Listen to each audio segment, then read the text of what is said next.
When Ken Hilderbrand is thrown from his quad bike in the remote Canadian wilderness, he's pinned to the frozen ground beneath half a ton of metal. I almost threw up just from the pain.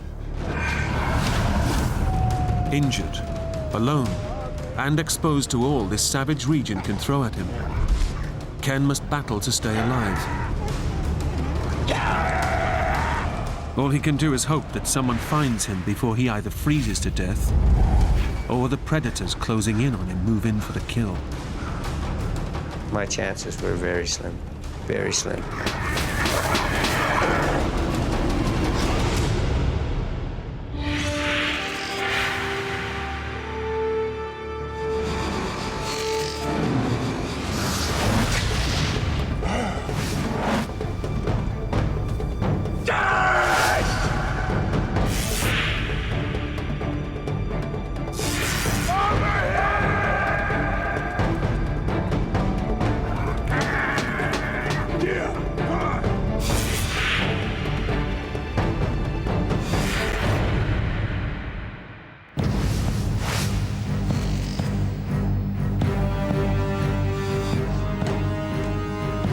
Ken Hilderbrand is packing for a solo trip into the Canadian Rockies in the depths of winter, and he knows it pays to leave nothing to chance.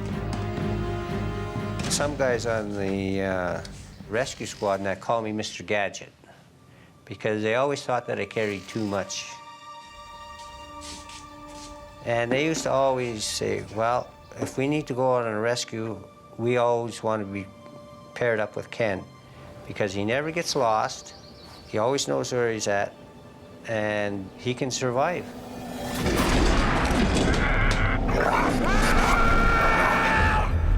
Yeah, no, I'm going up to Bob Creek to collect some traps. But, you know, I should be back in time, give or take an hour or 3. The survival expert regularly heads into the mountains alone and makes no firm plans about his return with his family and friends. Well, listen, if I don't show, we'll do it when Lil's back, okay?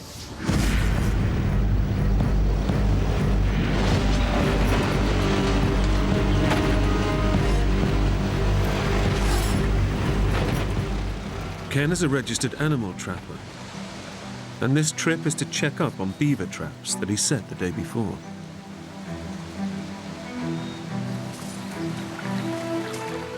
We trap to keep a good, healthy population of animals.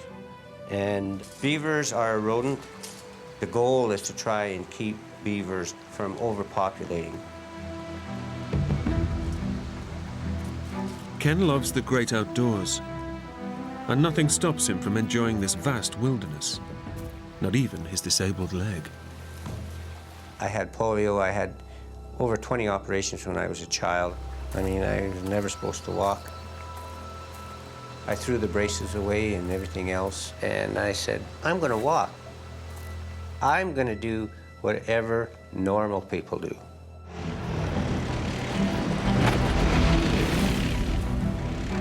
Getting around this remote region is a real challenge, and Ken's trusty steed is his 4-wheel quad bike. The terrain is very rugged. The country is very mountainous. The hills are very, very steep. And there are a lot of places on my trap line that people, even that are good quarters, they wouldn't even tackle. Today's ride is even more dangerous. Ken's bike is carrying a lot of extra weight. My quad, without any fuel in it, and that weighs 600 pounds. The beavers, 35 and 50 pounds a piece. Then the 3 gallons of gas, yeah, pretty close to 1,000 pounds. A small pickup truck would probably weigh that. The temperature drops below 0, and the wind picks up. So Ken calls it a day.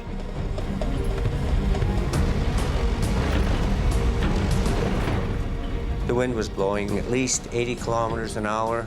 It was stuff blowing in my face as I was trying to drive. It was blowing up small rocks. All of a sudden, I felt this sharp pain in the eye, and I blinked, and I felt like a piece of grass in my eye, and the second I let go of my handlebars, I grabbed a hold of this piece of grass.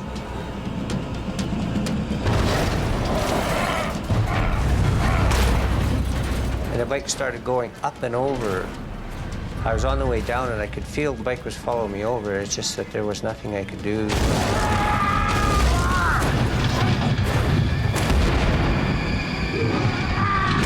It felt to me like I was fast enough that I was getting out of the way, but then, wham, it was so fast.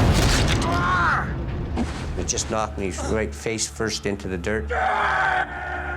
And then I felt this excruciating pain in my leg. I could feel my foot. I could feel my ankle just totally dislocating and the bones were breaking. I almost threw up just from the pain. The steel rack rammed me in the smaller part of the back and drove me down and knocked the wind out of me. The pain was from my ankle and in the calf of my leg.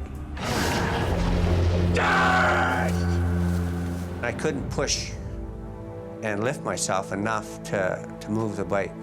No matter how I tried to move my legs, I couldn't.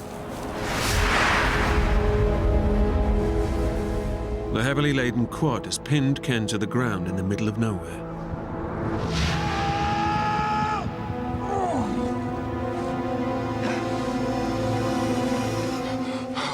As a paramedic with the local rescue unit, Ken's first instinct is to try to assess the severity of his injuries. I took my pulse. My pulse was at 160. It was bounding. I could feel, so my blood pressure must have been up high because I could really feel my pulse. My skin was pale. If I pinched it, it was slow to come back to normal. It took 5 seconds for my color to go back in my finger, so I knew that I was in shock. Pain and the anxiety was causing me to make my heart rate go up. So I knew I had to slow myself down so that I could rationalize, I could think properly. Ken learned how to deal with pain as a child, fighting polio.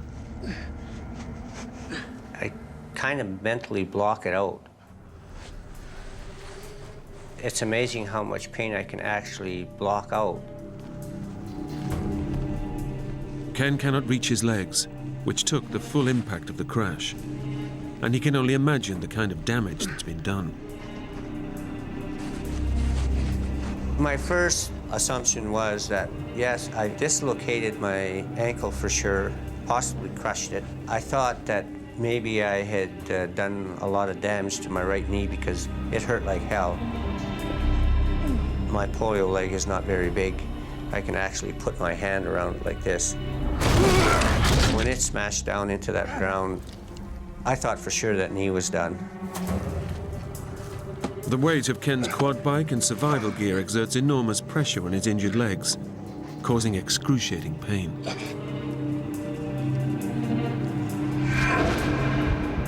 It crushes his good right leg against his weaker polio leg, cutting off the circulation from his calf to his foot. Ken knows that to avoid permanent damage, he needs to act fast. My first reaction was, I need to get out from underneath the quad, even if I've broken my leg. So I looked around and tried to see if there's any sticks or anything I could grab. All of Ken's gear is still strapped to the quad.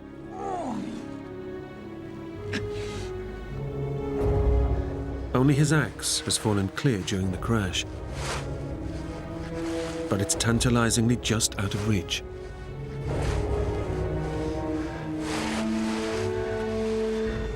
Ken's survival instinct kicks in. I always carry this fire starter around my neck and a compass on a string.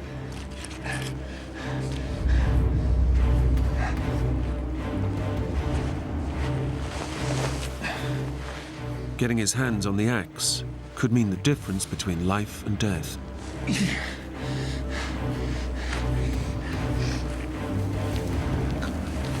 To Ken, the axe is his only means of escape.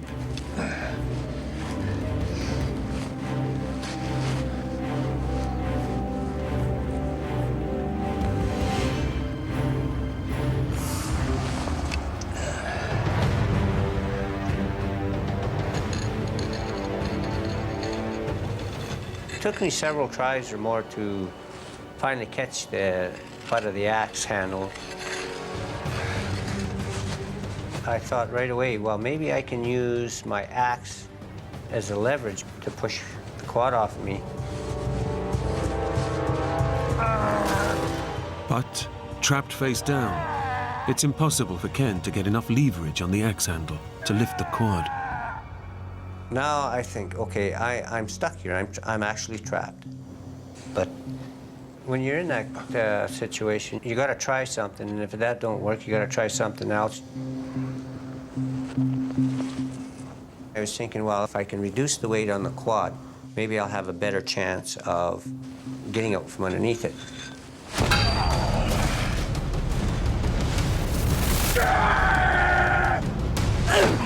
But every strike causes agonizing pain to Ken's injured body as he tries to knock the heavy gear from the quad.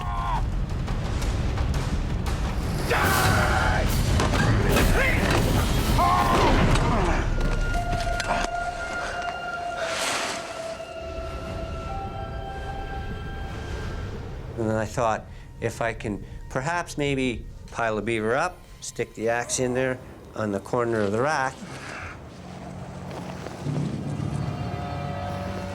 With the beavers under his arms, Ken's hoping the extra height will make a difference.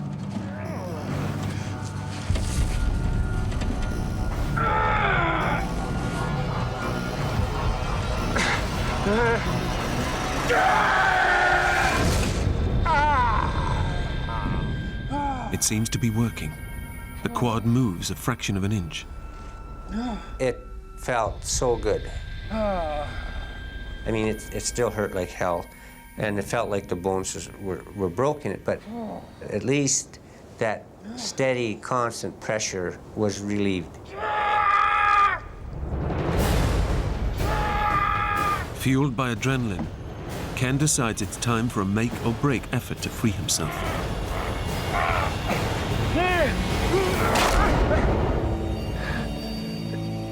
I've just broken my best chance of getting out of here, so what am I going to do now?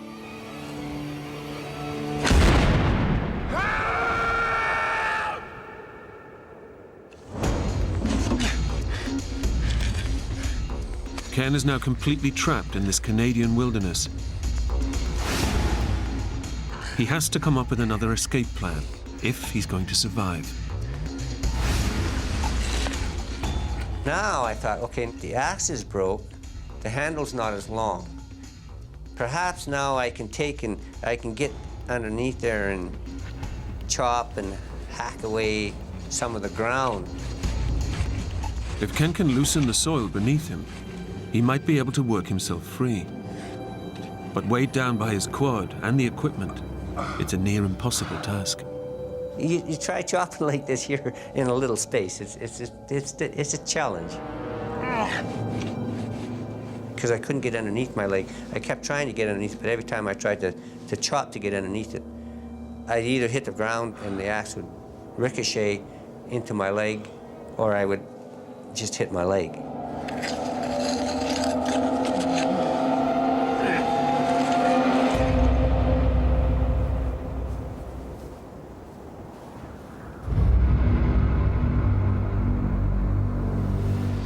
Despite the pain, Ken simply refuses to surrender and accept his fate.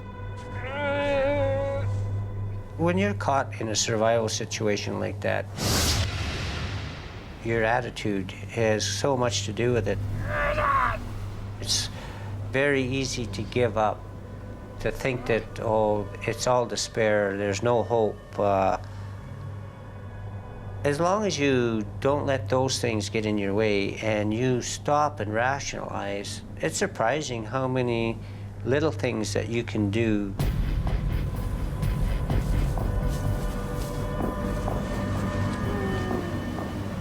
I continued trying to figure out and evaluate some way that I could move that quad so that I could get one leg free. If I could get just one leg free, I can get out from underneath this thing.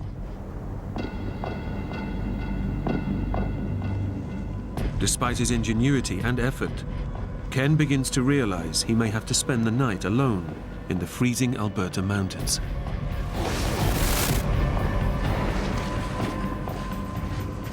All your nerves at that point in time is raw. Your mind is going through a million things, like, how long is this gonna last?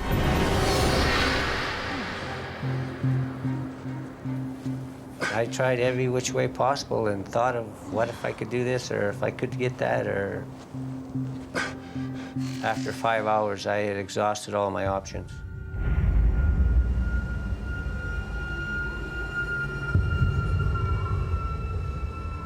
Darkness is closing in. The Rockies at night are deadly, especially in winter when the temperatures can plummet to 20 below. Freezing cold winds rush down off the mountains, and these howling gusts play tricks with Ken's mind.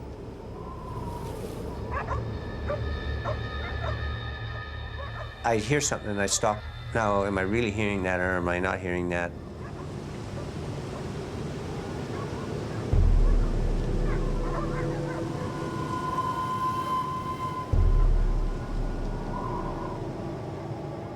In fact, I was. Incredibly, Ken has crashed his quad just half a mile away from a farmer's house. If somebody would just hear his cries, his ordeal would be over. When I first heard the dogs, it gave me a little bit of spark of hope. Well, maybe I won't have to spend the night after all. Ken's prepared for every eventuality. He even carries a whistle around his neck, which he uses to attract attention. The dogs, of course, because they have so much better hearing than a human, they could hear me.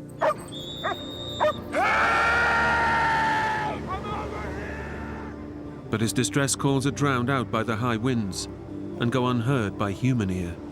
Over here! I heard him going in and out of the house a few times. Hey! Over here! Help was so close, but yet so far away. It's another devastating blow for Ken. And to make matters even worse, all of the gear and supplies that he's bought that could keep him alive are tied to his bike, completely out of reach. What I had on my quad, I could have survived for a month, no problem. I had water, I had a hot coffee in it, my first aid kit, of course, and a sleeping bag that's good for 40 below. Without all this life-saving equipment, Ken faces the ultimate test of his survival skills.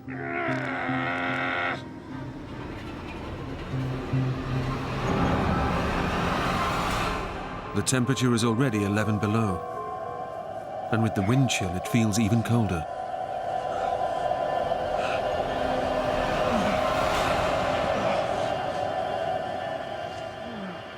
He might die of hypothermia if he doesn't think fast.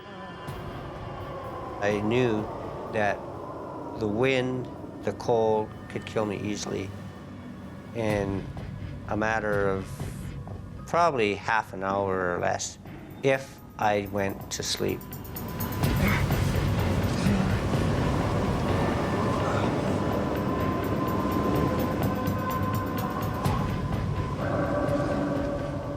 The freezing conditions take their toll. Ken knows that his violent shivering could be the first sign that hypothermia has set in, and it can only get worse from here. Once you stop shivering, you are in severe hypothermia, and your shock can be irreversible. People that go into hypothermia get this euphorium of being warm. They stop shivering, they go to sleep, and then they die. During my 15 years on rescue, I have probably seen 3 or 4 people that were in the situation that I was in, and none of them survived. So I forced myself to stay awake. And even when I got to the point where I couldn't shiver properly, I would deliberately force myself to move, to simulate shivering.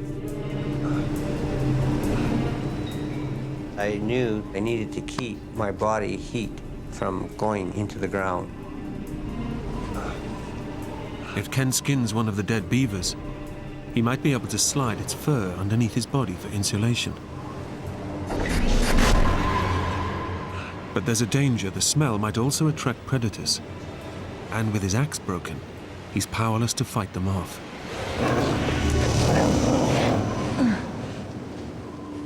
I know the possibilities of cougars or any predator coming around is greater every hour that I stay there.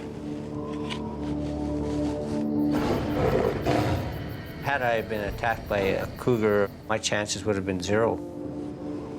Ken knows without skinning the animal, he will die. There's little chance of rescue soon. His family aren't expecting him home for days, and even his dinner plans were tentative. But listen, if I don't show, we'll come when Lil's back. Ken decides the rewards of skinning the beaver outweigh the risk of attracting predators. I put the hide side down and the fur side up, so that made my stomach a lot warmer.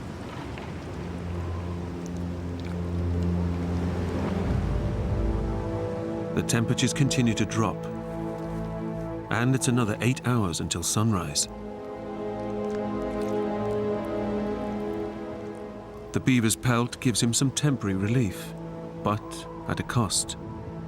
The smell of fresh carcass could be carried for miles around, with predators soon picking up on the scent. Ken's greatest concern is dehydration. It's been 12 hours since his accident, and he hasn't been able to drink any fluid. I had already been sweating for quite a bit because of the pain. Number 2, the exertion I was using trying to move this quad.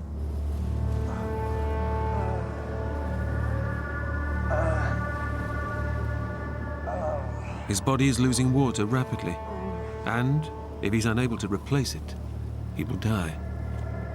Part of the problem with hypothermia is your fluid levels. Because your blood is drawn to your vital organs and that, you need that fluid.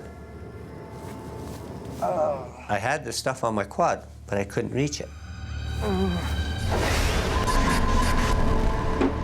I had an extra gallon of water, a thermos full of coffee. I knew that I needed to get some kind of moisture somehow, somewhere. Ken carries a roll of plastic flagging tape to mark out the areas where he's laid his traps.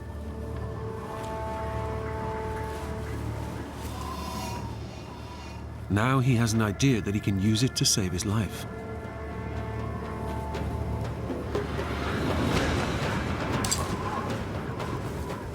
If I can get frost on the ribbon, I can run it through my teeth, and I can get the moisture from the frost.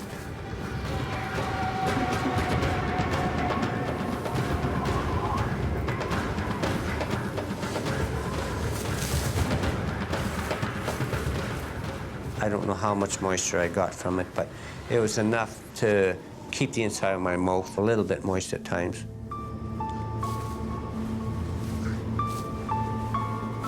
But it brings him little relief. He's not eaten for 20 hours, and his body is weakening with every minute in these severe conditions. I knew I needed something for strength. I decided I was going to try and eat some beaver.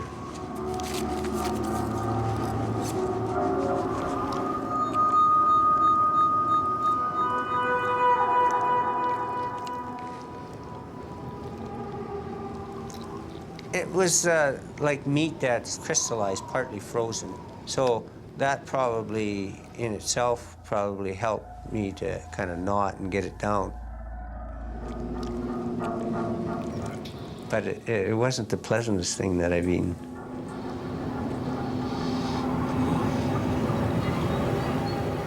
All of a sudden, I just felt sick to my stomach, and it came back up.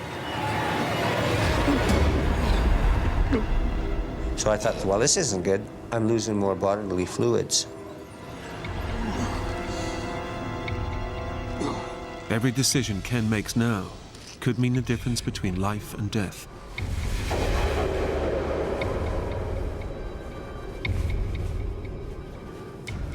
The thing that played the most on my mind was the fear.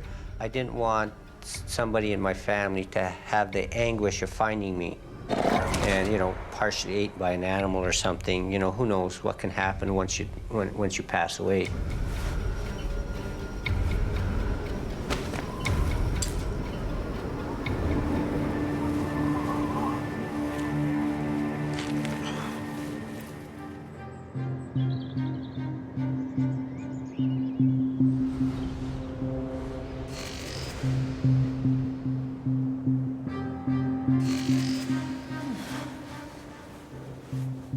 After 15 hours of darkness, Ken's survival knowledge and sheer strength of will have seen him through the night, crushed under his quad bike in freezing temperatures.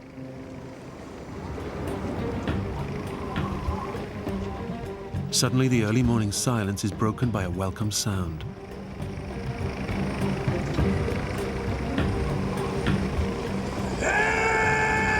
I'm thinking, the rescue crew is finally coming. It's about damn time I'm going to give them guys hell.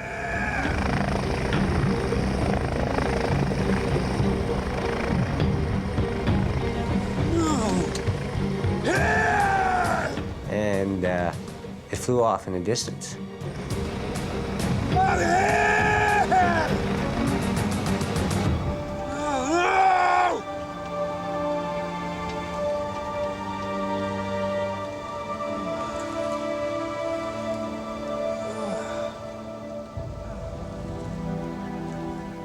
Once again, Ken's chances of rescue are just out of reach. Desperate for help, he tries to alert the farmer again.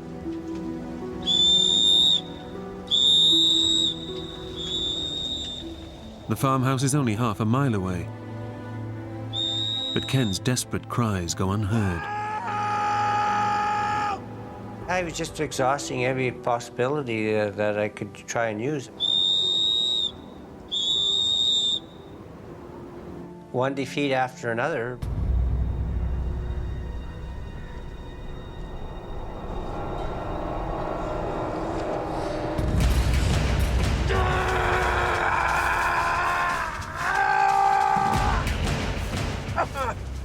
At that point in day 2, I wasn't really sure how long I'd be able to survive.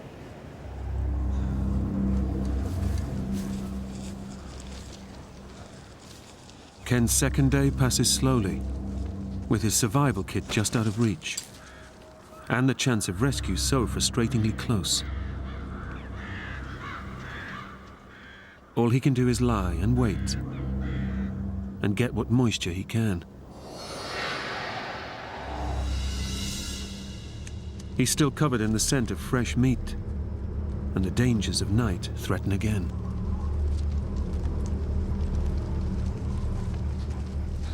I thought that I heard something move. And I seen a couple of coyotes off on the right. Ken's biggest fear has been realized. The scent of the skinned beaver has attracted some unwelcome visitors.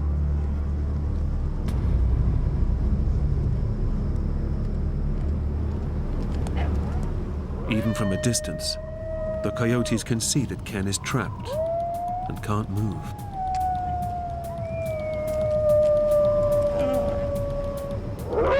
Coyotes can be unpredictable. It's not the first time that they have attacked humans.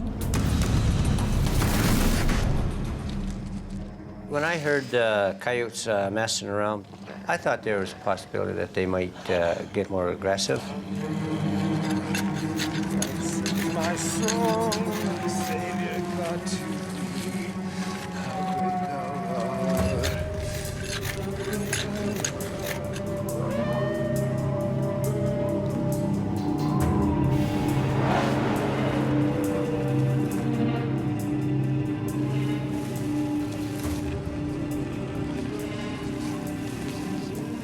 I got a couple of rocks, and I've got the broken axe handle laying there.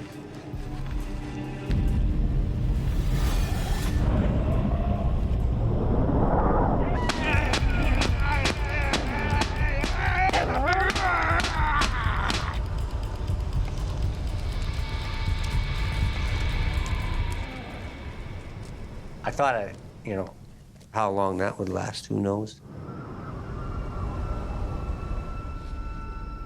Ken has already been trapped for over 30 hours. His survival training has kept him alive, but the paramedic realizes that parts of his body are already dying. The constant pressure of the quad's wheel and the swelling in his right leg is causing serious nerve and tissue damage. Ken knows that even if he is found now, his good leg might not survive. During the night, it got to a point where it was like your foot goes to sleep and you get all those needles and pins going through it. I figured, well, my foot is beyond saving now, for sure.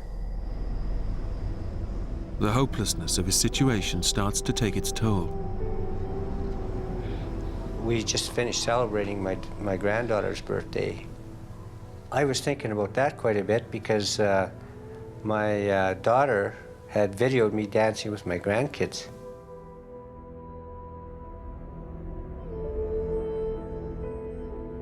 That's probably the last time I'll dance with them.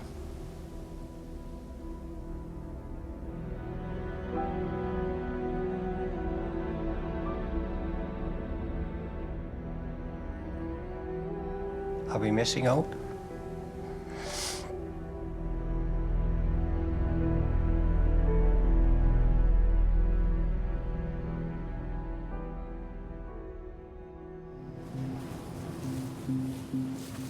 Ken draws strength from the battles he won as a young boy. I've been through worse than that. I mean, I was never supposed to walk. I had 20 operations when I was a kid, and I threw the braces away, and that much of a challenge that I can't overcome that. To thee, my Savior God, to thee. It works wonders for your morale if you sing. It also, if there was something coming close, they knew that I was human, and perhaps they might stay a little further away before they found out, what kind of circumstance I was actually in. How great thou art, how great thou art, how great thou art.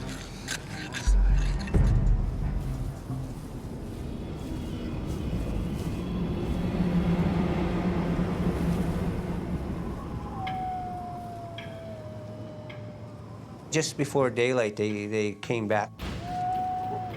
The coyotes have returned, and this time they changed their tactics, closing in on Ken from behind.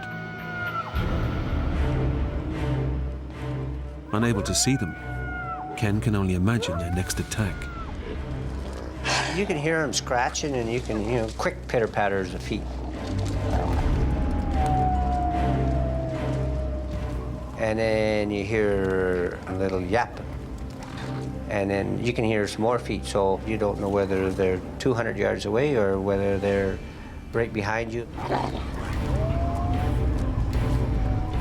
They were definitely excited, and they were getting each other excited. As the coyotes move in for the kill, they discover one of the dead beavers that fell off the quad during the crash. It sounded just like they were fighting over it. They sounded like they were a lot closer.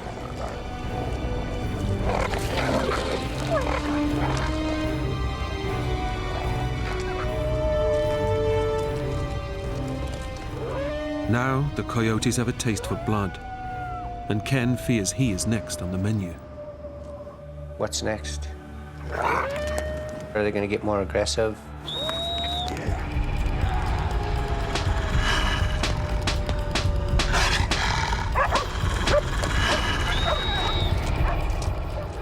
The frenzy of noise seems to attract the attention of the dogs in the nearby farmhouse.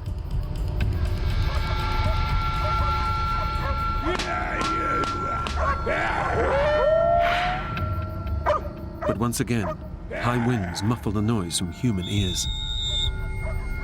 Perhaps if he would have let one of his dogs go, maybe they would have come to me.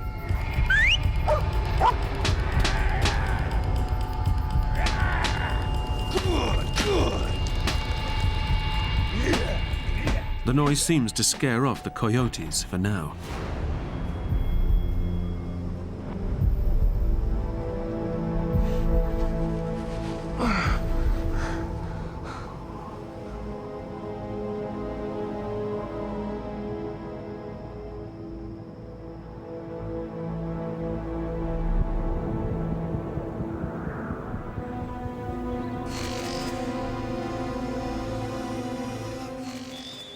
As day breaks, Ken has been trapped for nearly 40 hours. The chance of rescue remains so close, yet so far away. Every time that I could hear the sound of the dogs barking, or I could hear the farmer opening a door, and I would blow the whistle, nothing would happen. It was very frustrating, damn frustrating to, what's going on? Why cannot something come my way for a change? Why can't my luck change? I'm the type of guy that, you know, like, I've always been very independent, and this is the first time I found myself in a situation where I couldn't rely on myself to get myself out of it. Ken's friends and family still have no idea he's missing, and no rescue operation has been launched. You know, I was down, definitely I was down. As a paramedic, Ken knows his body is rapidly deteriorating. I knew that shock was probably getting worse. My core body temperature was definitely dropping. My fuel intake was 0. It was more concentrated on trying not to fade off and go to sleep. I knew that if I was going to survive at all, I had to stay awake.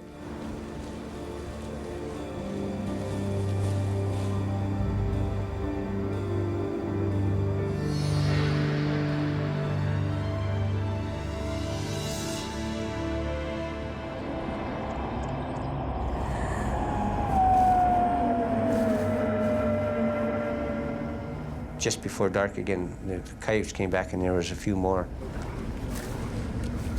I was so intent and focused on what these coyotes might be doing. One can only imagine and think because you can't see them, right? It's Ken's third night trapped under the quad, exposed, dehydrated, and close to death. And this time, the coyotes have returned to hunt as a pack.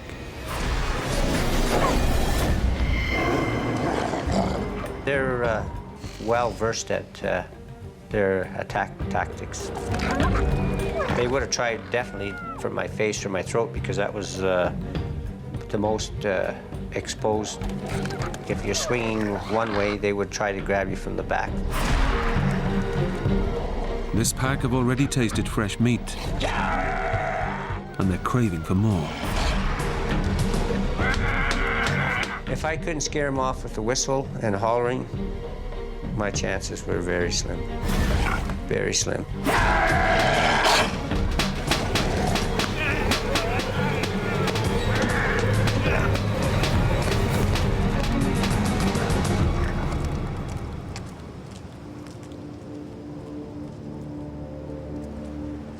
Ken's outburst is just enough to fend off the coyotes. But if he has to spend another night out there, they'll be back, and he may not have the strength to fight them off for much longer.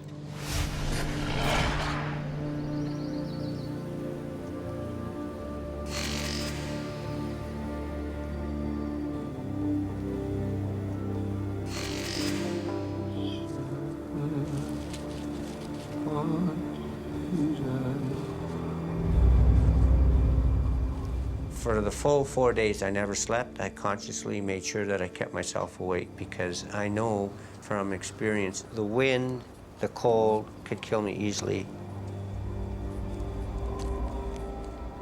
My body was telling me it was a downward slide. My mental alertness wasn't there. My coordination wasn't as good as it could have been. So I knew all those things were telling me that my body is shutting down more all the time. For sure.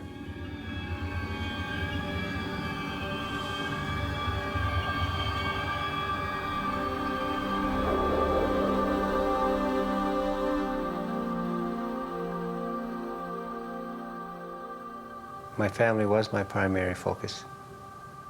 I can deal with whatever comes along. It's how can they deal with it? You know, how will it affect them? I thought that if I didn't make it, maybe while I still got my faculties together and I'm still able to write a message. I should write a message to them, just in case.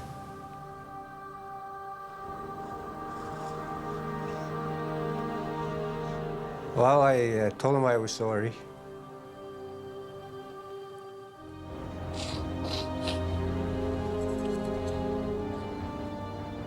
And I loved him.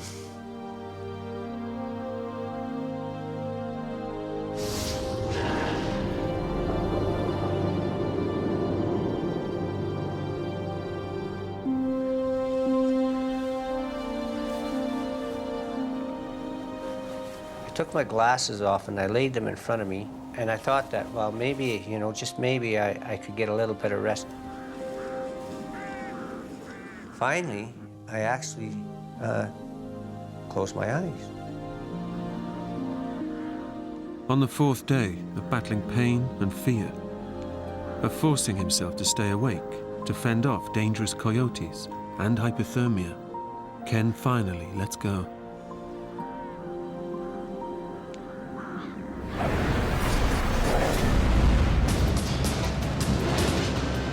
That morning was a nice day for a walk, and I decided to take my dog to a particular area to visit friends. And looking at the beautiful hills and the mountains in the background, I changed my plans, went to another area, and found an area I'd never been before. Why did I change my mind? I have no idea. Let's go. Search and rescue expert Roy Davidson seems to be being led by fate to a certain point in the mountains. I had no intention of being in that area whatsoever. I changed my plans 5 times to end up where I was. When I got down into the bottom of the valley, that's where I changed my mind again.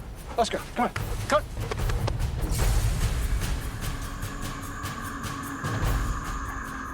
on. I just looked over and I saw the quad. And it looked like somebody underneath it. Let's go. Come on. I'm on search and rescue, and about a year earlier, we'd had a search. We'd been looking for a missing hunter on a quad. We found this fellow, and he was underneath the quad, and he was dead. Oscar. Oscar. Oscar. Oscar. It was exactly the same scene. I figured there was probably somebody pinned under there that was probably dead.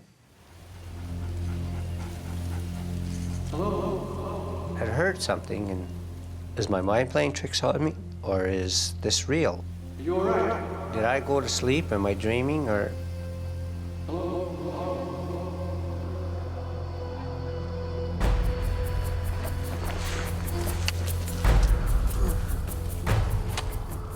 I thought I was seeing things. I thought I was hallucinating. I said, oh boy, you know, this is getting really severe.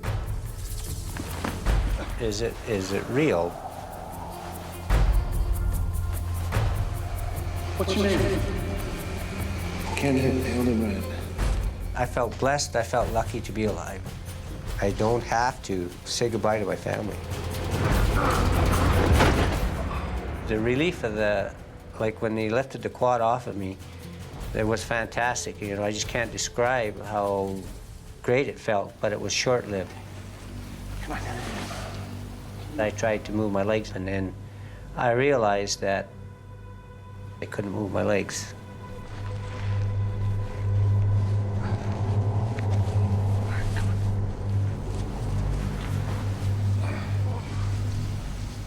When he first told me that he'd been there for 4 days and 3 nights, I didn't believe it.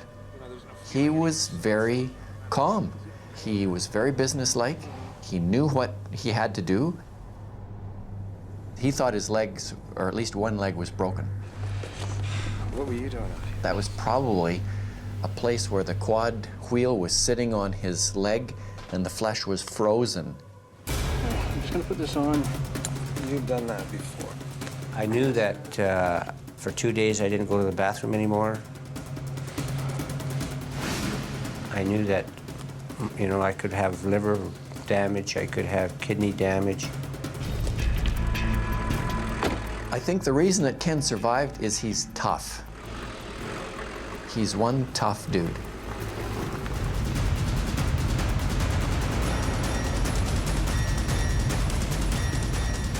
Roy has to get Ken to hospital as soon as possible. I tried to be as careful as possible driving out of there. It was pretty rough. There was no road. It was just up the bottom of the valley. And his leg was starting to hurt him.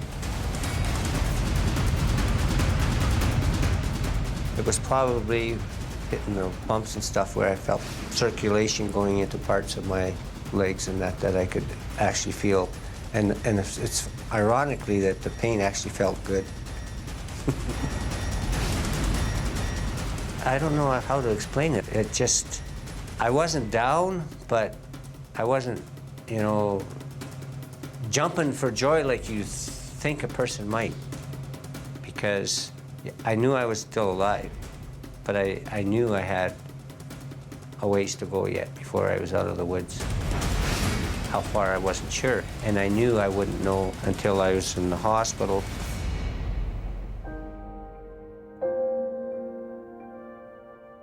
Surgeons fought to save Ken's right leg, but eventually they had to amputate, leaving him with a prosthetic limb and his weaker polio leg. But with the same determination that he had as a child, Ken is walking again. I had no doubt in my mind that I wasn't going to walk again. I'm going to walk. It's not just you that has to survive, it's your whole family that has to deal with the issues that come up, and if you love each other, you'll make it through it.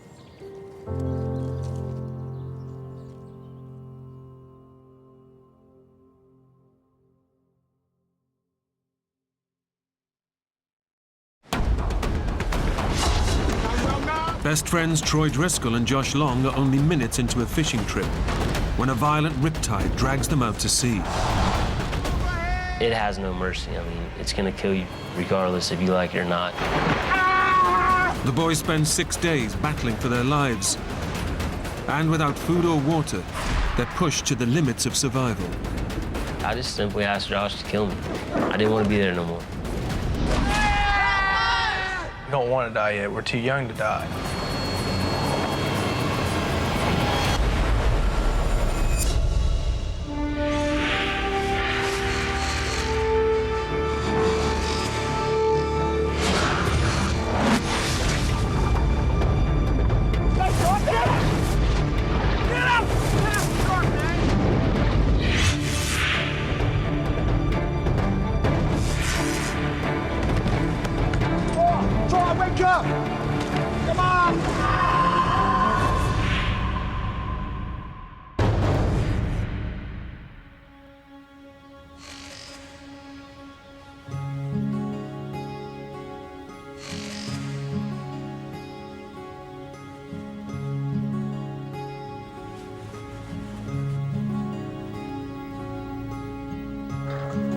When we woke up, we were bored, you know, didn't have nothing to do. It was actually my idea to take the boat in the ocean.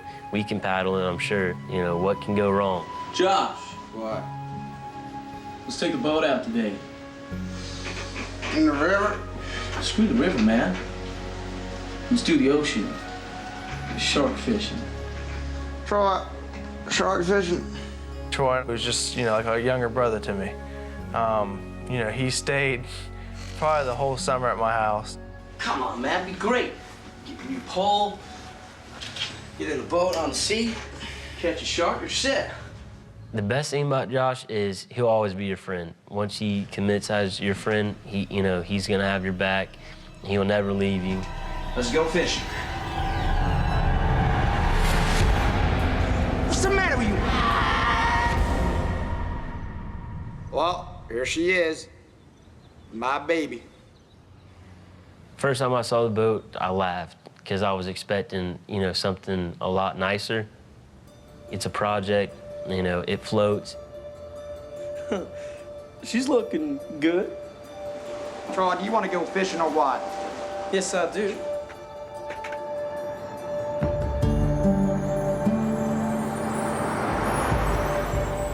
Best friends, 17-year-old Josh Long and 15-year-old Troy Driscoll, head off to Sullivan's Island, a popular fishing spot just off the coast of South Carolina. The weather was great. The part of the beach that we put in was actually very calm. Josh has only just finished rebuilding the boat. It has no engines or sail and is completely untried at sea. We actually never used the boat before we put it in the ocean. What's with the wetsuit? I know, in case I might want to swim or something. The water's still a little cold. What are you, a baby? What you say? Nothing. The two boys have fished the waters around Sullivan's Island many times before and have no concerns. We just plan on being out there, you know, just for a few hours and then going home, you know, and getting ready for school the next day. Ready? Yeah? After 3. 1, 2. No, wait! I forgot the bait. Boy, this is a fishing trip. I just had my cell phone in my pocket, and my dad's real straight about cell phones, and you know, he was paying for mine at the time, and I knew I wasn't gonna mess it up. So I just put it right back in the truck.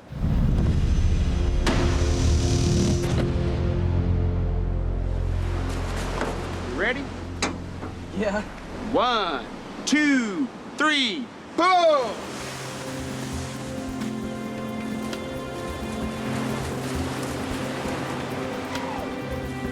Okay, row.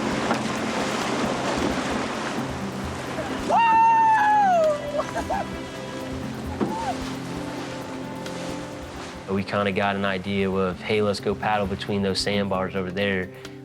You know, sharks and fish probably get in the gullies because it's 2 sandbars. And everything seemed good. We were making good leeway.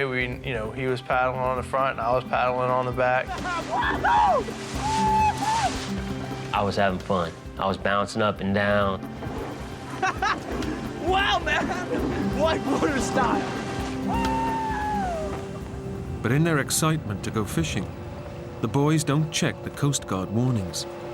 There's a powerful riptide forecast for that morning, right in the waters where they're paddling. And we were almost to the sandbar when we just got hit by the current. Hey, we're drifting. I figured it was a joke, you know. So I was enjoying the moment. I was, hey, this is fun, you know, we don't have no control. You know, hey, this is great. Wow, man! But, you know, Josh then grew real serious real quick. No! What's the matter? Kurt, we need to get out of here. Go. I knew we were in a current, and then I realized that, you know, we were actually going backwards. So, you know, I tried paddling harder. And the harder we paddle and the more energy we burn, it seemed like we weren't getting nowhere. The boys are fully caught in the riptide, and it's dragging them away from shore and out to the open ocean. When I realized how far we went in such short a time, I was like, this thing is really powerful. Go, keep going. Still going out! Stop. Stop here. Yeah. Well, we threw the anchor out, trying to get it to hook onto something, you know. It wasn't doing its job. I mean, it wasn't anchoring us or holding us in one position. Sure enough, we just kept drifting further out. It was no match for the current. Paddle, Troy, on. Oh, Josh, man, my arms. Come on, Troy. I don't think it's working. Keep going. You know, there's a bunch of people out there running and, you know, jogging and walking. Hey! Over here! Hey! And we were hoping that one of them would have seen us. We tried to get their attention, but nobody, you know, heard us. We were already that far out. It's taken just minutes for the boys and their tiny boat to be dragged hundreds of yards out to sea and into serious trouble. We both talked to each other and saying, we're not going nowhere. this isn't helping. We got to do something different. We got to come up with a different plan. We gotta do something. Stay here. What are you doing? So I put the top of my wetsuit on, I put my fins on, and I started swimming.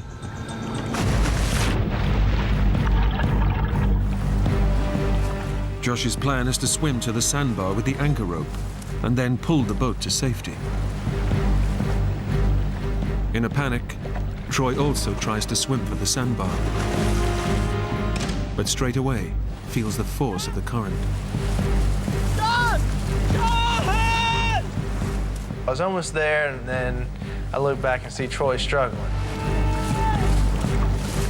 Feels like something's trying to just pull me under. You know, I just feel all my energy being sucked out of my body. And once you run out of energy and you can't swim against it, it has no mercy. I mean, it's gonna kill you regardless if you like it or not.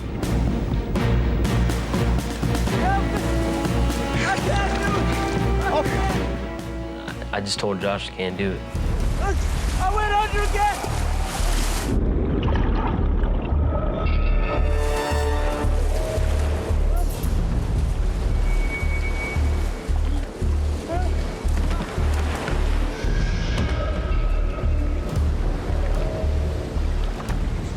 We were being pulled out to sea at a very fast pace, and couldn't do anything about it.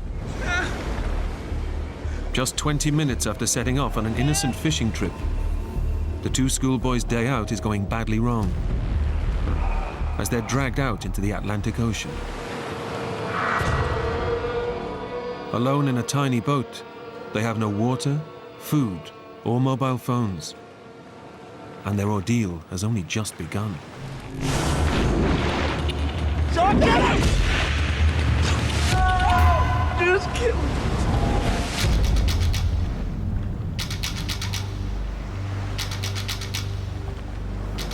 Troy, we're gonna come get us soon. Don't worry, okay? I told Troy, I said, well, you know, they're gonna come look for us. They're gonna find us. So I was like, you know, and I told him, I said, I'm just gonna fish, you know, while we're waiting. Shark fishing. Come on, man. Give me my new rod. Right as I got the pole rigged up and I stood up to cast it, a wave hit the side of the boat and knocked me over, and I knocked over my brand new fishing pole in the water. No, my new pole! No! He lost his brand new pole, and that really ticked him off a lot, and he pretty much lost it. Stupid fishing trip! My new rod! Everything I did was getting, you know, screwed somehow that day. It was definitely one of my temper tantrums. Whoa! Cool it, man. Yeah, this isn't gonna help, is it? Shut up, man. I knew he lost a fishing pole, but that was the least of my worries. You know, I was like, hey man, listen, this isn't what we need to do right now. You don't need to be cussing. You don't need to be throwing stuff. You know, we need to be here as a team. You know, we came in it together, and we were gonna go out together. Crazy, man. You're losing your mind on me. Sorry, man. Crazy.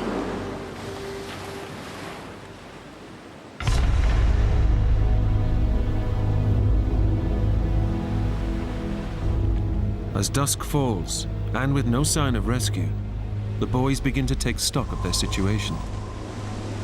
Josh, What? when are they gonna come? I don't know, Troy. How will they find us? I don't know. But they don't know where we are. What's gonna happen then? Are we just gonna drift around in the ocean at night? Yeah? Shut the hell up. You know, I was telling him, I was like, Troy, we've only been out here for, you know, one day. I said, they're gonna realize tonight that we didn't come home, and they'll be out here the next morning. Okay? Okay. I knew it wasn't good, you know.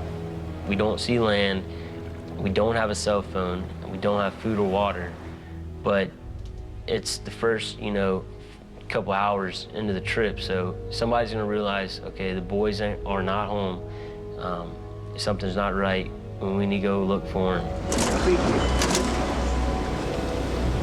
They're coming. I know they're coming.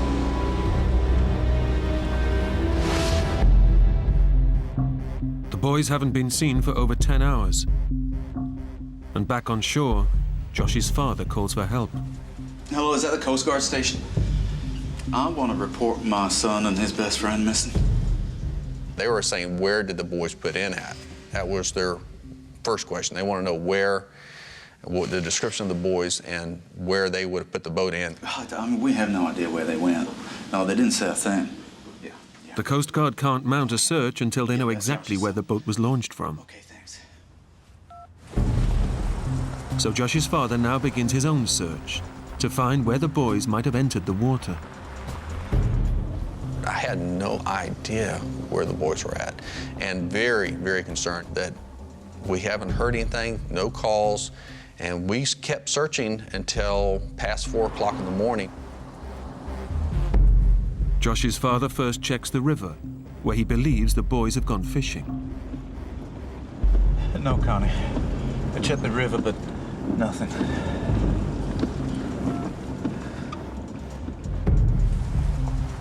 Finding nothing there, he also checks the ocean shore, close to Sullivan's Island. I went out on the beach. I walked until I stopped probably about 100 yards from where the trailer was. But his car was black. So, I mean, I drove right past it, didn't see the car. With no sighting of where the boys have launched, no search is mounted that night.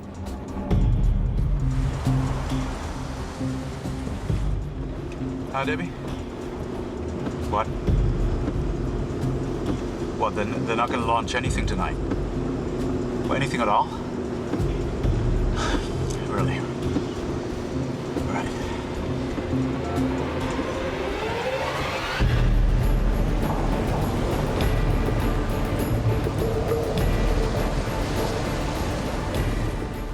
Out on the ocean, the two boys are still drifting in their tiny boat. Alone, they face their first night out at sea, in the middle of a storm. The first night, I barely slept. We were very, very cold. Strong waves begin to batter the tiny boat, and the temperature plummets to below freezing. It's coming in too fast. We're all right. We're all right. When a wave would come, it would pull that side of the boat down and water would come over. Come on. You know, it felt like ice hitting you. You know, all in all, we were, you know, freezing to death. John, keep moving. Keep moving, okay? Couldn't feel our hands. We were shivering. We pretty much, we had to cuddle with each other, you know, just for body heat. It was that bad.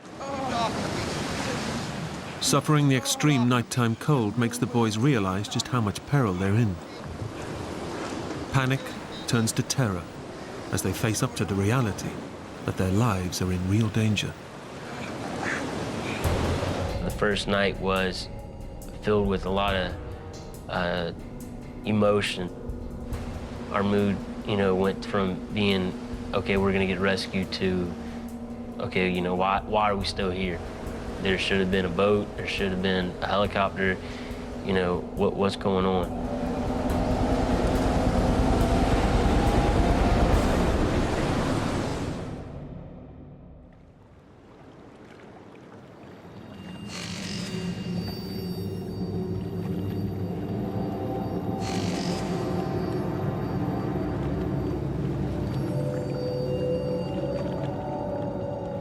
You know, when we looked out that morning, there was nothing.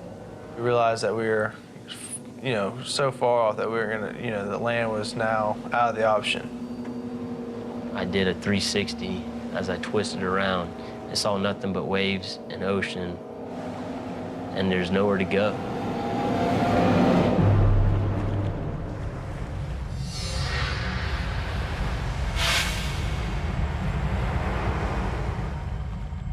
After a night shivering in freezing temperatures, Josh and Troy now endure over 23 degrees of relentless heat.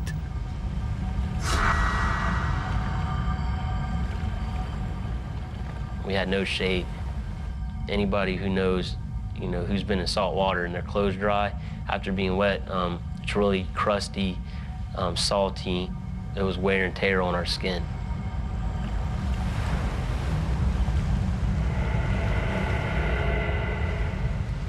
Every so often, I would get in the water.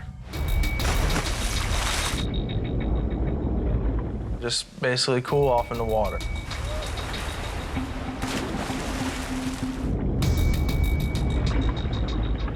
We swim around. It got our mind off of the situation. So cool! Oh, yeah. But the boys are swimming in waters notorious for sharks.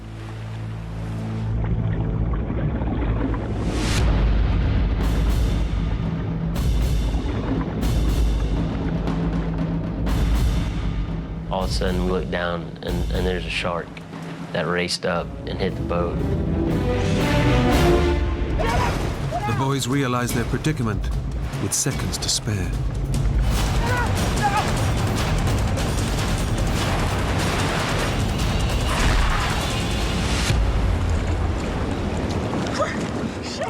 And we looked down, and the water was so clear, there was a shark.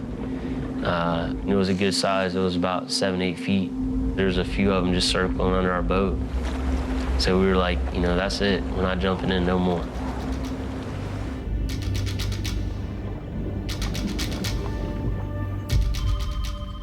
Back on shore, Josh's father receives dramatic news from the Coast Guard. Hello? Hi. We got a call, I believe it was around 10:30, telling me they had found Joshua's car. Well, where was it? Sullivan's Island, but... And then my heart immediately dropped. I knew they were on the ocean, my worst fear. Right, yeah, I'll meet you there. Okay. The Coast Guard has been searching for the boys' truck and has found it right on the ocean's edge. I drove right past. We need the keys, sir. Sure, sir. They opened up the glove box, they found both their cell phones and their wallets. Knowing where the boys entered the water, the Coast Guard is now able to mount a full-scale search. A church down the street had opened their doors, and they allowed us to come into their recreation center, and we pretty much started to congregate there. The press started to show up, all of their friends started to show up, people from around the community. I mean, it was literally hundreds of people started to show up at this church. Now, we have people on land, we have boats in the water. How do you know they're actually in this area? Sir, let me show you. Okay, what we've done is we've taken our computer models and we calculate that the boat could not have gone any further than here. I was concerned, but I was very confident that that day we would find them. That, with all this effort, with all these planes, with all the helos out there, that we were going to find these boys that day. I just almost had no doubt that they were going to be found that day. But the boys have already drifted 90 miles further north, beyond the Coast Guard's search area.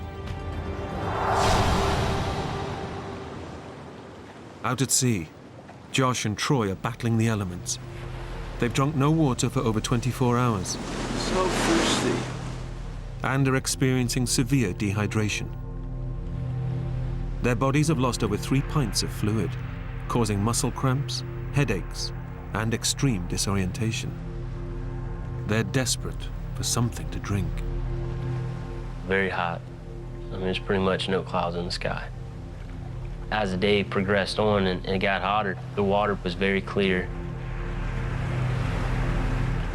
Our mouths became drier and we were just thirsty.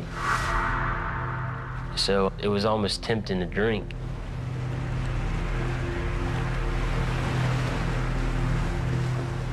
So Troy and I decided, hey, well, we'll gargle it and spit it back out. And that way you have something wet in your mouth and, it's cold, so it'll help us a little bit, but we won't swallow it. It wasn't good, but just have something cold in your mouth, that's all we needed. The boys know that drinking the salty seawater will dehydrate them even further. But they're now so desperate, they find it impossible to resist. It was horrible. I mean, it's a bad day when you know that's the only thing you have to drink. But what you're drinking's killing you and hurting you.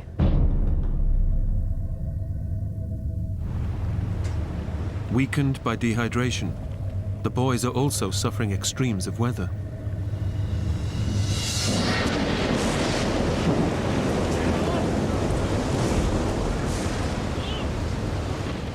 Nighttime brings another severe drop in temperature.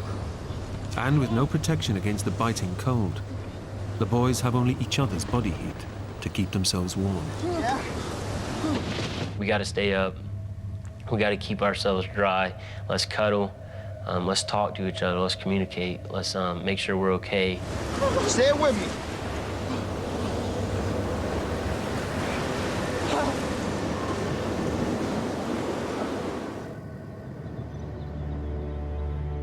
In the church, Josh's father is keeping an all-night vigil for his boy. Any news? Nothing. The Coast Guard? They're back out in the morning. You look tired. Why don't you try and get some sleep tonight? Hey, I am not sleeping whilst my son is out there. But you're gonna be no use to the boy if you fall over exhausted. Yeah, okay, come on. Let me lock up.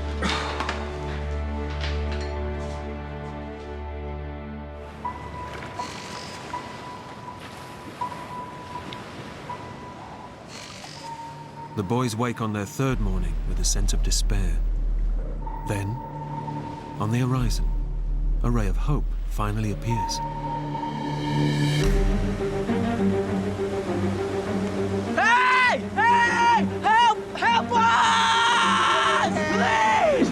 Please help us! It looked like a matchbox boat, you know, so little. Hey! Help us! A fishing boat is passing, just 100 yards away. The end of their ordeal is now surely only moments away. Help us! We yelled at the top of our lungs, try to get somebody to see us, you know. Please help us! But it was like a needle in a haystack. We were so small. Help us, please! They just turned and kept on going. Please help us! Come on! Come on! Why don't they see us? It was good to see something else. But, you know, they didn't stop, so, you know, we lost a lot of hope. The boys begin to realize how unlikely it is that they will be spotted in the vast ocean. We knew that there was no way they're going to find us because the ocean's so big. And if they hadn't found us yet, they weren't going to find us. And how helpless their situation now is. You're in the hands of the ocean, and you can't do anything about it. It's either you're gonna suck it up, and you're gonna try to survive and hang in there, or you're gonna give up and you're gonna die. Morning. Josh's father, Eddie, begins yet another day's search for the boys, determined to remain optimistic. Okay, people, now, I know that we're all tired, but this is the day. We are gonna find them today. We're not gonna give up because they are out there. Every day when I would get up on Monday or Tuesday or Wednesday, I would just think, today's the day we're gonna find the boys.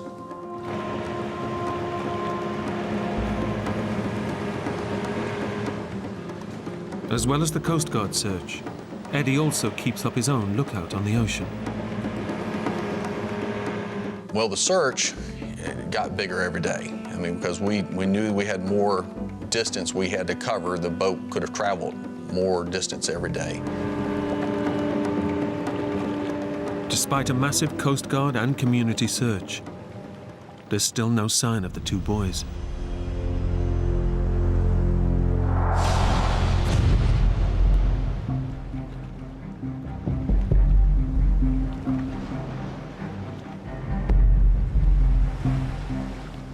It was like Groundhog Day. Every day was the same day. You know, you wake up, there's water. There's nothing else but water. They're suffering from extreme dehydration. Only their youth and good health are keeping them alive. Well, when you have nothing to eat or drink, you know, for days, you know, it starts to really hurt, like wear on your body. I really didn't understand the meaning of starving or parched or, you know, dehydrated until then. The dehydration is now life-threatening. The chemical balance of their bodies is undergoing serious change, and they require urgent medical attention. But despite the desperate need for water, all Troy can think about is food and how hungry he is. I noticed my hands were peeling pretty bad because it was so hot. I was so dried out. So, you know, I decided to take a little piece of my skin off my hand, and I balled up and put it on a hook we had left over in the boat.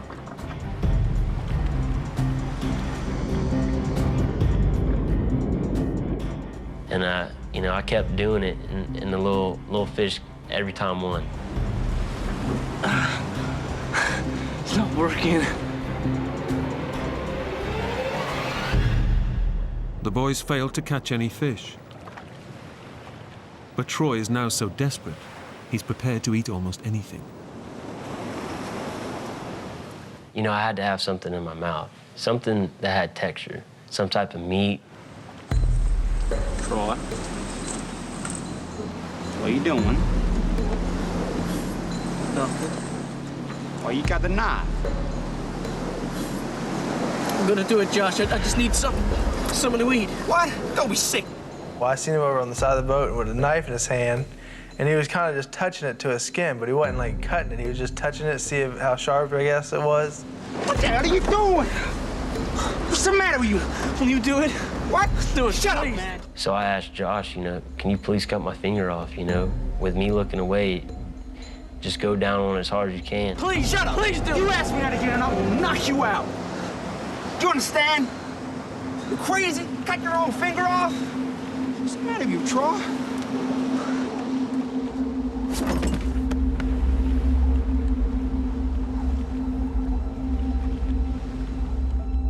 We've been there on most of the islands around Charleston. Back on shore, after 3 days of searching, the Coast Guard gives Josh's father some devastating news. Anything? Nothing. Right, well, first line, we're going to target Lake Marion. Mr. Long. Then we're going to go down to Ashley Riverbanks. They might have run aground. Mr. Long, we've been searching for 3 days. This has been the most extensive search in South Carolina's history, and we found nothing. No, you can't call off the search. I'm truly sorry. There's nothing more we can do. Please. Coast Guard came to us and said they're going to officially call off the search. And now they're going to switch it from a rescue to a recovery. I'm sorry. Starting first thing in the morning, they were going to just start coming to the beaches looking for the bodies. I just totally couldn't believe that they're going to stop searching for the boys. It melted my heart to know my little boy was possibly gone.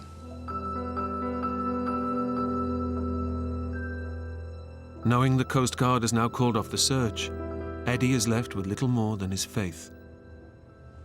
How are you, Edward? They're still out there. I just know that they're still out there. Throughout the whole thing, I just had to rely on prayer. I just realized that this was going to be, you know, in God's hands to bring these boys through. Out at sea, the boys are facing up to the reality that they may never be rescued. You okay? Yeah.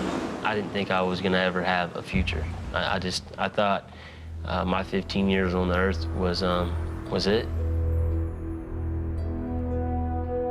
Every time we thought of our family, our parents, it was just real emotional. You're talking, man. We both, you know, looked at each other, and we were very, very sad, very nervous, very scared.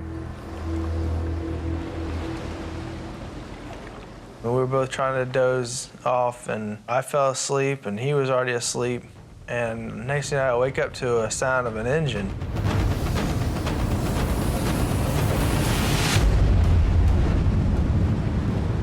The boys have been woken by a huge cargo ship heading directly towards them.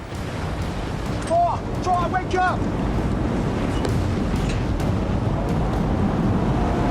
I've never been close to something that big. It was stories upon stories high. At the same time, it was so close, it seemed like I could touch it. Hey! Hey! Stop! Stop! Stop! Just as the boys had given up all hope of being rescued, it seems help has finally arrived. Stop!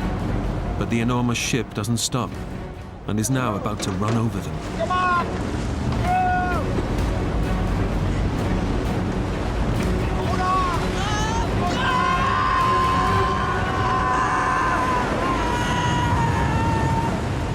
Incredibly, the swell of the ship pushes the boys just out of its path and saves them from almost certain death. Come back! Come back!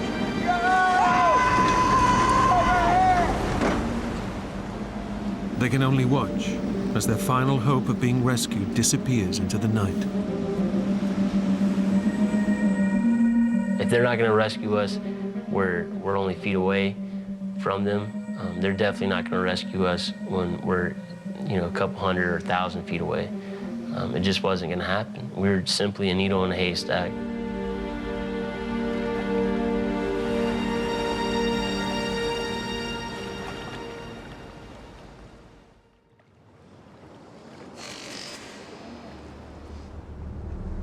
The boys have now been out at sea for over 5 days, and with no food or water, are in the most extreme stage of dehydration. They've lost pints of water, over 20% of their body fluids. Their vital organs are shutting down, and they're drifting in and out of consciousness. Few people ever survive this long without water. My body hurts. I didn't want to be there no more. I didn't want to be out in the middle of the water. I was suffering, and it was a slow death. I was ready to go home to God. Stop! Stop it! I can't take this anymore. Come on. It's not a fight. All right?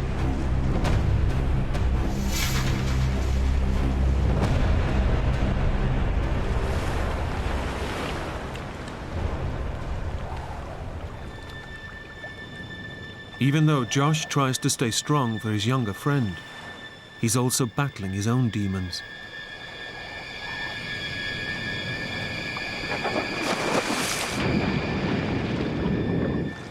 Josh? Josh? Josh? We didn't believe in suicide, but I was just swimming in the water. I just was like, if I went down as deep as I can go, I swam down probably about 35, 40 feet.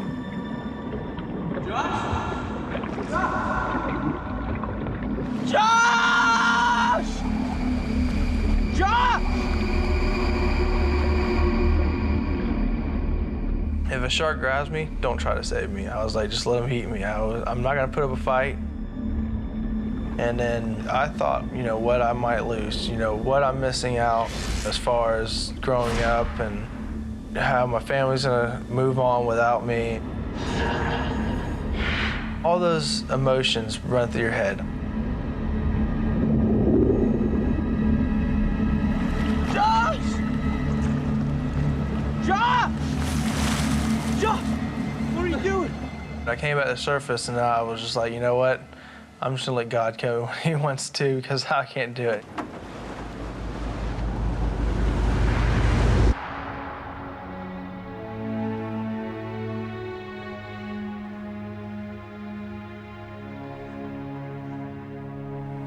I would go back and forth the whole time to hang on to hope, but also realizing that they might be gone.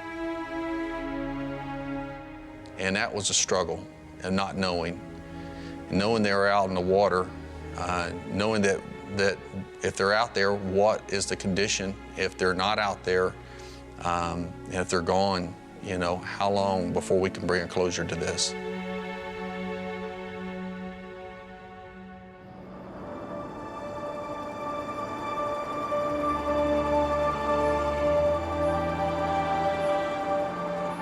Every night when I would come home and drive down the street, someone in my neighborhood lined the entire street with bags with candles in them.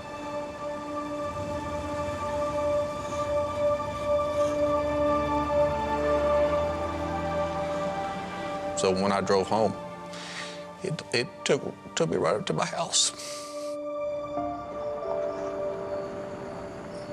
The bags and the candles were out every single night. I was going to have to get ready for what I thought would be the memorial service once the bodies were found.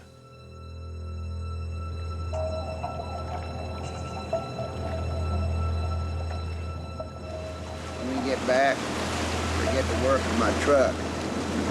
So when you're 16, I teach you to drive.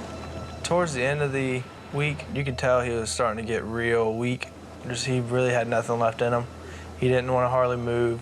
Basically, I keep trying to wake him up because I thought, you know, I really didn't want him to die. Trot.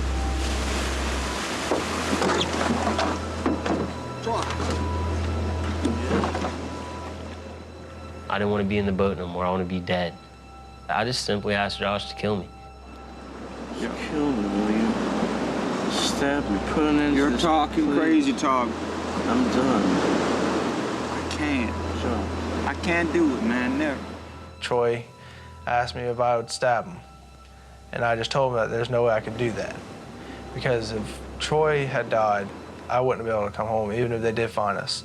Because I couldn't go home and tell his parents that I let their baby boy die. Come on. Troy has now completely lost the will to live. His best friend won't kill him, so he tries one last desperate attempt to put an end to the ordeal. See that? Every night you'd see like little glow-in-the-dark little balls, and they're called jelly balls. Troy now sees the jelly balls as not only something to eat, but a possible way out. If it's poisonous, you know, and it kills me, hopefully I die a peaceful, you know, a peaceful death.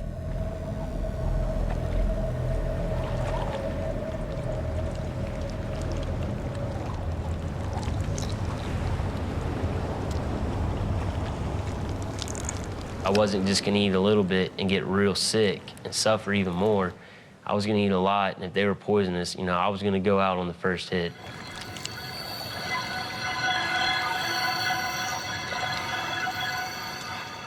But the jelly balls have no effect, and now the boys can do nothing but await a slow, agonizing death. We pretty much realized that we were just waiting on to die. We didn't know how much longer we'd be alive.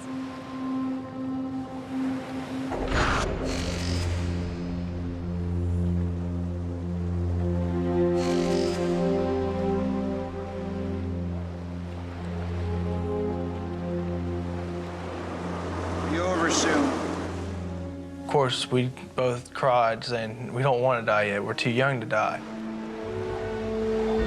You know you're dying, but you're dying slowly, and it's painful, and it's long, and every second that you're alive, you're dying at the same time.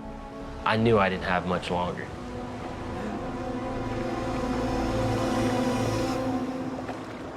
In fact, their dehydration is now so advanced that they literally have only a few more hours left to live.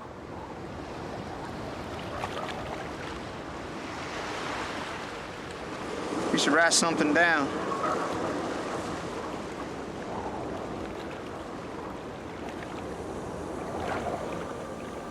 Summoning the last of their energy, the boys scratch out their final goodbyes to the families they're leaving behind.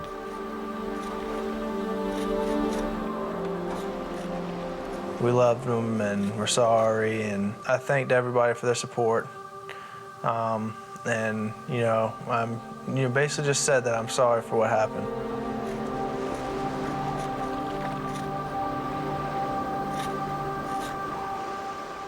I remember writing to my mom and my dad, you know, specifically saying, thanks for everything you've done for me. Thanks for teaching me what you've taught me.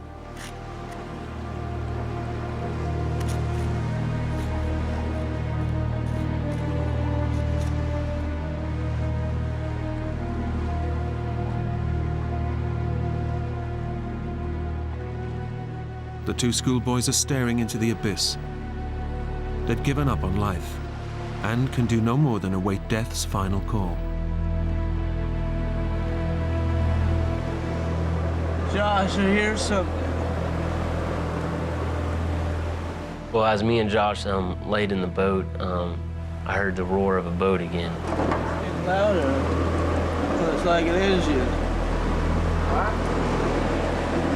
It's getting closer.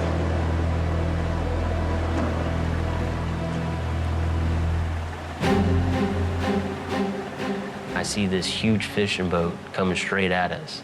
So at that time, I, jerked Josh. I was like, you gotta get up. Josh, help us! Hey, help me! Help us! Please, help us!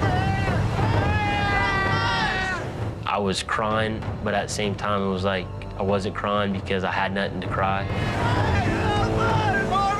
I was just screaming, hey, please help us. Please, we need help. Over here! Help! Come on! Over here, please!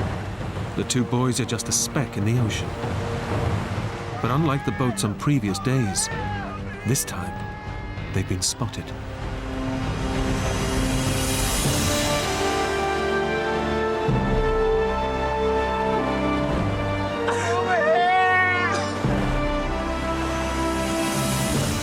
So basically, we knew they saw us. We kind of just started, basically just gave each other a huge hug, and we're like, this is a miracle, I can't believe we're actually getting saved.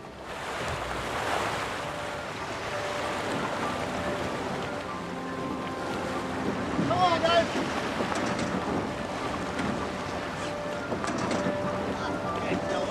One at a time. The captain reached over and pulled me up because I barely had any energy to get up. And, I flopped on the deck. Need some water? I need water. Get you up here. You okay? You okay? I couldn't understand them because they were whining, whimpering, happy, sad, the whole 9 yards. But one of the first things that Troy said to me, he asked me if I believe in God. And I said, well, yeah, I guess I do now. Because miracles happen. Some water with you. Thank you, man. Thank you. Got you. You're safe now. You're safe. You are so lucky. Yeah. Better now, huh?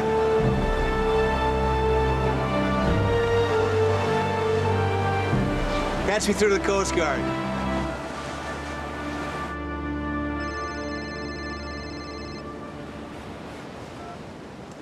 Hello? It was the Coast Guard. And he said, we have your son. Would you like to speak with him? And I said, put him on. And when I first heard his voice, it didn't even sound like Josh. It sounded so weak, and he was so incredibly weak. But he started saying, Dad, I love you. And to hear his voice, it was a true miracle. There's no doubt in my mind that it was a true miracle. Doctors believed that the two boys were within hours of death when they were rescued. He looked so thin and so exhausted, but he just, from the moment I walked in the door, he was just, Dad, I love you, I love you. I love you too, darling. It was hard to believe that we made it out alive. We were expecting the worst. Troy and I knew we were just waiting on dying. And, I couldn't believe that we got a second chance. Josh has used his second chance to become a family man. He married his high school sweetheart and now has a baby boy. Troy has gone on to fulfill his lifetime ambition to become a firefighter. I have a lot of faith in my own self now. If I ever face anything that, might be difficult, then I'm not going to give up.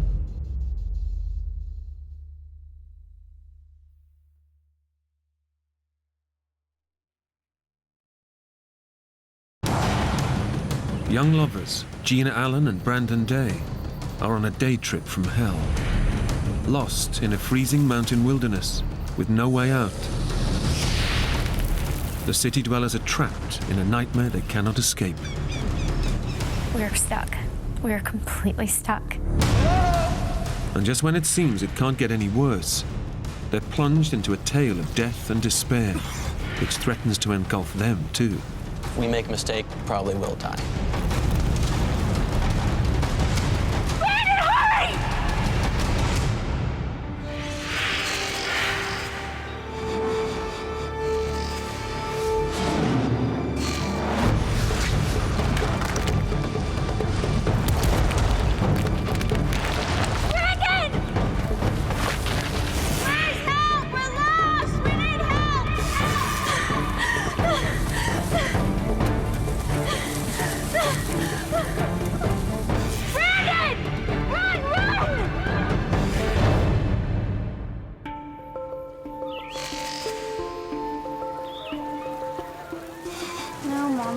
I will.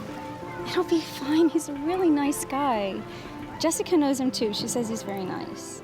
We met in the spring of 2006. He had seen my MySpace profile, and within a couple of weeks, went on our first date, and we immediately hit it off. We were almost inseparable at that point. A few days later, he asked me to go with him to California. Tasha, I'm in Palm Springs. Oh, I know, the hotel's amazing. I know, I can't believe I'm here either. Oh, he is totally gorgeous, and he's been such a gentleman. No, if he was gonna abduct me, he wouldn't do it at a business conference, would he? I had qualified to go to a national sales convention. I'm a financial advisor. I was allowed to bring a guest with me and thought it'd be a really good time, and invited her out with me. Hey, hard day at the office? Oh, so hard. You have no idea. I just looked at it as, hey, look, how would you like to go on an all-expenses-paid vacation to a resort? How bad could that be?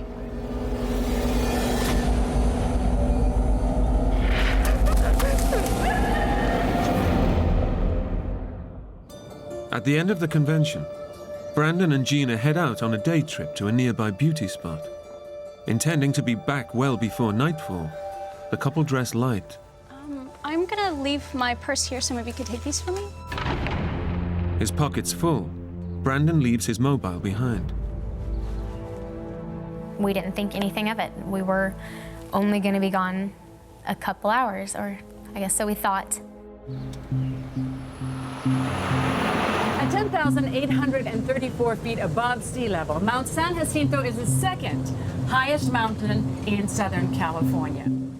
And as we're going up, she mentions, there's this is mountain lion territory. There's also a lot of rattlesnakes in this area. But as long as you stay on the trails, you should be okay.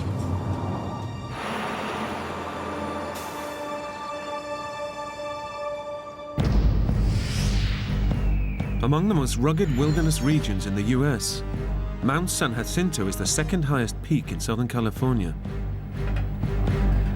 With no access road, the only way up or down is by cable car.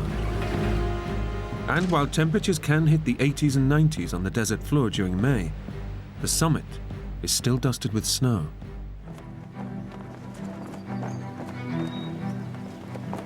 Somebody mentioned it's going to get cold because you're going up 8,500 odd feet and there's going to be a wind. So you might want to grab a sweatshirt or a jacket, something like that to have with you. So we got up to the top, about to head out for our walk. It was totally perfect. And I guess you just think, you don't have a care in the world at that point. We're the typical young couple in love. Wow.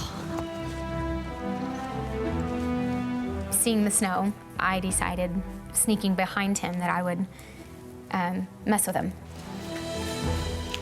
Brandon. What?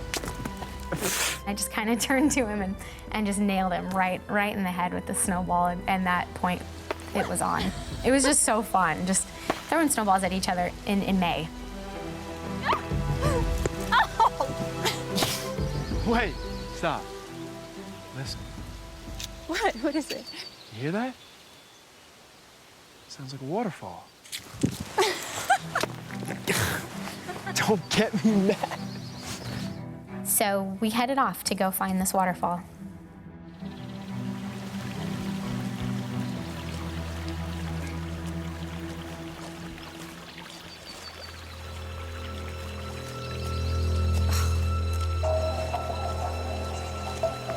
I can hear it.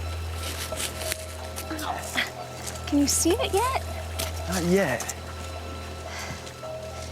Unused to this kind of environment, the city dwellers from Dallas, Texas, don't realize that the mountain is playing acoustic tricks on them. While the sound of the waterfall seems nearby, it is actually rebounding off the hard rock walls and echoing around the mountain. It didn't sound far, but I guess, you know, the sounds play with you, play with your mind, and play with your head.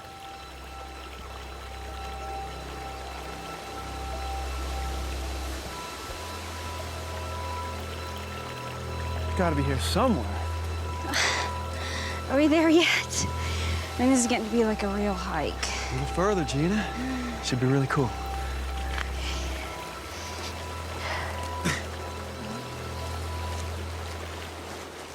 We eventually did find the waterfall, which was not impressive. Wow. It's not exactly Niagara Falls, is it? Ow.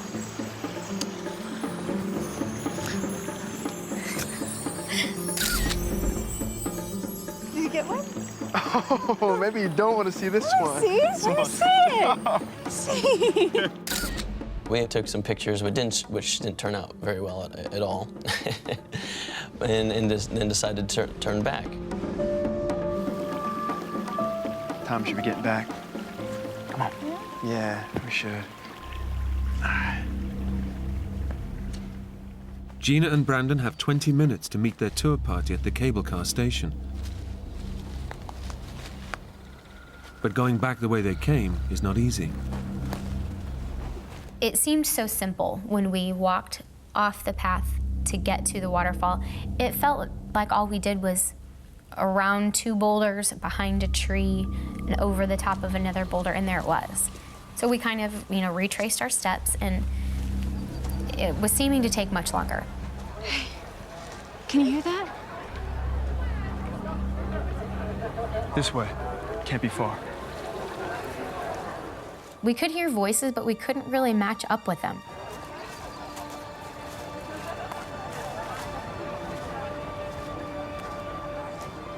It's now less than 10 minutes before the tour party leaves.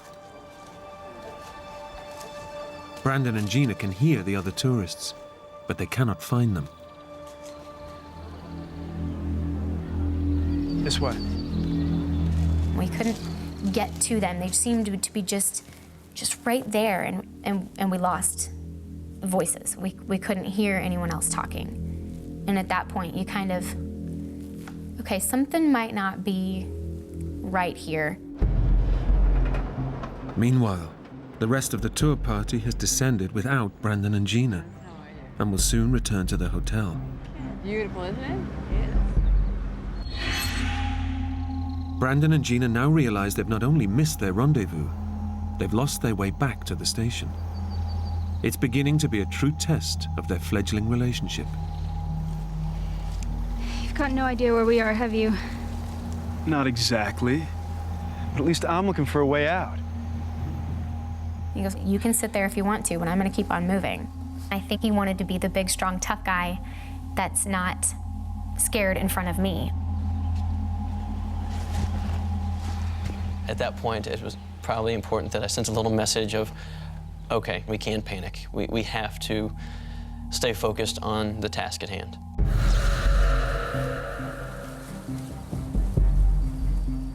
Despite Brandon's determination to find the mountain station, the dense pine forests and steep rock faces block their path.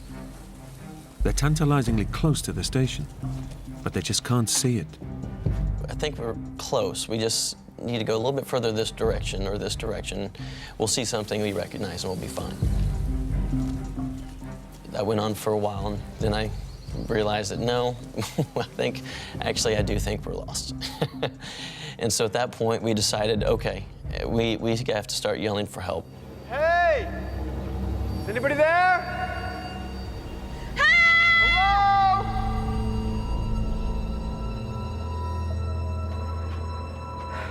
We're too short. Must have taken a taxi back. Okay, let's go. We've now passed the rendezvous time. Now we have a real problem. Okay, before it was something that was very manageable. Now it's sinking in. I think we have an issue. As night falls, Gina and Brandon are lost in one of the most desolate and unforgiving parts of the Southern Californian wilderness. But even worse, no one knows they're missing. Brandon! The most immediate danger for Brandon and Gina is hypothermia. Lightly dressed, they're at the mercy of the plunging mountain temperatures, which can drop well below zero at night. They must retain body heat, or frostbite, exposure, and eventual death may follow. All we had was wind pants and windbreakers on, not any type of gear or something to prepare for this type of weather, or food or water or anything, because we originally had only intended to walk maybe a few hundred yards to take a picture and then head back to a mountain station. So we weren't hikers, we were tourists. Brandon, I'm so cold. It's okay, Gina, it's okay. I really felt responsible. It's one thing to put yourself in a bad situation, but to put somebody else in a bad situation is tough to stomach. And so, at one point, Gina started to cry. She was very scared. And, I started to just apologize. I'm so sorry for putting you in this situation. And she stopped me right there. And I said, no, we're okay. We're in this together. We both took the wrong steps. We're both following each other here. We're okay. We're in this together. So I think at that point, he accepted that I was not blaming him by any means, that I was right there with him, that we were gonna get through this together. You can't stay here. You'll freeze to death. I've got to move. Where? We passed a cave a little way back. It's better than being out here in the open. Come on. Come on.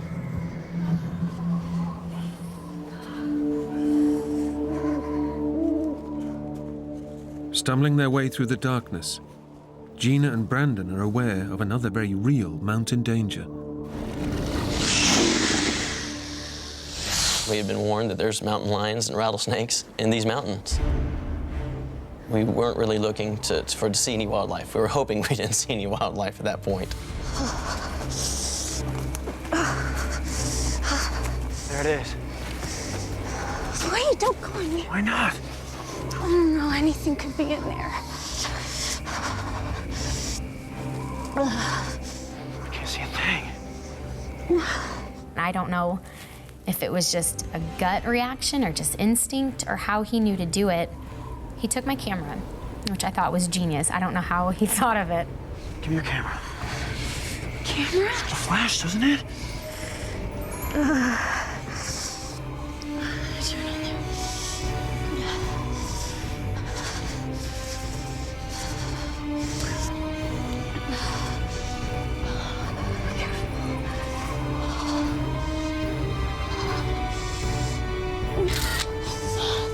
I see.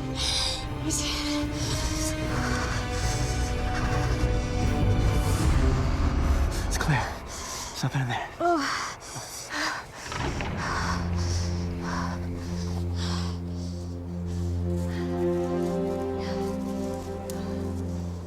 Although no longer out in the open, Brandon and Gina are still at the mercy of Mount San Jacinto's bitter chill. Well, that night, yeah, it really got to a level of cold that I've never experienced before. I'm looking at my watch, and it's 11 o'clock at night, and I'm thinking, okay, we have 7 more hours of this? You know, and we're already freezing, shivering, and how much longer can we endure this?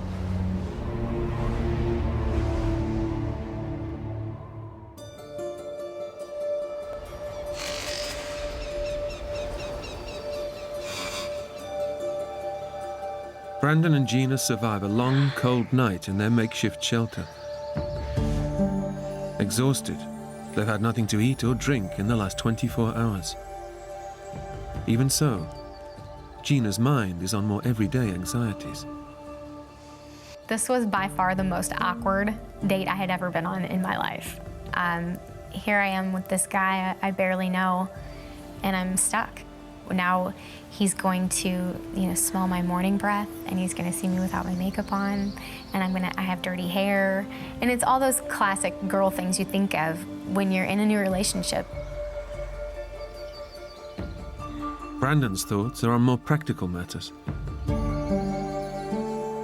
In my mind, I'm going through a checklist, okay? There's a series of fail-safes. First off, the tour bus had a head count and a list of names, so they would have known we didn't make it back on the bus. Secondly, at dinner that night, some people from my firm would have noticed we're not there.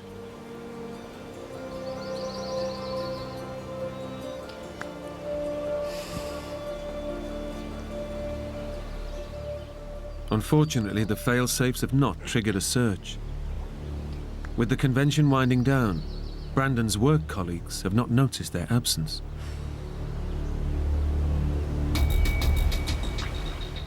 Brandon and Gina are not expected home for another 2 days, so their families have no idea they're missing. Brandon and Gina climb further up the mountain, thinking they need to go higher to reach the cable car station. They're in for a shock.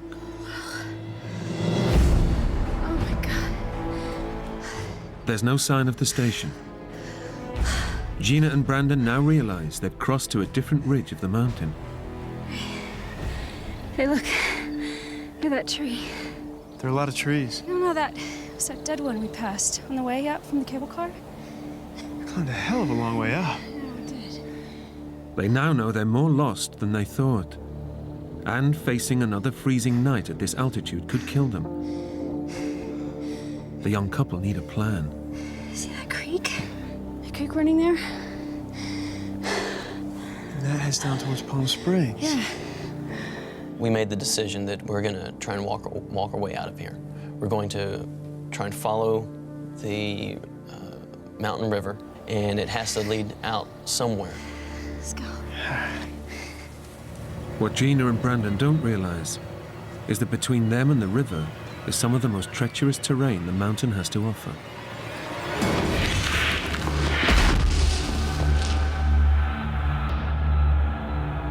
So we kind of look at each other and say, all right, well, we have nowhere to go but down. And it's steep. It's very steep at that point.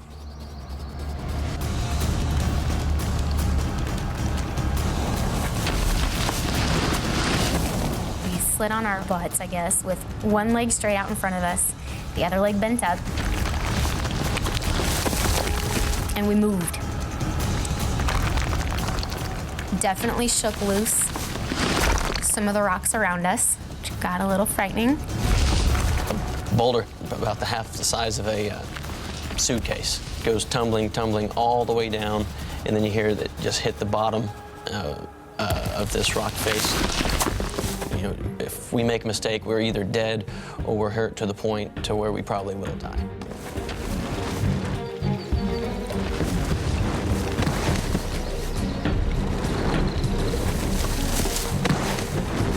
Gina, as she was trying to slide down, had kicked a rock or some rocks. Brandon, watch out!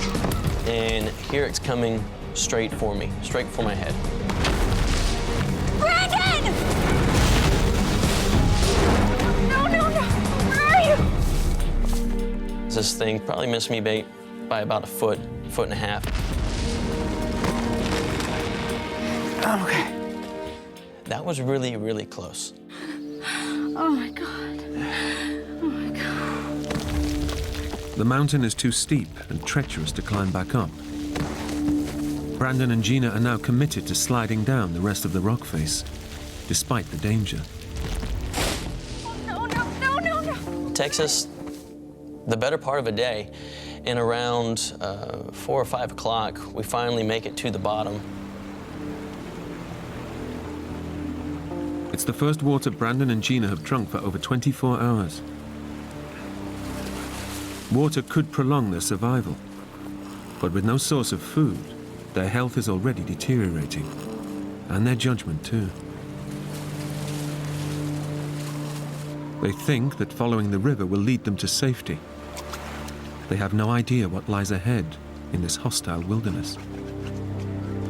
The stream we were following would get really narrow to the point where you could almost jump across it, to really wide, to the point where we had to look for like 4 and 5 rocks to hop across.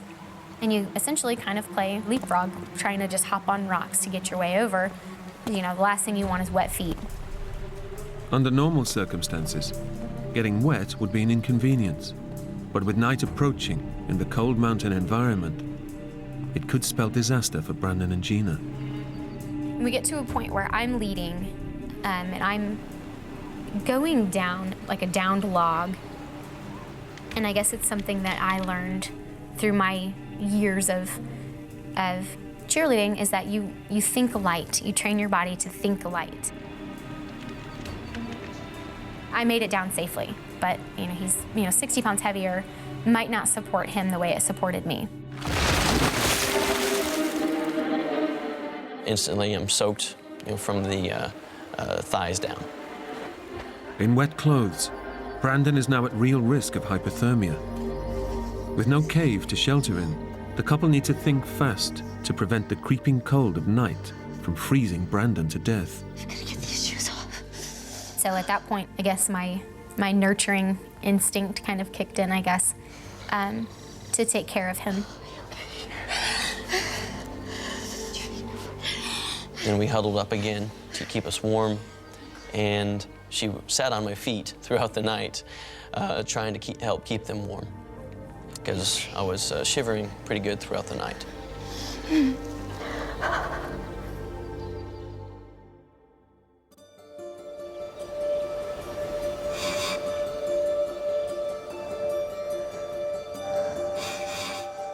The sun comes up Monday morning. I wait a little bit longer because my shoes and my socks are still pretty wet, so try and let the sun hopefully dry those out for another hour or so. After 2 nights stranded in a savage mountain wilderness, with no food or way out, all Brandon and Gina have left is a determination to keep going. We're not going to die here. And also, we just really didn't want to sleep another night out in the freezing cold. We wanted to get ourselves out of there.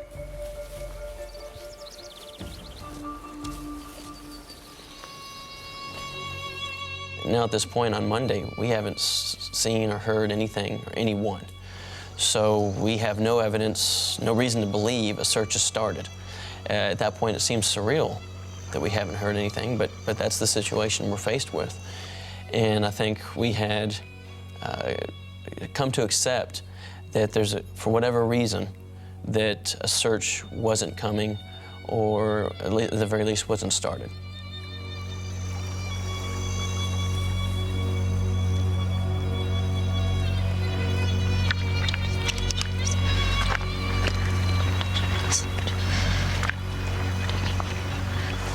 What'd you say? And I was just praying is all. You don't think we're gonna get out of this on our own? Yeah, I do. Just gives me hope, that's all.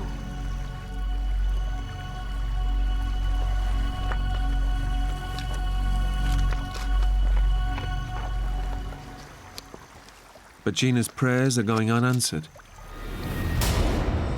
Their hotel computerized booking system has automatically checked them out. But the rooms have not been made up, so no one knows they're lost in the mountains, fighting for survival. And we really just have to be careful as we make our way, we don't get ourselves into a situation where we can get bitten or fall and get hurt or anything that's going to get us stranded. With little sleep, nothing to eat, and no sign of rescue, they'd been driven on by grit and sheer determination. Then suddenly, signs of life appear in the distance. Well, first, I'm making sure I'm not hallucinating. We haven't eaten, we haven't slept. At this point, I'm sure that my judgment is starting to not be as sharp as it once was. You see that? What? That. Oh my God. Hey! Hey! All of a sudden, you just get this feeling of, oh, I think we made it. Is anyone in there? No. Brandon and Gina realize this is not your average campsite. We definitely know right off the bat that something's wrong.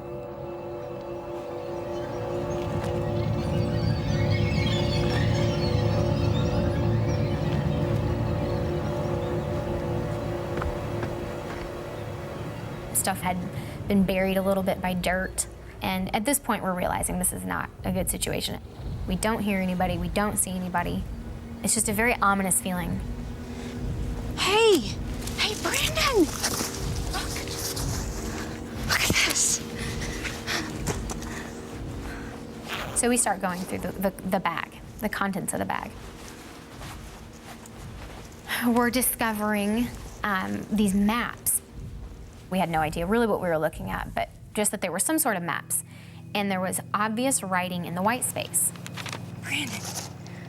Brandon, look. This is today. This is May 8th. Someone's here.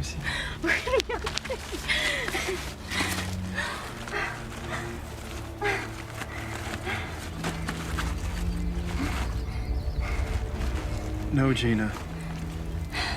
This diary's a year out of date. It's May 8th, 2005. It was just a blow. That, for one, how have we found this exactly 1 year ago to the day? And in seeing everything that he had, he was obviously prepared for something. He was an experienced climber, experienced hiker. That this campsite's abandoned, you don't know what the hell is going on. May 8th, 2005. Took a fall. Too weak to climb out a canyon. Down is gorge. No way out. Gorge? What gorge? Wait, listen, here's another one. Listen. May 11th. I'm 60 today. Down to last 2 crackers. God, this is...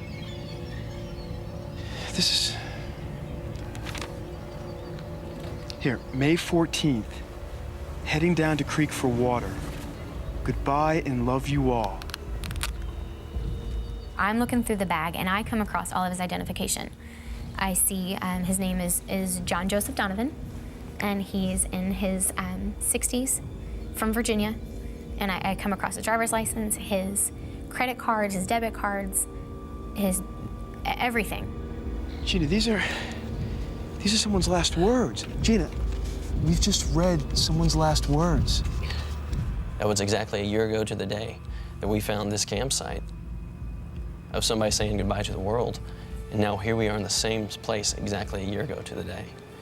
And to go from such a high to such a low in such a short amount of time was just something that shakes you. This doesn't happen. This is stuff that people make up, and put into a movie. In digging through all of his cards, I see the prayer card that has the St. Christopher prayer.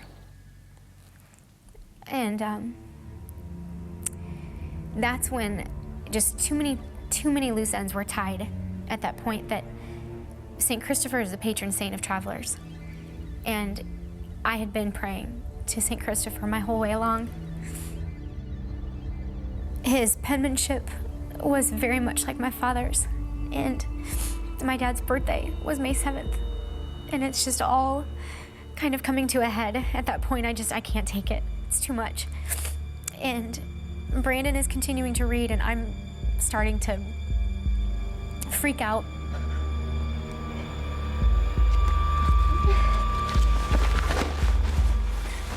At that point, I took his bag and I gathered up everything I could. I gathered up his glasses, his shoes, his jacket, because in my mind, that's somebody's dad. And somebody's dad didn't come home. And it was just important to me that any of his family have his things. I can't think of anything but getting the hell out of there. Gina, wait! Gina, wait, stop! Gina!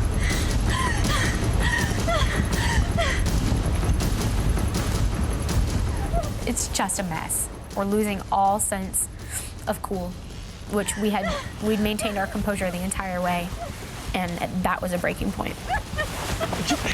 Gina!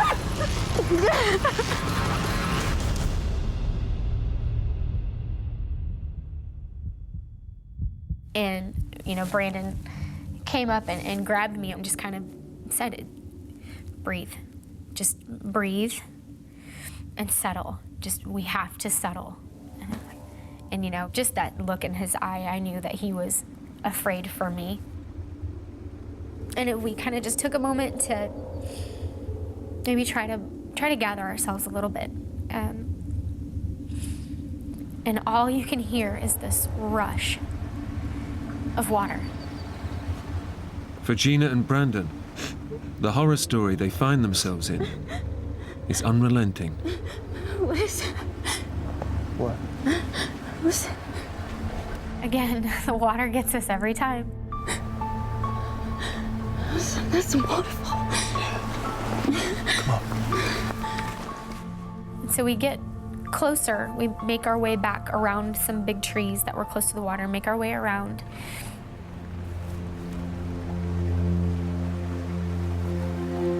And that's where we see the gorge that John had talked about.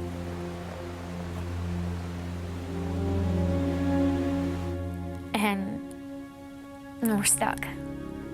We're completely stuck.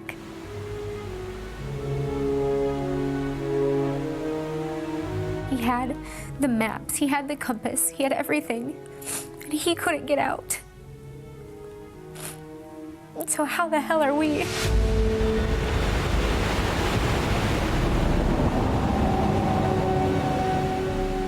Clearly, looking back upstream, what we had just come down, there's no way we can get back up it. We had jumped down so many boulders and trees that there's no way we can climb back up. To our left was straight, sheer rock walls, and to our right, it was a bowl. It made a big, giant bowl.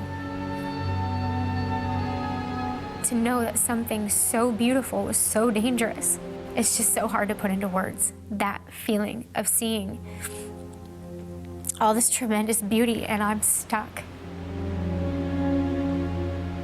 We see what he'd written about. There's about 140, 150 foot waterfall and no way to get around it. We're at an impasse. Now what? We can't, at this point it's sinking in, we can't walk our way out. They thought that following the river would be their escape route. Instead, it's led them into a trap. Now, after 2 days struggling against fear, they're losing the battle. And at that point, we knew we were not getting out. There's no way. There's no way we can get out. This man was prepared.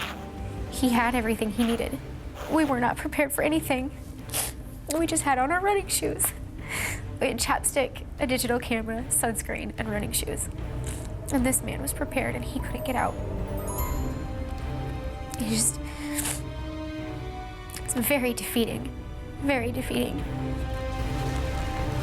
But the missing hiker, John Donovan, has left Brandon and Gina a lifeline. Yes, matches.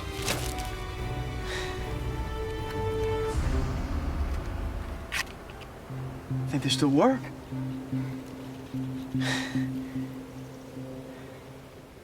I don't know how we missed it.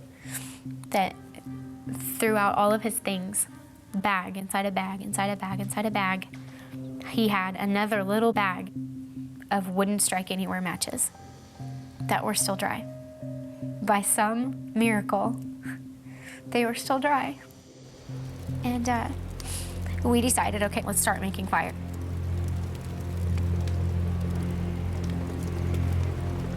What's that noise? Fire? No, that. What? It's a helicopter.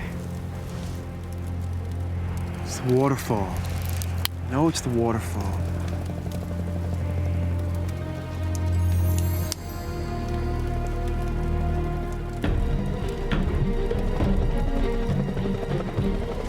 It's a helicopter. Hey! Hey!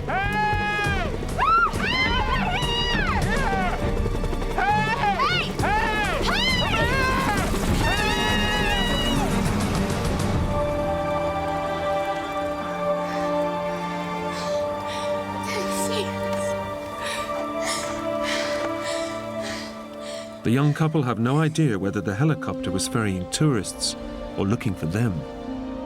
Whatever the case, Brandon and Gina may have just missed their only chance of being rescued. That night, we were alone. It was the one night that we weren't side by side. We slept a good, well, I say slept, but we rested a good 10 to 15 feet away from each other. He did his thing and I did mine. You would think at that point you need each other even more so than you ever would. But we didn't, and I don't understand that. At that point is when I started to really lose my faith. I lost hope, and I lost faith that we really were gonna get out. At that point, I started letting go, just resigning all hope and accepting it and realizing that it's okay. But I'd spoken to my mom. I had spoken to my sister. I had spoken to my best friend, and I knew it was okay. I had spoken to everyone that I love in the last few days, and it's okay. It's okay that I don't come home.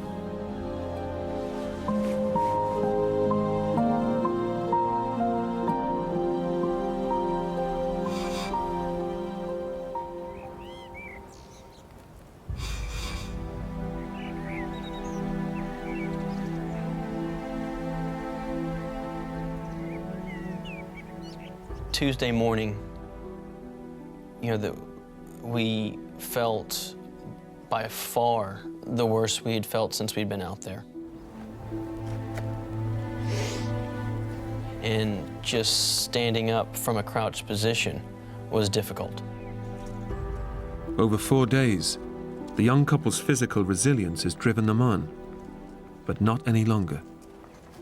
Just the constant nights of not getting any real sleep, of shivering, the days of climbing and getting cut and scraped and bruised, trying to make our way down this mountain, being dehydrated, not having any food. I think it had all finally really hit our bodies. Although they now have a means to collect water, starvation is having a dramatic effect on their health. Our bodies are starting to tell us that they don't have much more. We had turned some type of a physical corner, and it was downhill. Exactly what happened to John has been a mystery, until now. When I was gathering water from this pool, I did notice something out of the ordinary, something that didn't seem right. I think really maybe part of me knew what it was, but the other part of me didn't want to know, at least not at that point in time.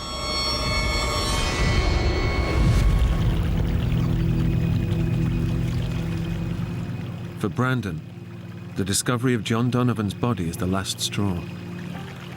That's when I made the decision, I'm gonna light the whole place on fire, the whole damn place. And they have to see the smoke from that.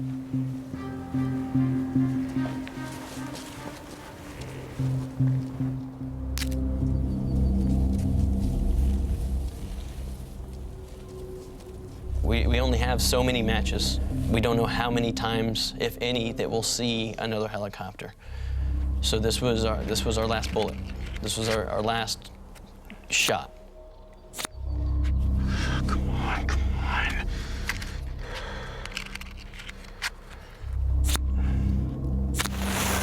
Yes.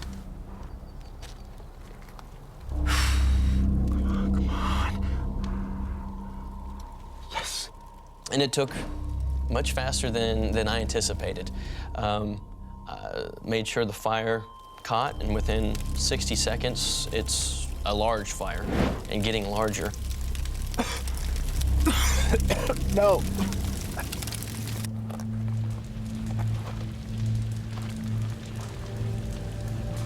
Brandon?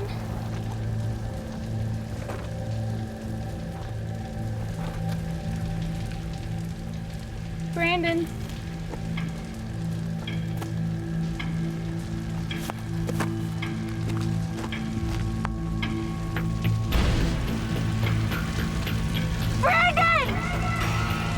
To see the fire and the smoke and not see him, I'm losing it again. I'm like running around on this little rock trying to get every vantage point I can see to see if I can find him anywhere in there. Where are you?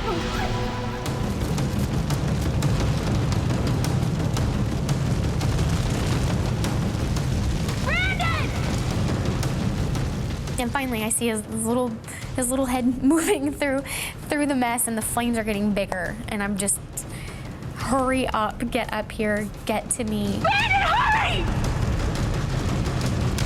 Faster! Run, run! Brandon, come on! Brandon! Brandon, hurry! Hurry! I'm okay. Just, come on. How do you not see this? Again, not a cloud in the sky, crystal blue skies, just amazing, beautiful. And all you can see are these huge plumes of just black, black smoke.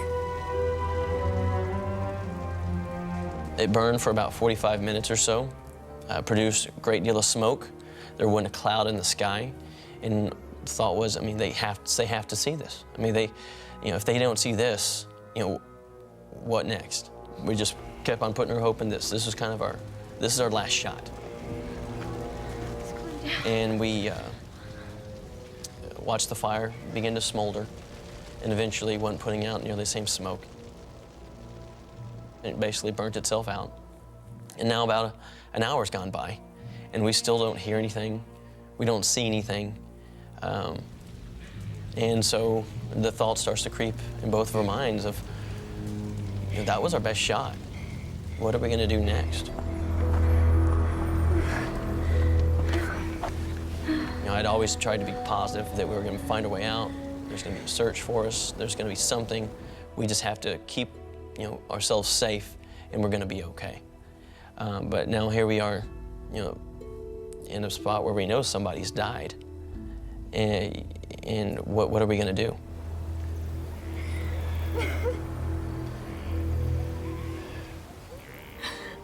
A lot of things run through your mind when you're really faced with, okay, this could be it.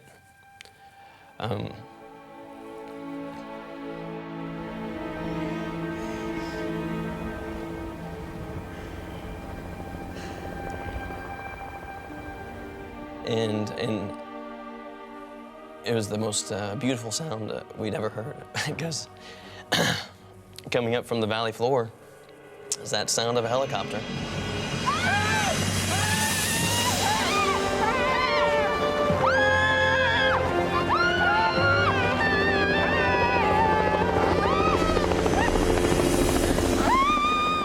think we both would have cried if we had tears, but we're both so dehydrated.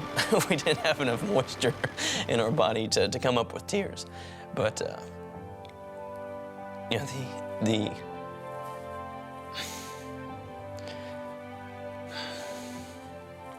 the pure joy of knowing you're gonna make it out.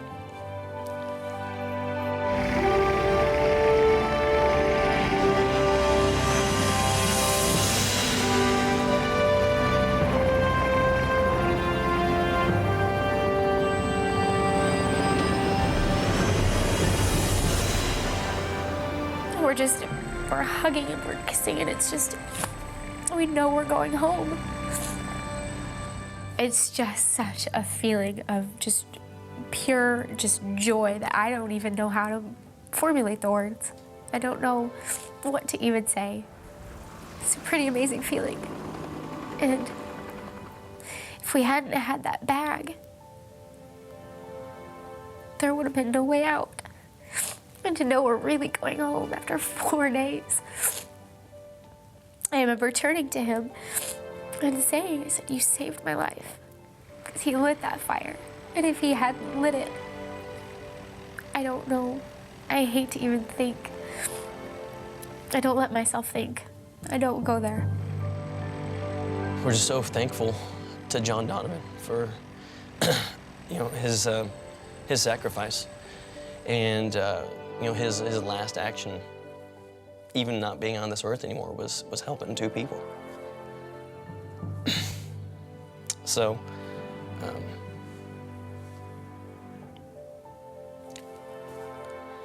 certain people just have a way of leaving their mark.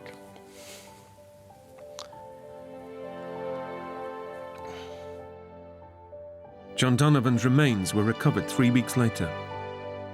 The Navy veteran was buried with full military honors.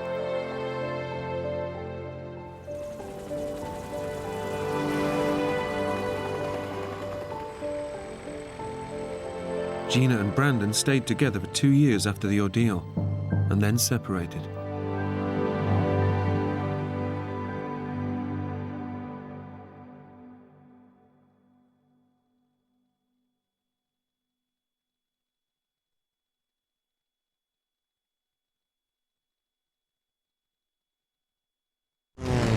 A plane carrying ecologists over the heart of Africa suddenly goes out of control. I had 15 seconds to say I had a good life. It crashes, leaving 3 men with serious life-threatening injuries. Exposed to the harshest of elements, with little hope of rescue, their only chance of survival is for one of them to walk for help. I don't want to die. If he didn't get through, we were all going to die. At the mercy of the same animals they're trying to save. I really felt that this was it. How long can they survive in such a hostile environment?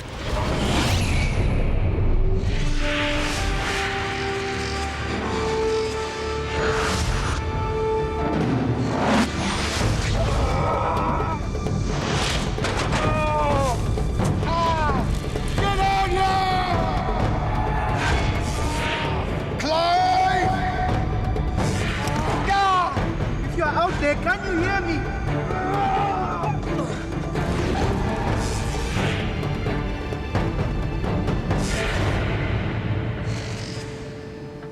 It's early in the morning, and a group of ecologists are about to go on a special charter flight. They'll be flying into one of the remotest parts of Central Africa, the Luano Valley in Zambia. Graham Child from Zimbabwe is leading the team. I've worked all over the world, but my real love is the central part of Africa. You have fantastic wildlife. Clive English has flown over from the UK, especially to work with Graham.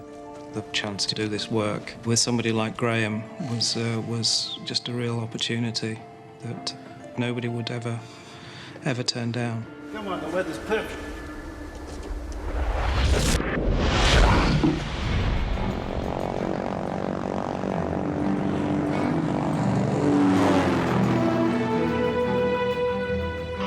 Tower, this is Romeo Delta. That's great. Lovely morning, sun in our eyes, and we were off. The team has hired pilot Adam Pope, who knows the region well. It is very spectacular. It's very remote and kind of pristine wilderness. Everyone was quite buzzed up. I don't think Mumba was quite so keen. He'd never flown an airplane before. Zambian Mumba Chikungu is here to provide the men with local knowledge. You okay? Yes.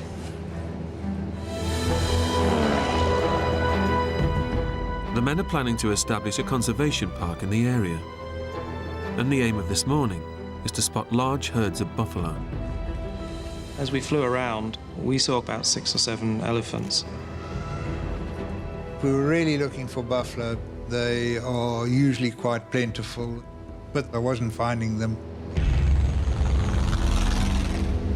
Okay, take me down. Let's have a look down there. He said, let's go in and see what we can find. They're flying towards a wetland area where buffalo might gather. But this means flying in close to a huge escarpment rock face. We had to get in quite close to this escarpment to be able to have a look at them properly. We were traveling quite fast. Hold on. The closer they get to the escarpment, the more turbulent the air becomes.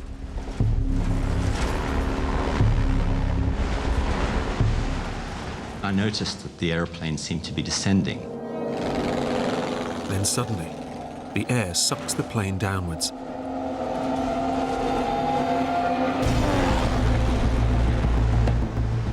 You get these vortexes that come off the ridge, and we'd flown into one of those.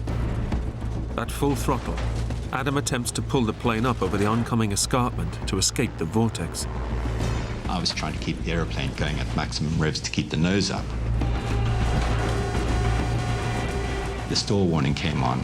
This is bad news. I know this is really bad news. We were in serious trouble. It seemed like we were not going to get over the top.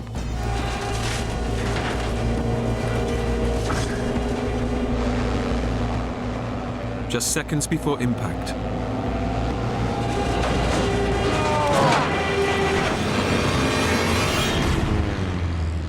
Adam manages to bank the plane. I managed to get the wings level, but we were going down. We're going in! We're going in! What happened is that we just lost it. Going in! We're going in! Brace! Brace! I had about 10 or 15 seconds to say I had a good life. Brace!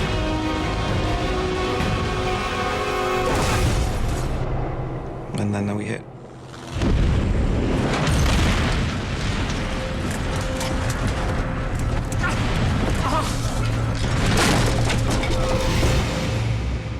The plane is shattered on impact.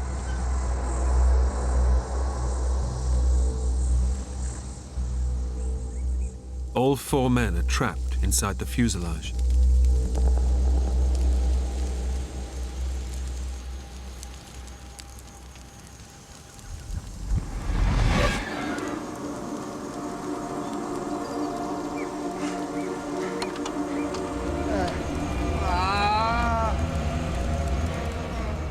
I woke up, and the first thing I knew one had to do with these situations is get out of the airplane.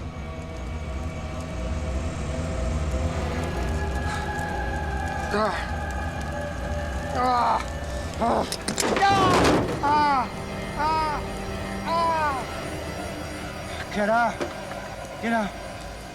I wasn't really aware of where I was. I must have been somehow aware that the right way out was on my right.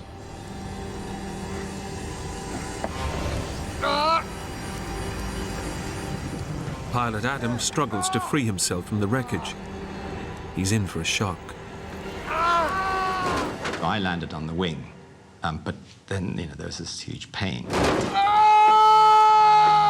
It shoots through your whole body like an electric shock. And I immediately knew I'd broken my back. Adam has escaped the burning fuselage, But he's now helpless on the wing, where the fuel for the plane is stored. Fire!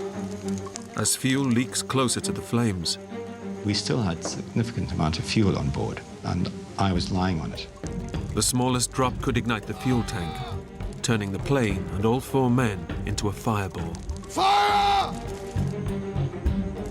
Get out! Get out! Mumba scrambles clear, but Clive is still inside the wreckage. I remember waking up. First thing I saw was Adam lying on the wing.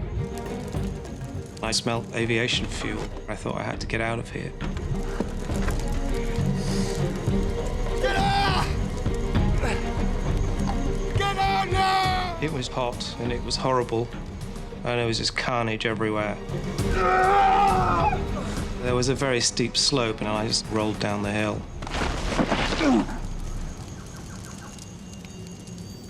The plane is a ticking time bomb, ready to explode with Adam stuck on the wing. I was scared.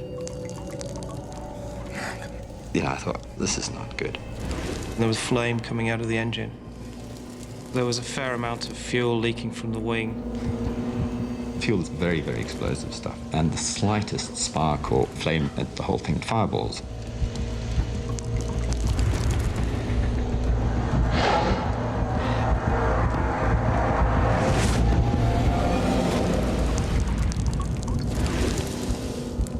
Slightest contact and the whole thing will blow. And there was nothing I could do about it.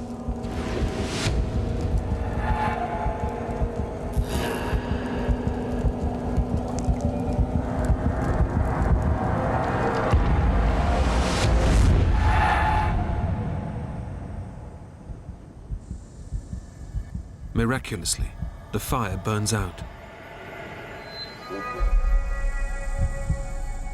The most immediate danger is over.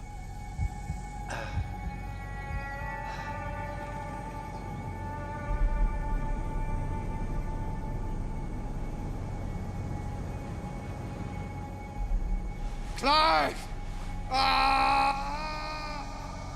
But like Adam, Clive is seriously injured and unable to move.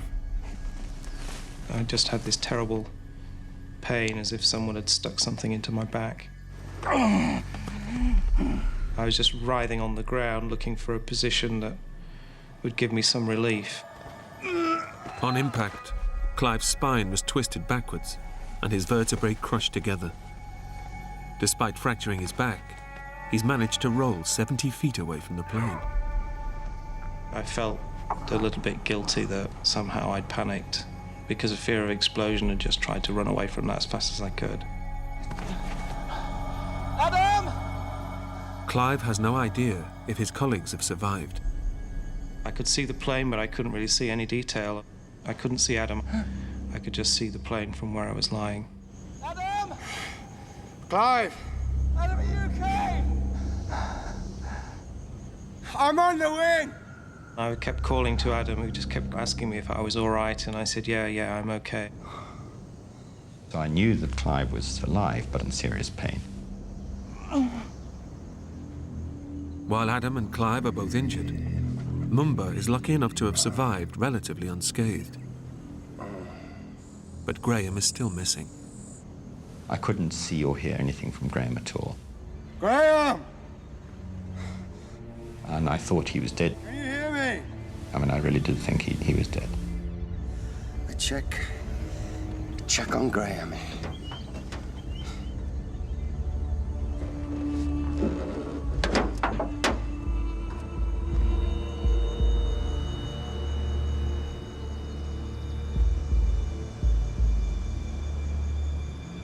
Mumba, is he okay?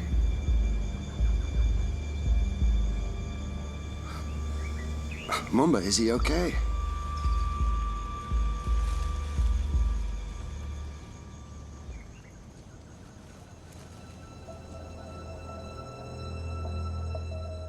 Graham has taken the full impact of the crash.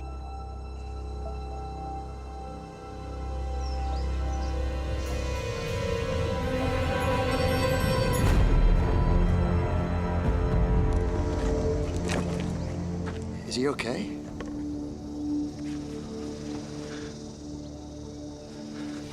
his foot. His foot is hanging off. But he's alive? Yes, he's breathing. So that was a huge relief. Graham is the most severely injured of them all. In shock, he doesn't grasp the full horror of what has happened. I knew my back was damaged and I knew my feet were damaged, but I didn't realize how bad. Adrenaline is numbing Graham's pain. When I looked down, my one foot was badly damaged with my leg bone sticking out. I could see out of one eye a little bit, and everything was blooding up very fast. To add to his misery, Graham can barely hear the other men. His hearing aid has been lost in the crash.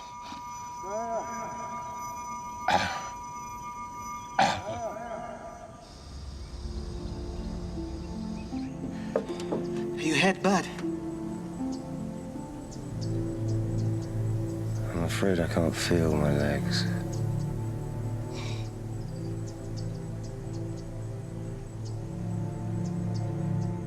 I couldn't move my legs. And then I realized that, you know, I was paralyzed.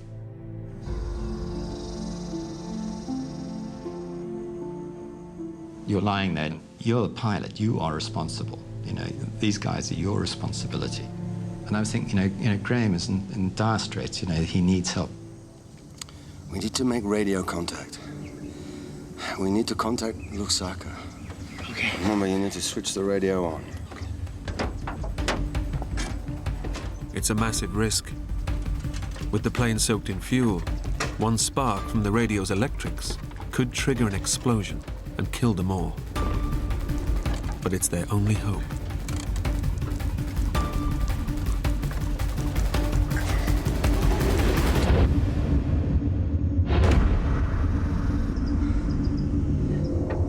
So we turned the radio on, and you can hear a click.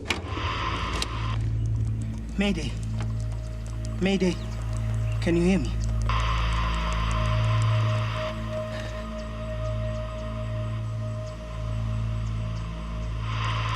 Mayday. Mayday. Can you hear me? Mayday. Mayday, can you hear me? If you're out there, can you hear me? I was lying on one wing. Graham was lying underneath the other thing. And I mean, we would have been fireballed. Mumbo, turn it off. Turn it off now. Now. I said, this is crazy, you know, we've got electrics flying around and let's turn it off, forget it, it's not going to work. Their only means of communication is damaged beyond repair. The four men are now stranded in one of the remotest areas of Central Africa, with no idea if anyone even knows that they've crashed. Would anybody be missing us? Is anybody going to come and look for us? And how would they ever find us in this place?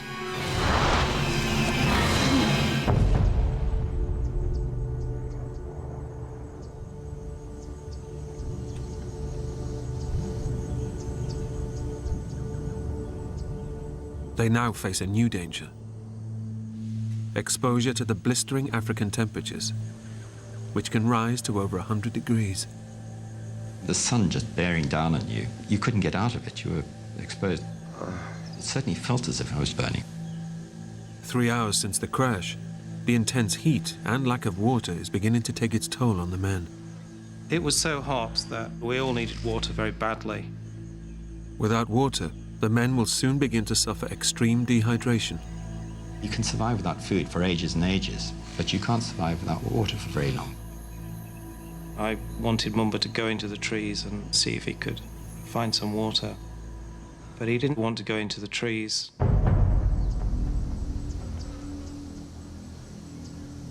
You need to find water, okay? Water. He was definitely afraid.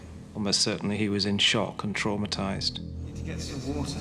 Going in! Going in! Face!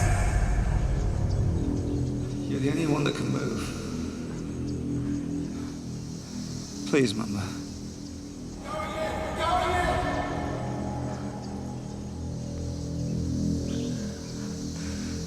Okay. To find water, Mumba must venture alone into the bush. But he knows it's also home to dangerous predators. He definitely had a strong fear of wild animals, and we were in a game management area where there was a lot of game.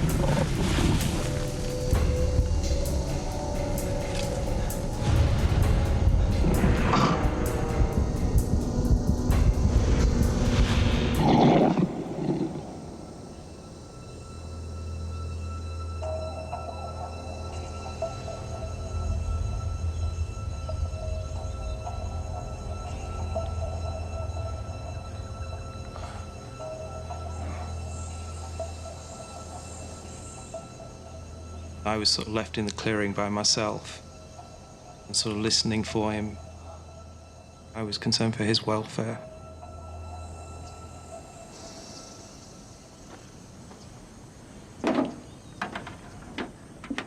Eventually, Mumba returns.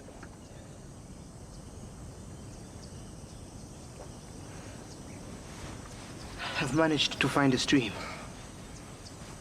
Excellent, Mumba.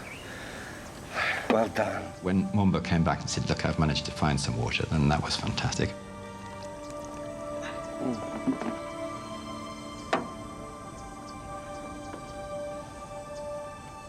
Mumba was the hero of the moment. I mean, he really was. Oh, that is good. That is so good. The water brings only temporary relief to the men. As the sun goes down, it's no longer the heat that's the danger. Now it's the African night, where temperatures can rapidly drop close to freezing.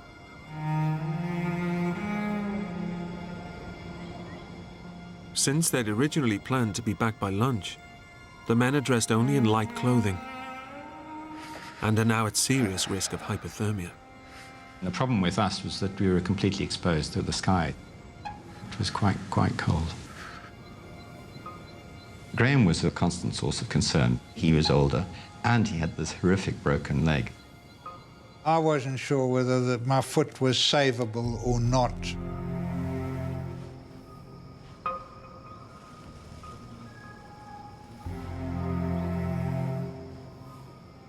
Graham is at real risk of developing gangrene in his severed foot. And his pain is so severe, he's drifting in and out of consciousness.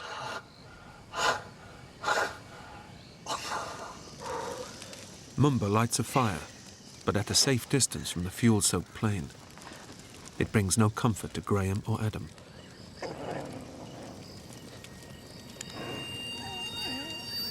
What was that? There were animals around.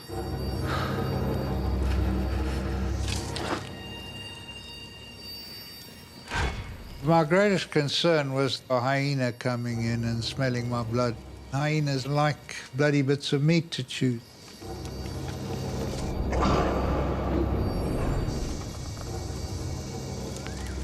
There were quite a lot of noises.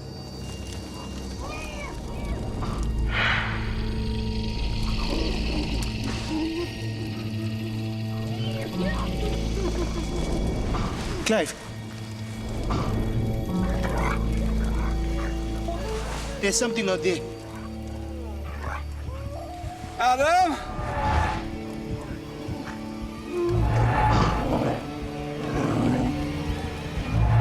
Adam?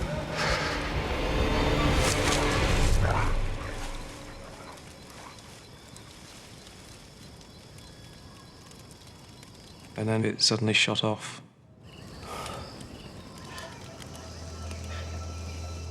It was a long night. Adam knows that the threat of animals and the brutal temperatures mean the men will not survive for long. I did feel guilt. I was a pilot, and as a pilot, you are ultimately responsible for the safety of all your passengers. He must come up with a plan. I was thinking somehow you've got to get them out of here alive. Remember? The chances of us being found are very, very remote. No one's coming, no one knows we're here. We need you to go and find help. I said, look, you know, the survival of a lot of people depends on this. But Adam... Please, Mumba. We need help. There was a whole question of trying to reassure him that within him he had the ability to go and do this thing, and that he wasn't going to be eaten by a lion or trampled by an elephant. It's too dangerous. There are animals out there, wild animals. Mumba, you have to go. Mumba faces a stark choice: to search for help alone in the dangerous African wilderness, or stay with his colleagues and watch them slowly die.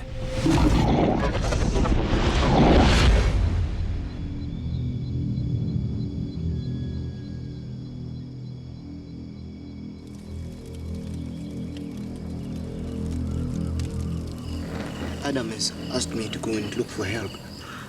I told him it was too dangerous, but he insisted. I don't know what to do. Adam wouldn't ask you if he had a choice. He was very reluctant to go. He was clearly afraid. Definitely he was afraid.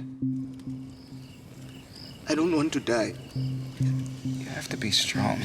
I said to him, if you don't go, then you'll probably be left sitting here with 3 dead people. If you go, we have a chance.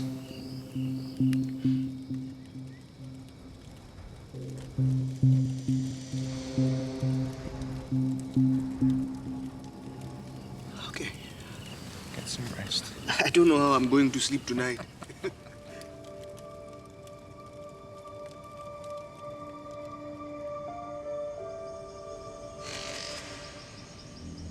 It's dawn. The time has come for Mumba to leave. But he has one vital task to complete before he can go.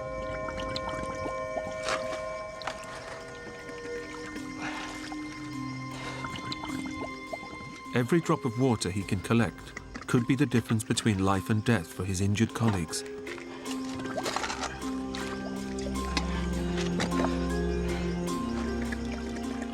We had no radio. There was no other way we could get out. Mumba was really our only hope of getting any salvation.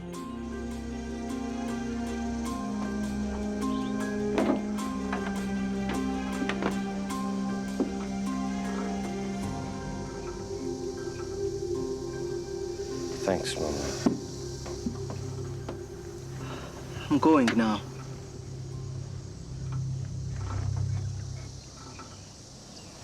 It's a brave thing you're doing.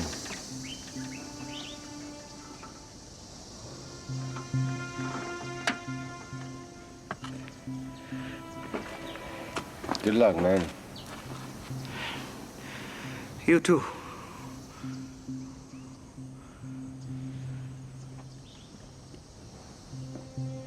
I wasn't at all sure that he was going to have enough courage to go through with it. I thought that he'd come back again and say that, you know, he just couldn't.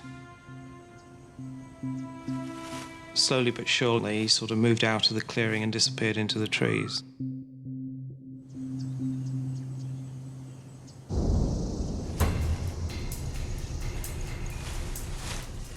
Adam has directed Mumba to where he believes there's a village.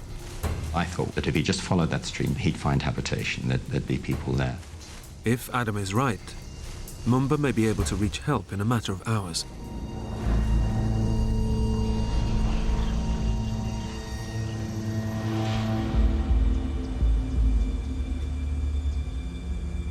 As every hour went past, I thought, well, this is good. You know, he probably is giving it a crack.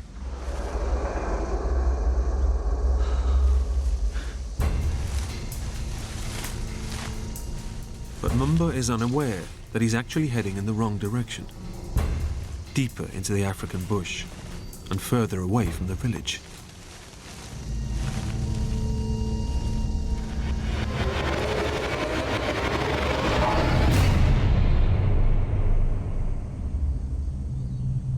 The supply of water Mumba left behind will only last a few hours. Once it runs out, they'll have no means of collecting any more. Without water, it will be a matter of hours before severe dehydration will take its toll. Their survival depends on Mumba. There was no response for the whole of the day. I was wondering, had he passed out along the way from exhaustion or something like that? After 5 hours, Mumba has still not returned. The men are on their last few drops of water. You know, your lips are cracked and sore, and your tongue tends to thicken. Water was absolutely fundamental to our survival. In these conditions, a healthy person will die within 3 days from dehydration. But having experienced extreme physical trauma, the weakened men are even more vulnerable. It's now only a matter of time before they'll die in the unforgiving African sun. Well, with Mumba gone, I realized I would have to try and find where the water was. I would have to find a way to move. But with fractured vertebrae, Clive has been unable to move since the crash. I really didn't know how I was going to do that.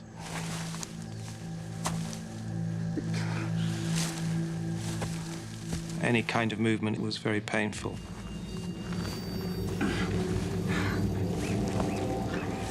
I started to wriggle along the ground and just sort of pushed my way through the vegetation, literally. That was extremely painful. He doesn't realize that with every movement, he's risking permanent paralysis.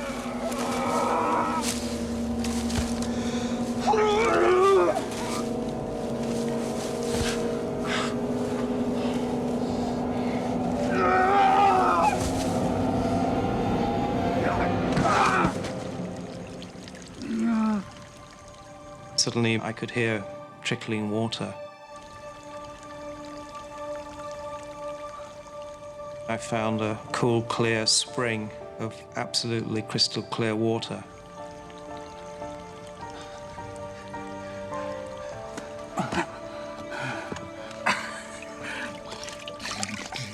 And I just put my head in there and just drank.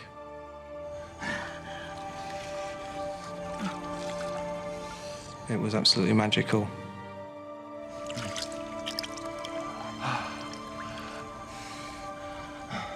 Nature was providing us with a real lifeline.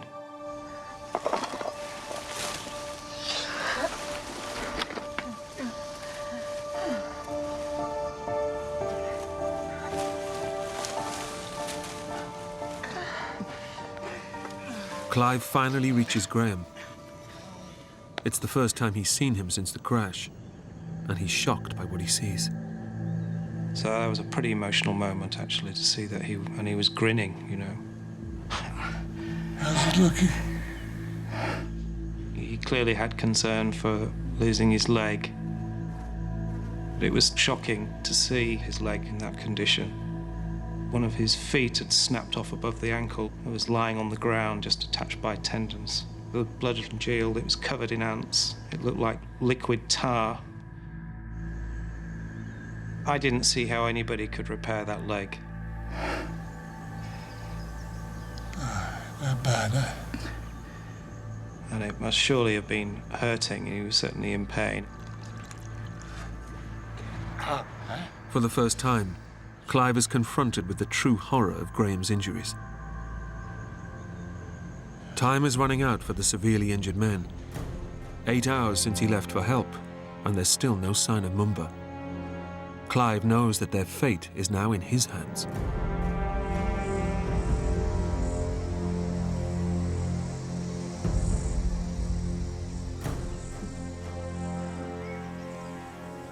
I don't think Mumba made it, yeah. Doesn't look that way. He'd be back by now. I knew that there was every chance that Mumba might not have got through. I sat with Adam and we discussed the options. I decided that we would have to do something other than rely on Mumba.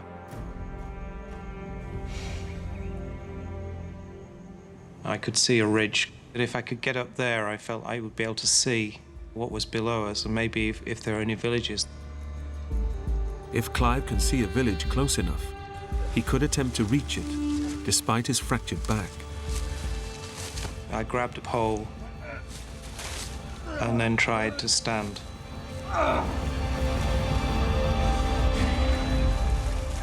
Slowly, I inched my torso into a vertical position. While he manages to stand, his progress is painfully slow. Provided I didn't twist or turn or bend forward too quickly, I was okay.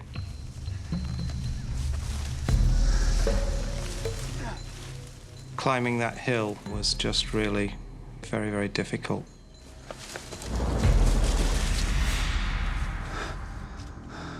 When I got to the top of the summit, I looked down to the valley floor. There was no settlements.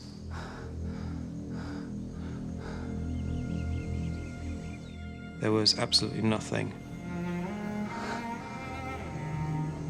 And a very steep descent to the valley floor, which would have made it extremely difficult to even get down there, let alone across it and find people.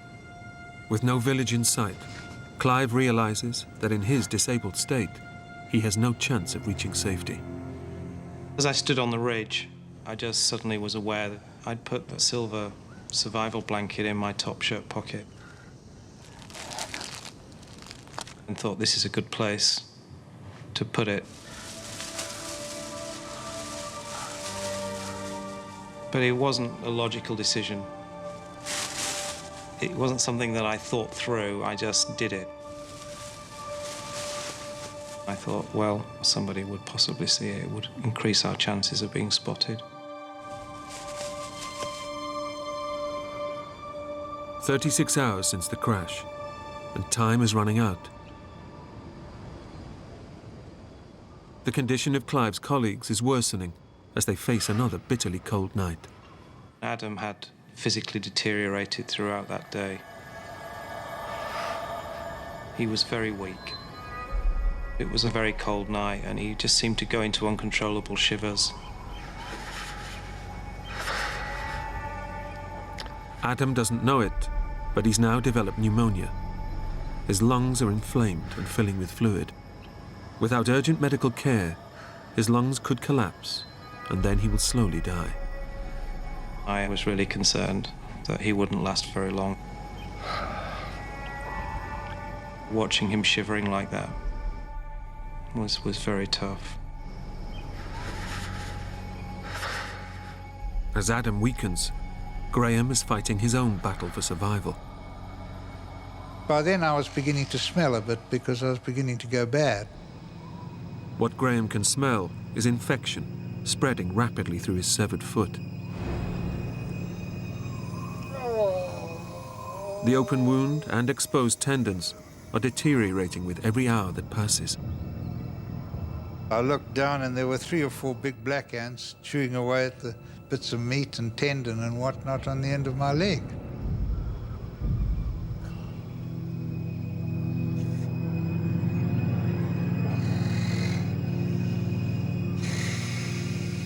But there wasn't much I could do about it. I couldn't even brush them off. I'd done a calculation that after another night of cold, I didn't think Adam would survive that.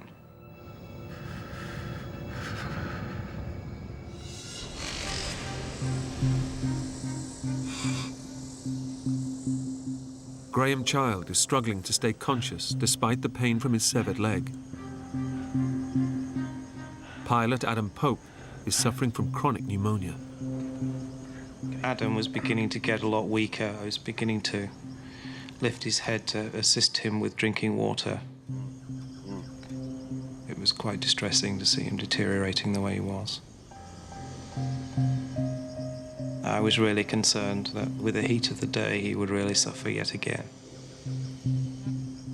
Clive makes a desperate decision.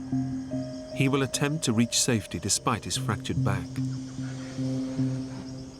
He has no idea whether he's even capable of making it. I wasn't really sure whether I could do it, but I was absolute agreement that I would rather try to do something like that than just sit there and watch these 2 guys slowly deteriorate.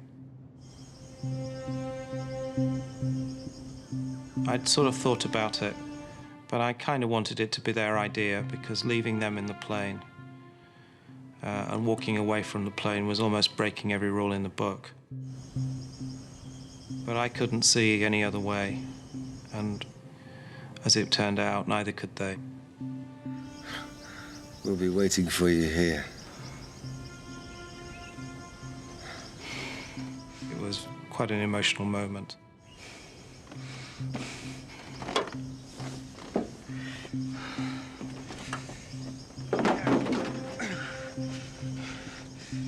The men know that this may be their final goodbye.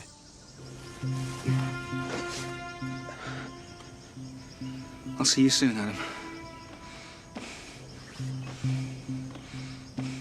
All I remember was looking back at the plane. No one there to get them water. No one there to help them with anything they may need. They were just going to lie there, and if I didn't get through, they were just going to die.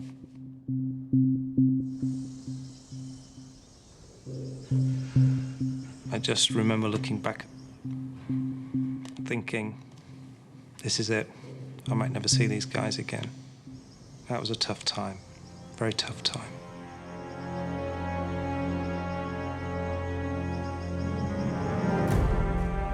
It's a massive gamble.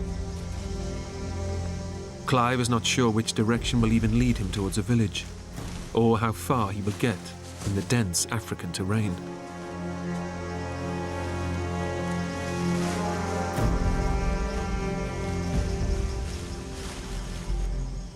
With barely a few hours' worth of water, the injured men are now alone and completely at the mercy of the African elements.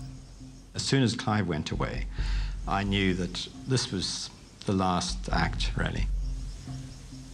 We couldn't survive much longer. Adam and Clive are now clinging on to life. All they can do is wait and pray for rescue. There was nothing else we could do. I don't know that we even communicated with each other. We might have shouted to each other once or twice during the day. But that took energy. We were both completely vulnerable. We were on our own. We couldn't move. We couldn't do anything. We couldn't collect water. And we were vulnerable to any kind of foreign thing.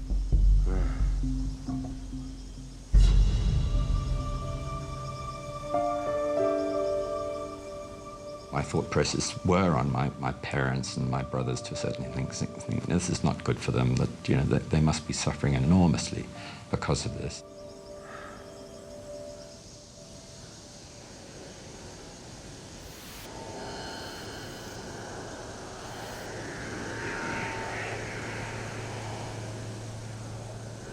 Graham, can you hear that?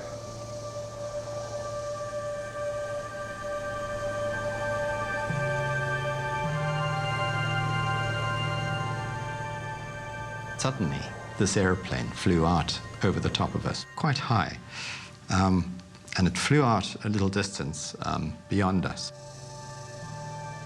A search plane is scouring the area. But Adam and Graham know that their plane is obscured by dense vegetation.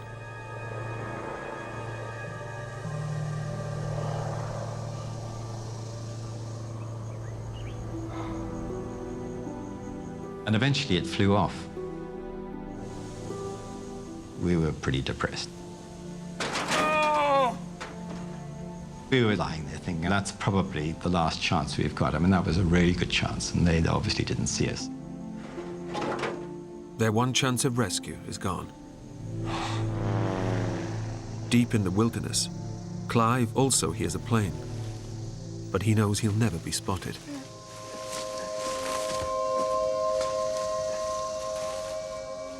I walked for the whole day through different kinds of vegetation, crossing gullies. At the top of every ridge, you were convinced that at some point you'd get to the top and you look down and there would be the village that you were waiting for.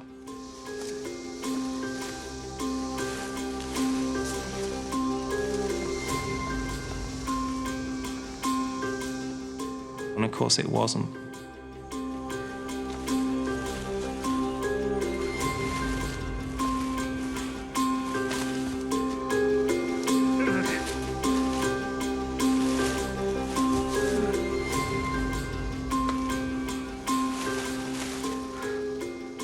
I began to get more frantic that the next ridge had to be finally the one I was looking for.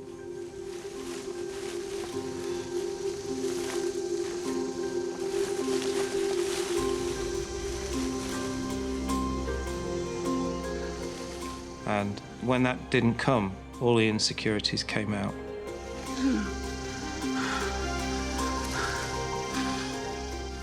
Am I in the right place? Have I gone the wrong way? I just thought, I failed. I haven't got through. Clive's last ounce of strength deserts him. He can go on no further.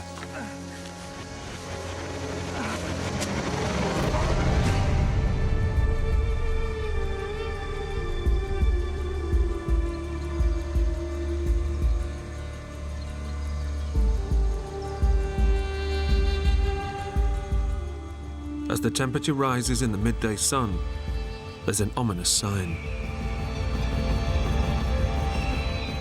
Vultures.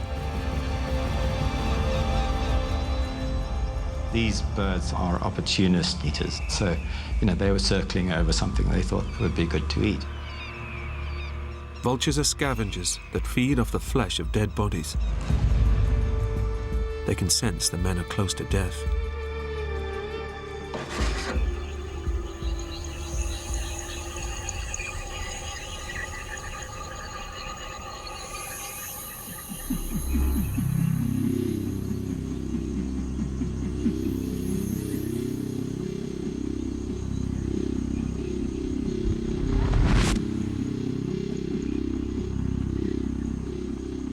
Hear something in the distance.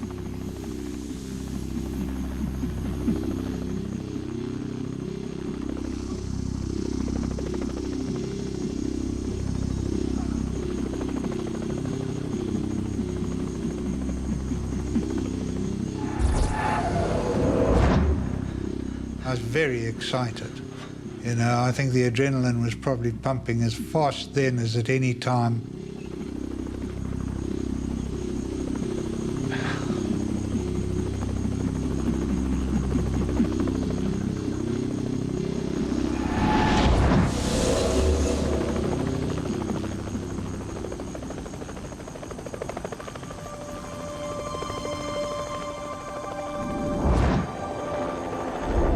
And this helicopter comes flying in from our left.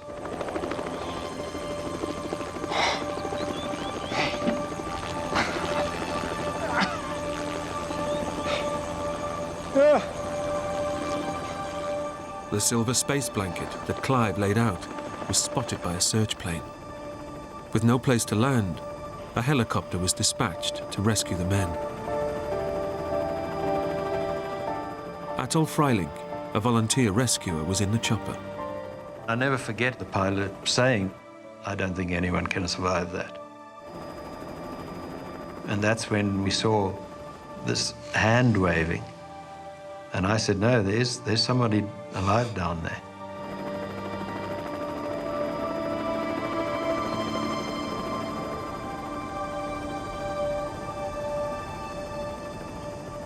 And I said, oh, this is fantastic.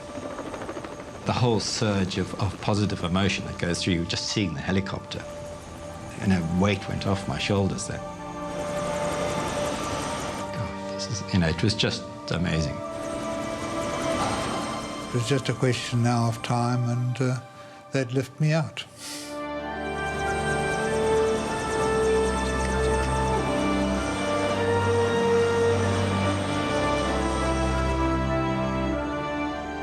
Mumba finally reached a village, a day after the men were rescued. He later died of an unrelated illness.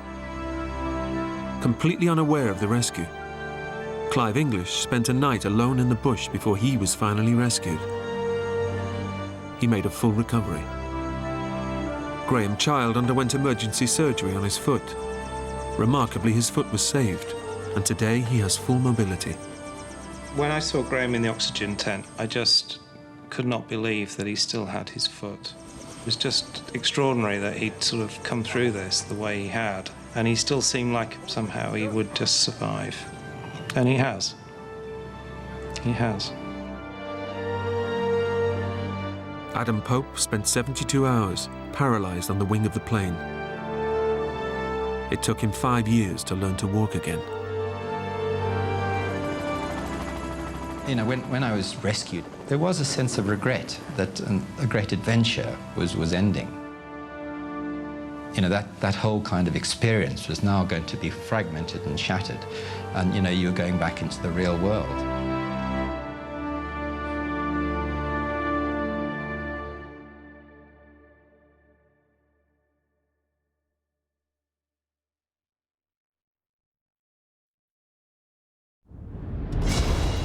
When a plane spirals out of control in a freak storm, 3 friends must jump to save their lives. Once that door was open, I just jumped. Without knowing the fate of his friends, Will Slattery faces a terrifying ordeal. He battles strong currents, the threat of deadly sharks, and of being driven to the edge of insanity. Death was imminent and very, very close.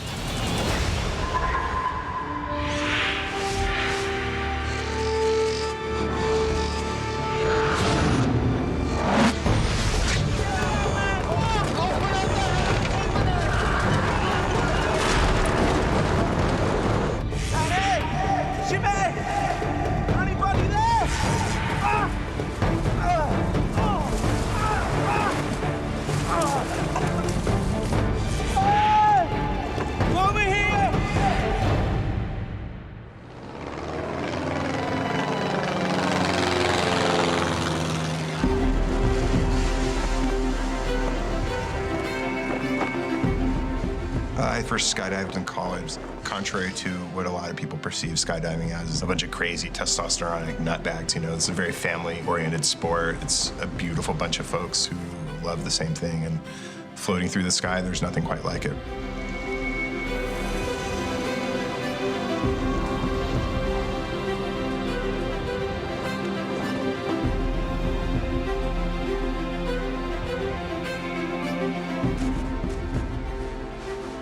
Will Slattery and his 2 friends, Jimmy Simplicio and Manny Sanchez, are on a dream vacation, skydiving in Costa Rica.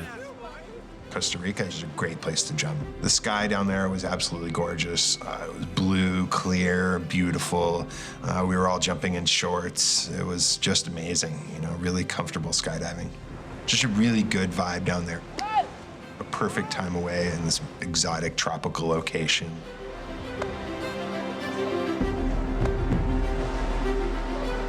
Jimmy was a really great coach, a really great teacher, a mentor to me. Manny was more of a friend. Manny actually used to wear this big jester's hat. It was quite funny. Get drunk and do it again, you know? I'm not going to take my hat off. No. Will and his buddies have traveled to Costa Rica from California, where they're all members of the same skydiving club. Elsinore Skydiving School? You knock yourself out. Giles Fabris manages the club and checks in with the guys, even if they're thousands of miles away. Elsinore Skydive Club, Giles Fabris. About Skydive Elsinore was the family of skydivers that live and jump there. The best group of people anybody could possibly ever meet. Fantastic family atmosphere between the skydivers, it really is. Well, like me with all this paperwork. They were going down to Costa Rica to kick back, relax, do some jumps, enjoy the scenery, and generally just have a great vacation with a ton of skydiving in it. Yeah, all right, you enjoy it. Cheers. Hey, it doesn't get much better. Good stuff. Hey, listen. We're gonna chug. Slide back. Hey, McMillan, guys, he's gonna talk. It's a clear blue skies. And wind in Clear your hair. blue skies. Yeah, wind in your hair except for mine. The next day, Will prepares for his final day's jumping. And as always, safety is the #1 concern. You check your gear over and over again. I'm probably more anal, so to speak, about that than a lot of other people, but I tend to check my gear several times to make sure that everything's in order. I'm an adventurous person, but I'm in no way a cowboy. I'm not going to do something that's going to kill me. People will tell you I'm quite conservative. If you pay attention to what your gear is doing and where things are supposed to be and keep them where they're supposed to be, it can be a very, very safe sport. Hey, Will, you almost ready, buddy? Yeah, man. All right.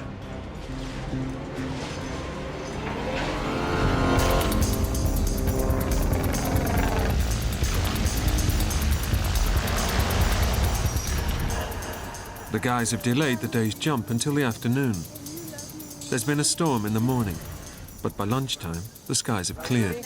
Cloud's gonna blow over. It was sunny, you know, some white clouds, but nothing stormy.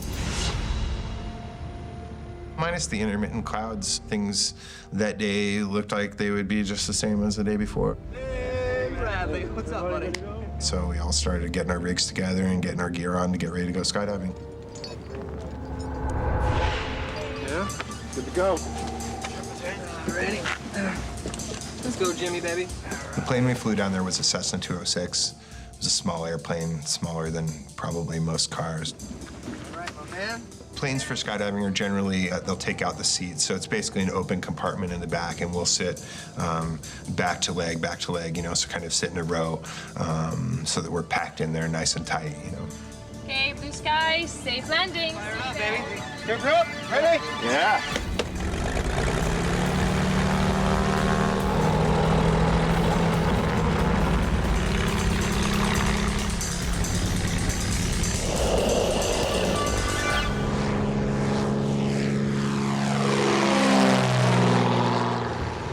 You nervous, man? You look nervous. A little bit. Yeah, dude. All right. The atmosphere on board is light-hearted. I was there. But as the plane climbs, the weather begins to close in. Within 5 to 10 minutes after we took off, we actually entered the clouds. And from that point on, for probably 20 minutes, we were in complete whiteout, meaning all around the airplane was white. We couldn't see the land, we couldn't see the ocean, we couldn't see anything.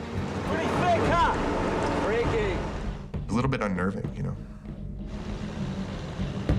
Will and the guys hold tight, obeying the golden rule of skydiving.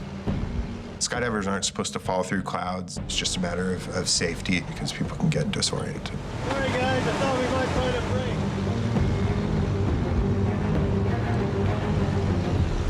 We were expecting at some point to come out above the clouds, but we just never did. With no break in the clouds in sight, the guys decide to turn back. Okay, guys, it's too thick. It's just not worth taking the risk. We were a little disappointed, but we all skydive a lot, so it wasn't a big deal, you know, we'd get over it. We're used to clouds and, you know, you don't jump through clouds generally, so it was fine. But as the plane turns and makes its way back to base, they hit serious trouble. Within 20 seconds after we started going into minor turbulence, God, I hate this car. it just got worse and worse. Okay. Then the plane started going into massive turbulence. I was definitely not a happy camper, you know. I didn't want to be in a little tiny plane flying crazily all over the sky. No. Seconds later, the plane begins to lose control. The plane is just going haywire. It even started to tilt. I was on the ceiling, I was on the floor, I was on the ceiling, I was on the floor. I was frightened.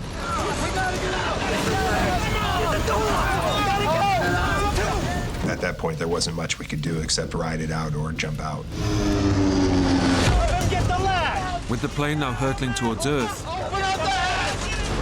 Will and his friends have no option but to take drastic emergency action. And at that point, we all started going for the door, trying to get it up. It was the only thing we could do. It took us 4 tries to get the door open because we were being thrown about the airplane so much. Come on. Despite not knowing how high they are and if they have enough time to parachute properly, they dive into the void. Once that door was open, My butt was out of that airplane. I did not want to be there. I knew that. I trust my skydiving equipment. I trust my parachute, and I did not trust that airplane at that point.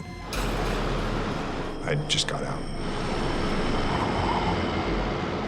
5 to 8 seconds later, my automatic parachute went off, which means I was going at a very fast velocity at about 700 feet.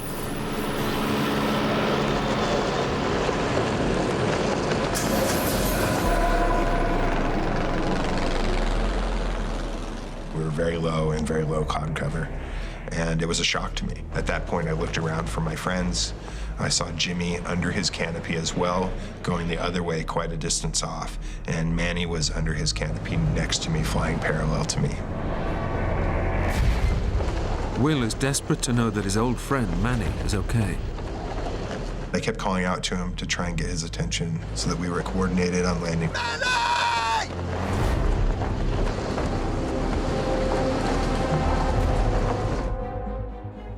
But he never answered.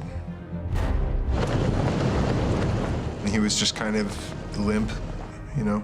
His head was hanging down, and my assumption at that point was that he got hit by the airplane coming out. It occurred to me that he might be dead. Just seconds after jumping, Will is now hurtling towards Earth at 40 miles an hour, with absolutely no idea where he might land.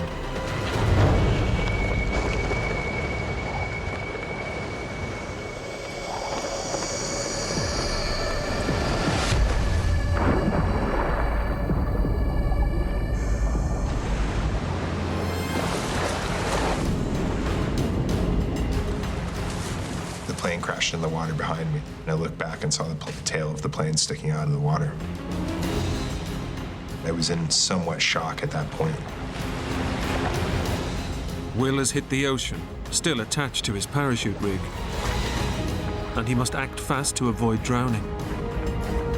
If you land in water, you want to get your chest strap off so that you can take your gear off immediately and swim under the parachute. At that point, it was really about focus and trying to do the right thing, so if there's a chance of survival, that you survive.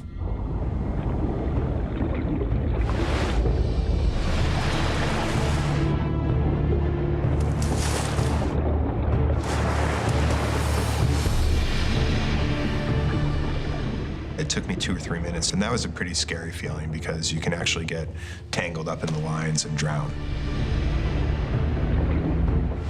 On surfacing, Will's first thoughts of his friends. They've also dived out of the plane. One of them, Manny, seemed in serious trouble. I removed my shirt and my shoes because I wanted to be able to freely swim over and find Manny.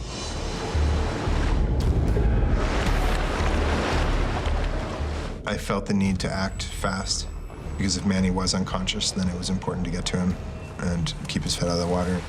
Manny!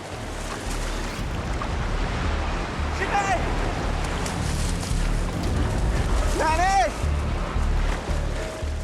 He wasn't answering me. I didn't see his parachute. I didn't see anything. Manny! Is there anybody there? Don't worry. So I swam around toward where I thought he would have landed.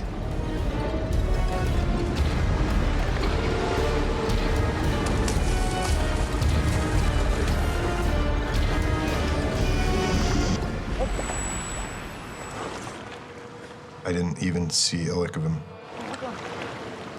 With his friends gone, Will quickly has to face up to his complete isolation. Hello? I accepted the fact that I was alone in a pair of shorts in the middle of the ocean.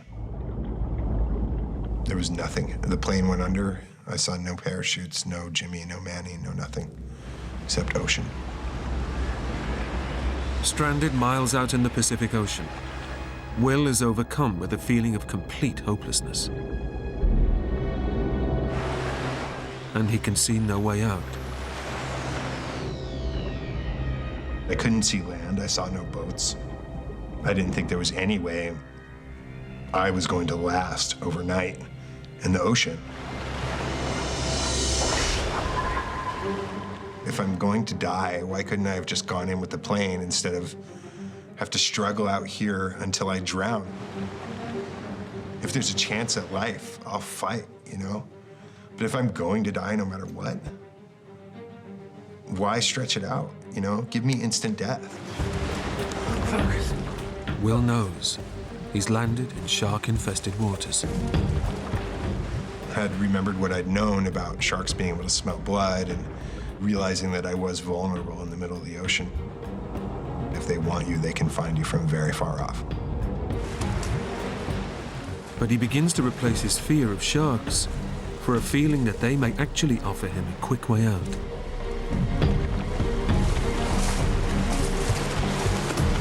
You hungry? I didn't want it to be some long, drawn-out process. Like, who wants a long, drawn-out death? Come on! Which is why I decided that being eaten would be a much better option. Come on! You hungry? Ah!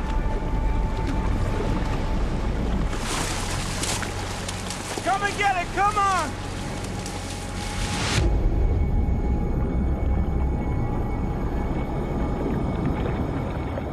But the sharks don't come, and Will begins to take stock of his predicament. If I'd been off the coast of the States, there would be Coast Guard and other boats looking for me within a short period of time, but this was a third world country. So I thought, you know, don't be a spoiled American and think there's going to be a boat coming to get you. You have to survive this or not. Let's just enjoy the view. Alone in the ocean, with night fast approaching, Will decides to fight back. I started to have to make decisions about what exactly I was going to do. I had to do something. I didn't want to expend all my energy treading water when I knew that if I just laid back, I could float. The most important thing out there was retaining calm and not panicking, because panic I knew would kill me. Staying calm, and that required a faculty that was born anew in myself that I think I've certainly never experienced before.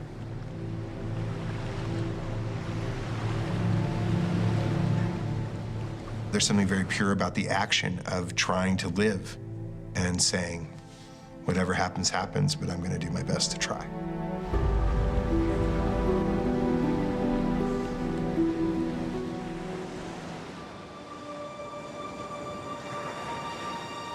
The ground coordinator, Tanya Handel, is waiting for the guys to land at the agreed location. My stomach started to turn when I arrived and there was no skydivers on our drop zone. Even if they'd landed somewhere else, Milt Burton, the owner of the skydiving school, knows to call her. Okay, guys, we're all good.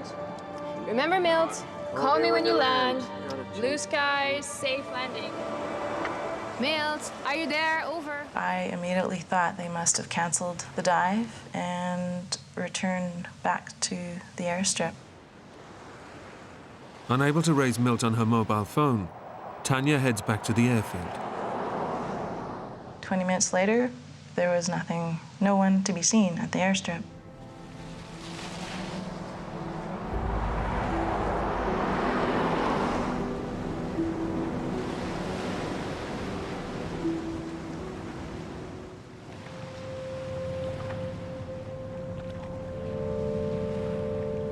Out in the ocean, Will has been struggling to stay afloat for 5 hours. His muscles are drawing on emergency reserves of adrenaline. He's beginning to suffer acute exhaustion, and he's in complete darkness. I could scarcely see my hand in front of my face. It felt like I was in a dark, dark place, a dark world. It was very isolating. I don't think that I've ever felt more vulnerable.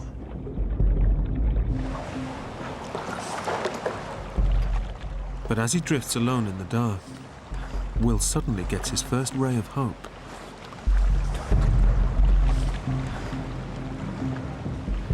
I saw 5 or 6 lights spaced out across the land. I had no idea how far they were. I knew they were lights and therefore human, and I was pretty convinced that was where the land was. It's the glimmer of hope he's been waiting for, and Will makes for the shore. I had to go slow, calm, collected, cool. I would do maybe 20 to 30 backstrokes and then stop. It was a great thing I knew where the land was.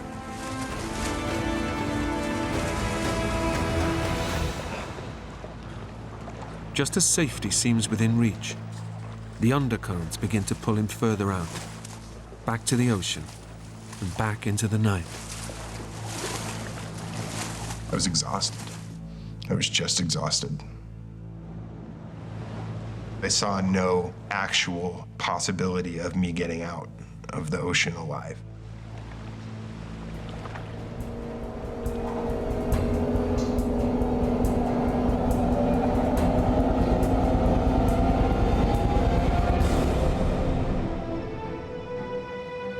Back at the airfield, Tanya is waiting for the plane to return to base.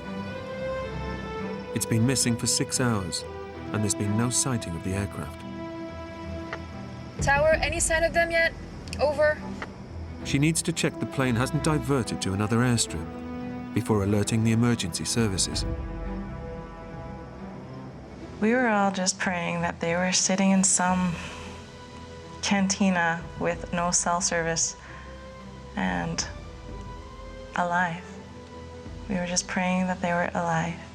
We didn't care where, just that they were alive.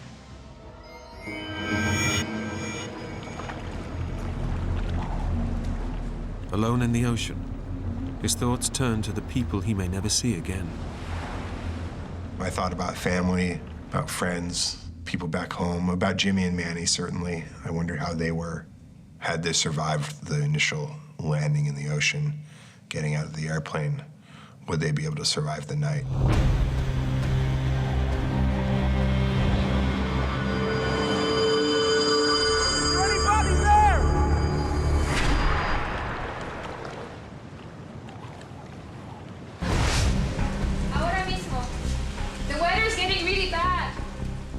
On shore, Tanya now realizes that something has gone badly wrong. The skydiving plane has not returned and is missing. Sí, tenemos que buscarlos. No, listen. Escucha. The plane has not landed. She knows the plane must have crashed, but the Costa Rican emergency services can't launch a rescue during the night. Visibility is just too poor. No, not tomorrow. Now, we have to go now. Panic was going through my head. I mean, they haven't called me, they always call me. We didn't know where to even put our energy into looking. Where could they have gone? North, south, up the coast, down the coast, in the mountains, off the coast. We had no idea where to even start to look for them.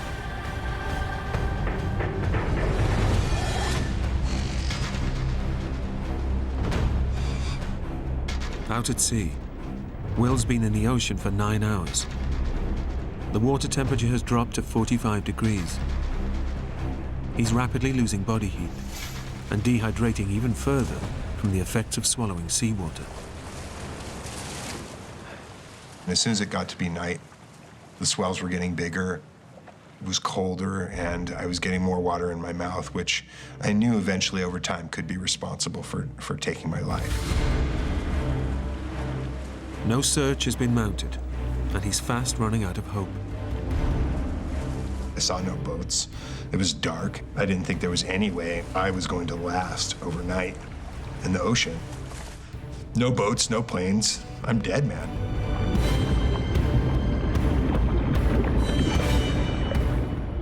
I don't think that I've ever felt more vulnerable.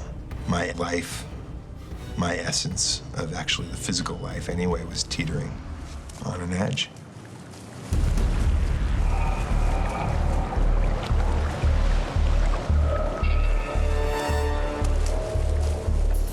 Just when it seems things can get no worse, Will comes under attack from beneath the water.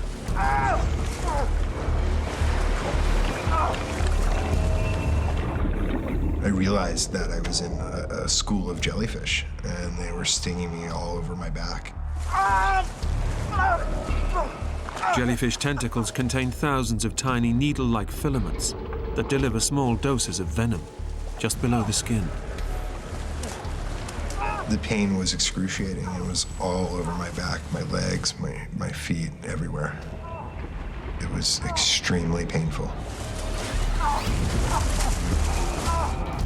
The jellyfish is stinging Will's skin, leaving welts and bleeding sores.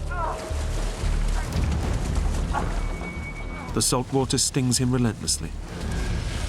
It was excruciatingly painful. I was crying. I mean, it hurt so badly. Will desperately tries to escape the jellyfish. I swam faster to swim out of the school. But he just keeps swimming into yet another school. I was, taken aback by the amount of times I was stung by the jellyfish. My God, how much worse can this get?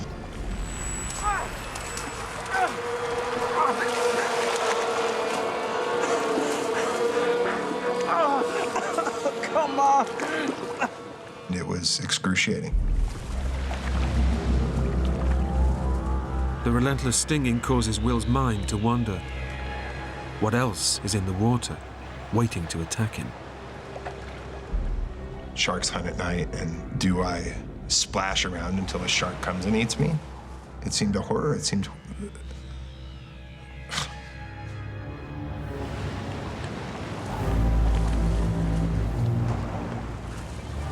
And then his worst fears become real.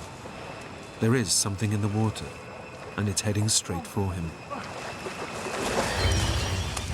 I saw something floating in the water. And be it shock, I don't know, but I thought, oh, it's crocodile. As it moves closer, Will is about to find out if a deadly nighttime predator is about to get him.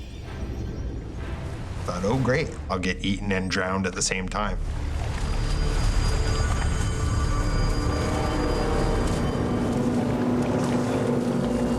I had no idea how far out saltwater crocodiles would swim, and this was too elongated to be a turtle. So I thought, oh, it's crocodile.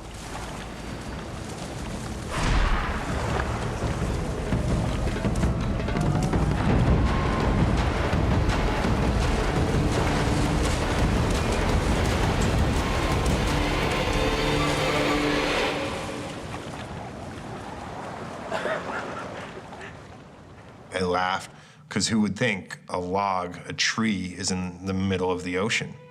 I was amazed.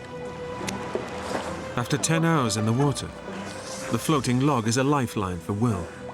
His first lucky break since his ordeal began. I put my arms over it and I floated with it, and was much more thankful to have something to float on rather than just my belly. It gave me a lot of hope that I didn't have before, maybe some chance that this was going to end positively.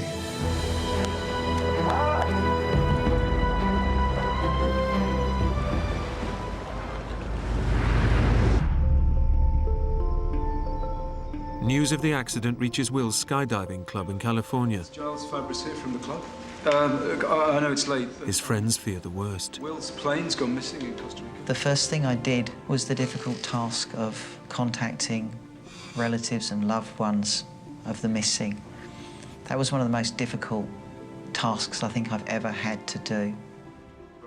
Even though they're 3,000 miles away, they do all they can to help. Your friends have crashed in a plane, it's in a foreign country. The first thing you do is to try and collect as much information on what's actually happening.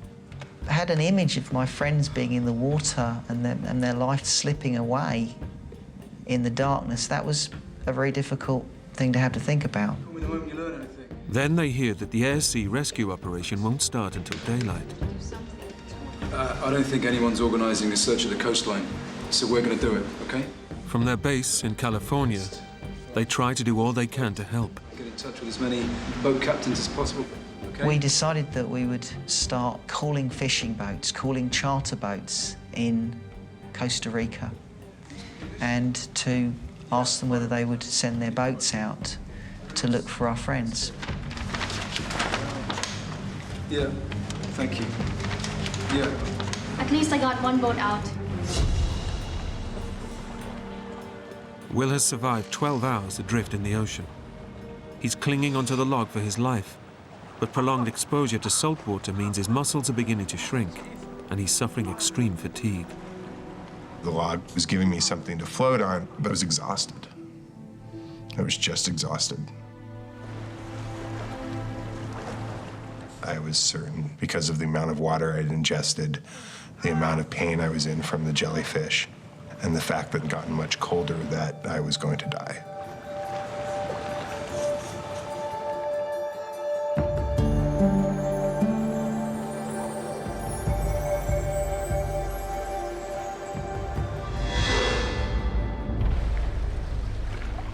"15 hours after crash landing in the ocean, Will has made it through the night.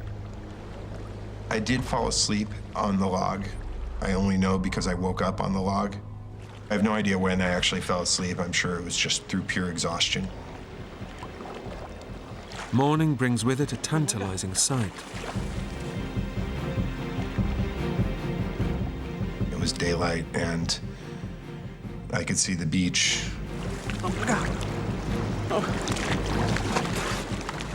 And it seemed like the swells were pushing me toward land almost, and I could maybe, halfway surf the log into the shore, I knew that if I landed right at the right place, there would be a bar right there. I could pull up, I could grab a beer, I could call for a ride, There was a lot of hope at sunrise, my personal sunrise.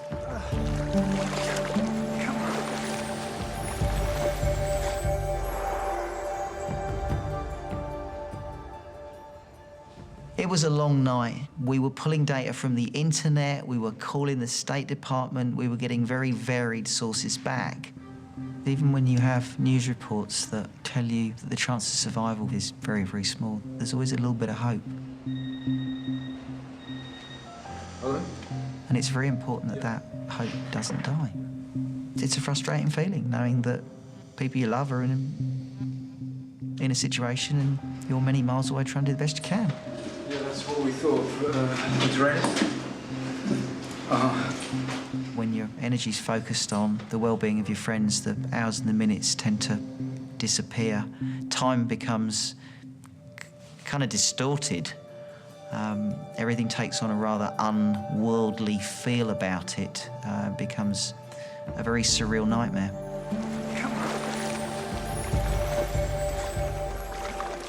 Will rides the ingoing tides for over an hour.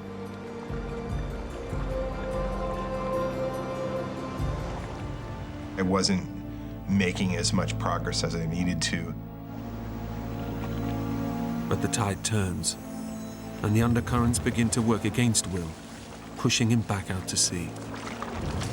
I didn't feel visually like I was closer to the beach.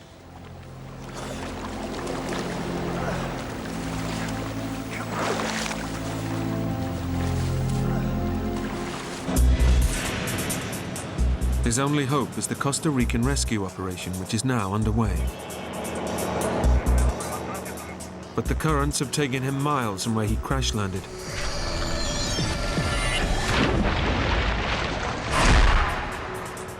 And the rescue teams are looking in the wrong place. Even if they knew where he was, it's like looking for a needle in a haystack. Throughout that day, boats and planes and helicopters would just pass, probably just doing their own thing and not looking for me. But it didn't make sense not to wave to it, so I waved a couple times, and then the log would roll over and I'd fall in the ocean. And that was a scene repeated over and over throughout that day.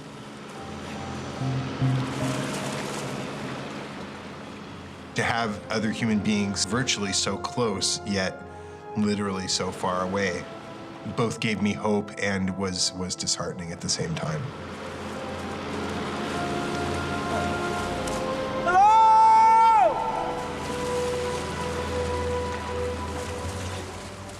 I realized how insignificantly, physically, visually small I was in the ocean and how virtually impossible it was going to be for any of them to see me. Hey! Oh, man!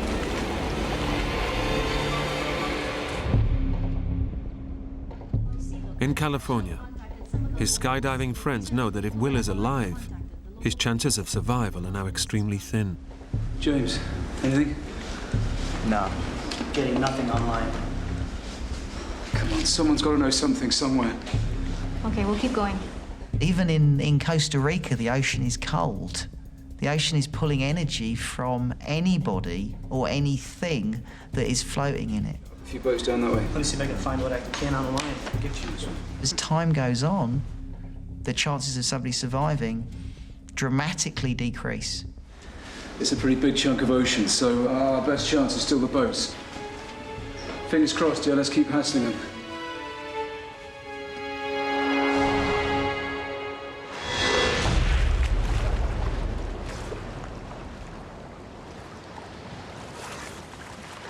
Since the log was the only thing floating, I wanted to keep it with me. So I would try various techniques of pushing it forward and then swimming along to it and then pushing it forward. But despite his efforts, Will knows he's still getting no closer to shore. Initially in the morning when I woke up, I thought by noon I would be on the beach. And later it didn't quite seem that anymore. Clinging to the log for 13 hours, Will realizes his last remaining lifeline is fast becoming a burden.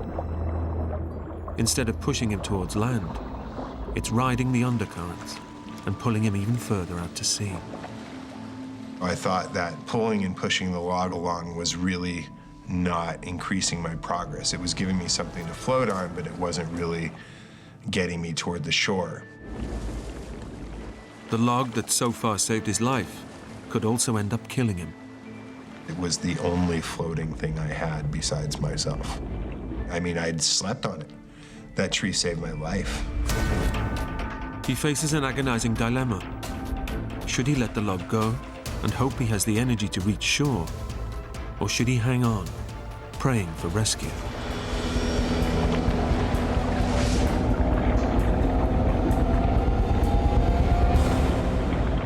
I ultimately decided that the tree was keeping me in the same place, that I wasn't making as much progress as I could were I just swimming with my body.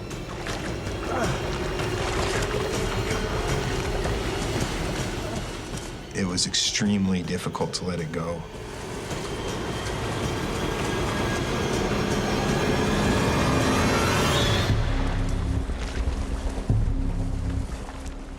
I swam maybe 20, 30 yards away, and then I said, forget this, and I swam back to the tree and was very glad to have it back. To let it go was tantamount to saying goodbye to the one floating thing I had besides myself. You know, it seemed like it could be a very foolish thing to do, to let it go. You're never gonna make it. Let it go. Just gonna let it go. Come on. Will's hopes that the log will push him to shore are crushed. Even though he's totally exhausted, he knows he must let it go. The third time I let it go, I just watched it go over the swells and go away from me. Having let the log go, and with nothing to float on, Will's energy quickly runs out. He swallowed a dangerous amount of seawater and is now suffering from extreme dehydration. The biggest threat at that point was my lack of ability to breathe any longer. I was very short-breathed, just and I knew that I could not last very long like that. The effect of dehydration means Will's blood pressure is rapidly increasing. His pulse is racing, causing severe heart palpitations. If his body loses any more fluid, he could slip into unconsciousness and even die. I'd taken on more and more and more seawater the whole time, which definitely exacerbated the effects of dehydration, as did the sun coming out, as did simply not having water. Jesus. I was thinking that within the next few minutes I was going to drown.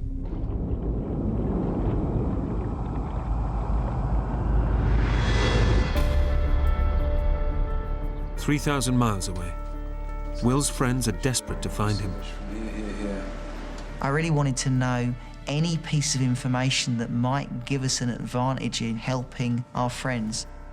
We found basic maps of Costa Rica and we looked at the weather data, and there'd been a large storm in the area. So it really told us that if the plane had crashed in turbulent weather, it had crashed in the ocean. Now, we reckon with the way the current's going, they may even be further down the coast. We've got boats coming out here, and here. So far, none of the boat owners they'd contacted has spotted Will. And after nearly 24 hours in the sea, he's running out of time. When the sun came out, dehydration really set in, and I started hallucinating pretty heavily. I noticed a severe deterioration in my mental state to comprehend reality versus fantasy.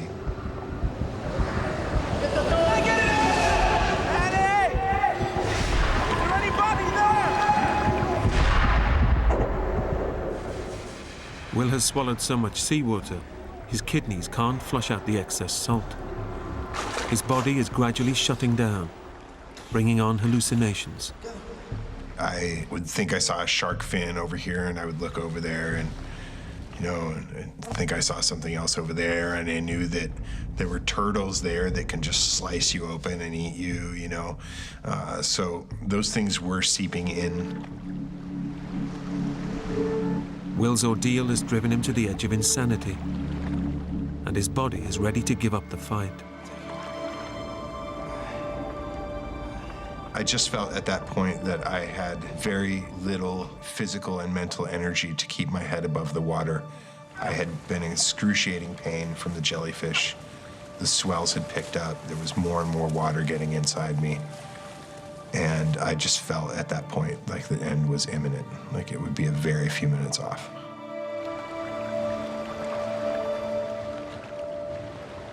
He begins to say goodbye to the family and friends he thinks he will never see again.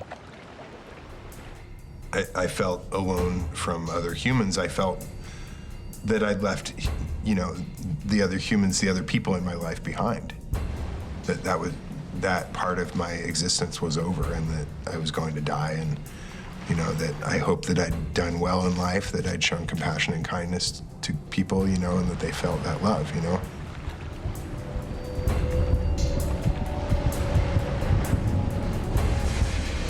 They say that your life flashes before your eyes when you're about to die, and very similar to the night before, I thought that death was imminent and very, very close.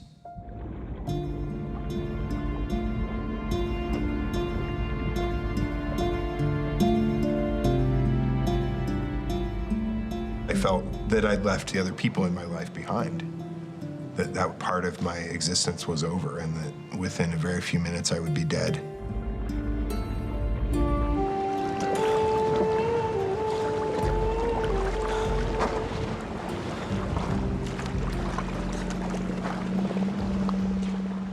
I went vertical and I thought I saw a boat, but I was by no way sure.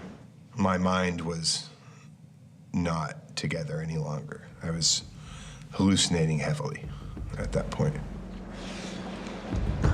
Either a boat was there or there wasn't. Focus well. Focus well. Focus. Breathe. Hello? I waved to them and yelled in Spanish as loud as I could. Hello? Hello? For them to have seen me was unlikely, so I laid back down in the water to await either drowning or rescue. Having used up his last scrap of energy to wave at the boat, Will collapses in the water and awaits his fate.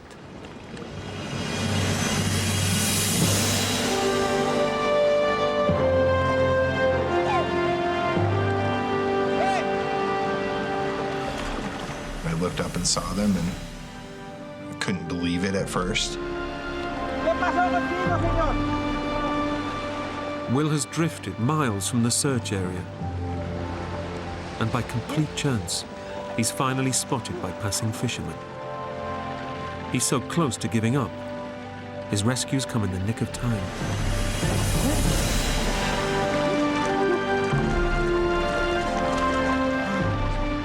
They said, come on, get on the boat. And I said, I can't. I had no strength, you know? And they all reached down, and it was just, I think, as much in shock as I was when the plane crashed.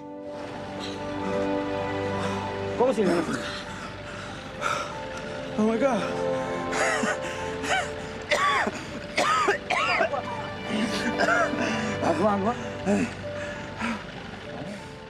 I just couldn't believe it, you know?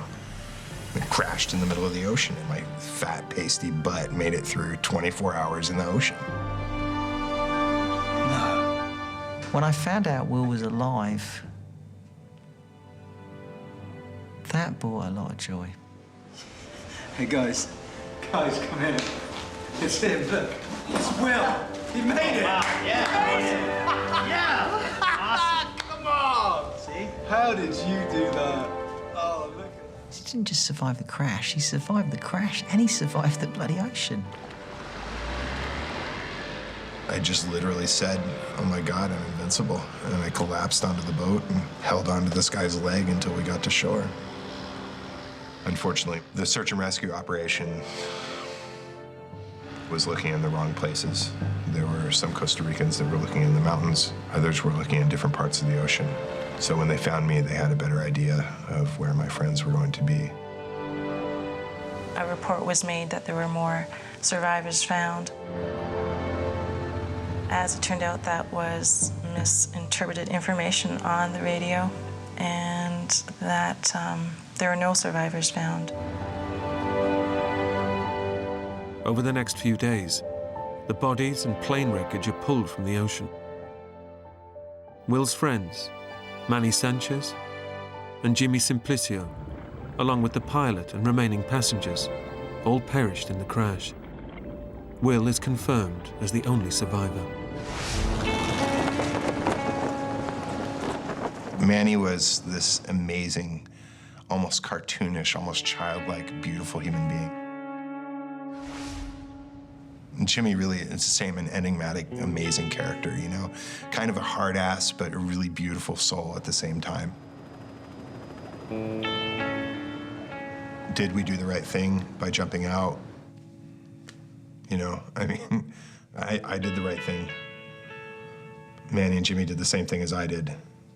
We all made the same decision, so I'm comfortable with the decision we made.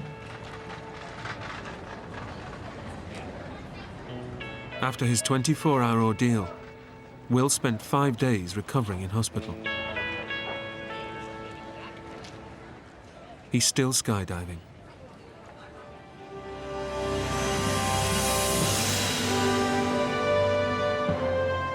I love skydiving. I've done probably 2,000 jumps since the accident. The airplane was the dangerous thing there. My parachute saved my life.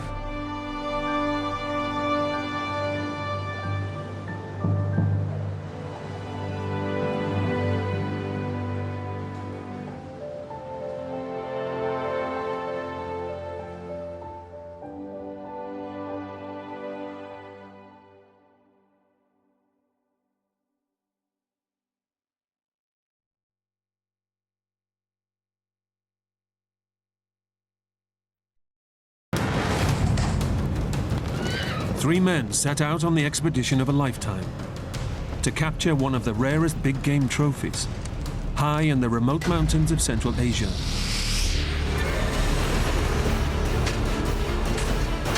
But instead of returning home in triumph, a raging blizzard traps them at 10,000 feet. That was one of the worst feelings I've ever had in my life.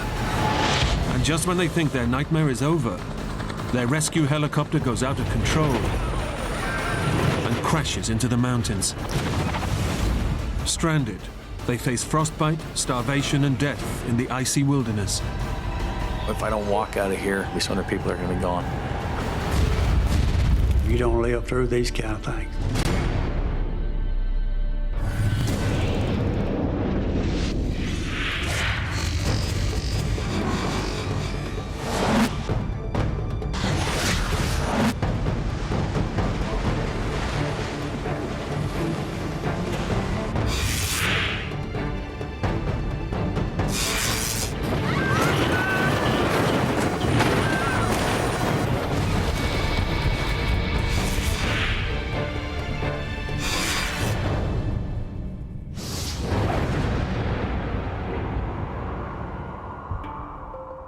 Kyrgyzstan is a remote mountainous country in Central Asia, formerly part of the Soviet Union.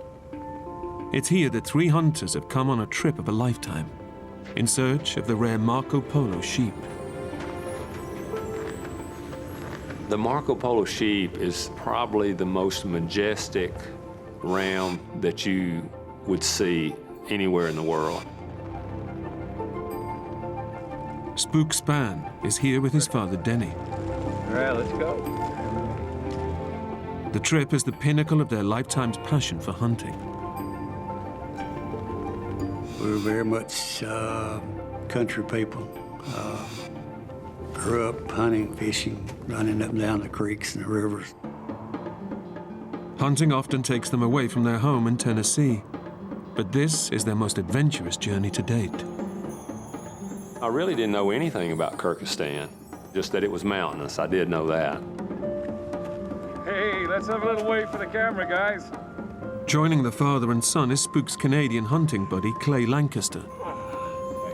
The biggest appeal with the hunting part is the adventure. I mean, a lot of people think it's all about just shooting something, but it's not about that. It's about getting away from cities, telephones, people, getting into the high mountains. The 3 friends arrive in Kyrgyzstan and set off in minivans for their remote base camp.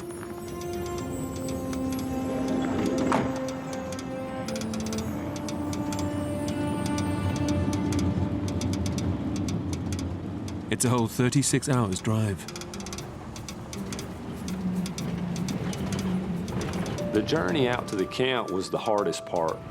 It was a long and tough drive, it really was.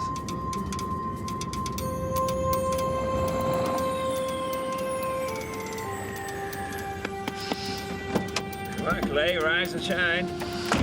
There. I remember waking up and going, wow, is this ever cold? My feet were cold, my body was cold. Hey. Oh.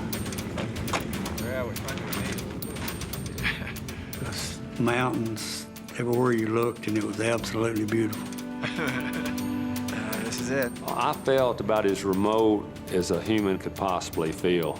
I mean, we didn't even hear or see an airplane. I mean, there was nothing. Those are the kind of things that were a lot different than what I was used to.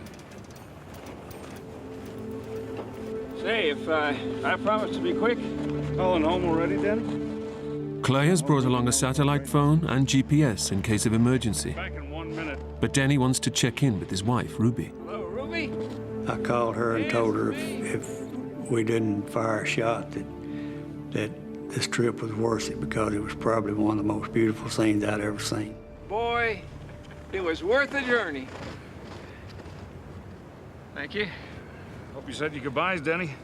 From now on, this is strictly an emergency phone. Well, you kidding, Clay? Every call to the wife is an emergency.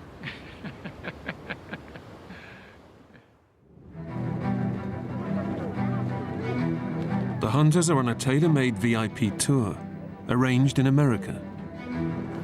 Based in a remote camp, 8 hours from the nearest town, they set off each day on horseback, accompanied by a team of local guides.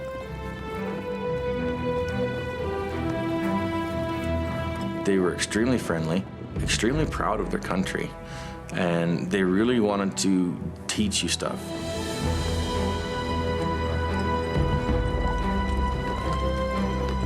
They spent 2 whole weeks crossing miles and miles of frozen mountains in search of their prize.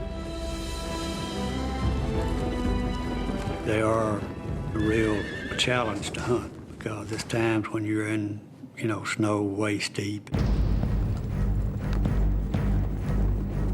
Just days before their trip is over, the hunters get a sight of what they came for. Seeing that ram, I felt like I was dreaming. I didn't even feel like it was real. It was something that I dreamed about for years and years.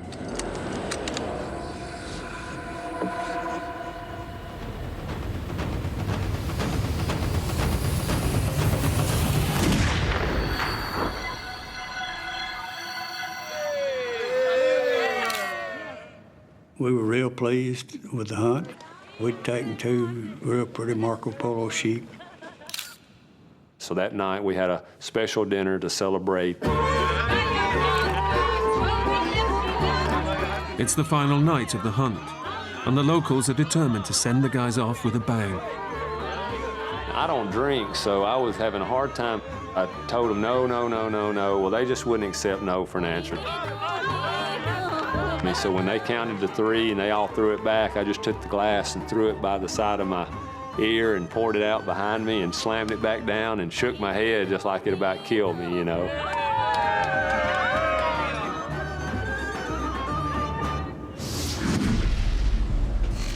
Having bagged their trophy, the hunters are looking forward to heading home.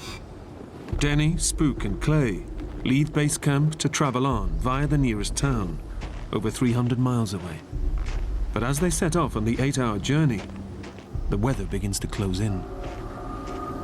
It had snowed a bunch. The road that we came in on, you couldn't actually even see it anymore because the wind got blown. It filled the road right in. I walked out away from the van, and I remember making a mark in the snow.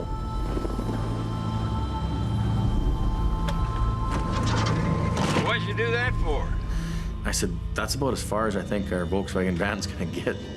I hope not. I don't think we realized how deep and how bad it had got until we started.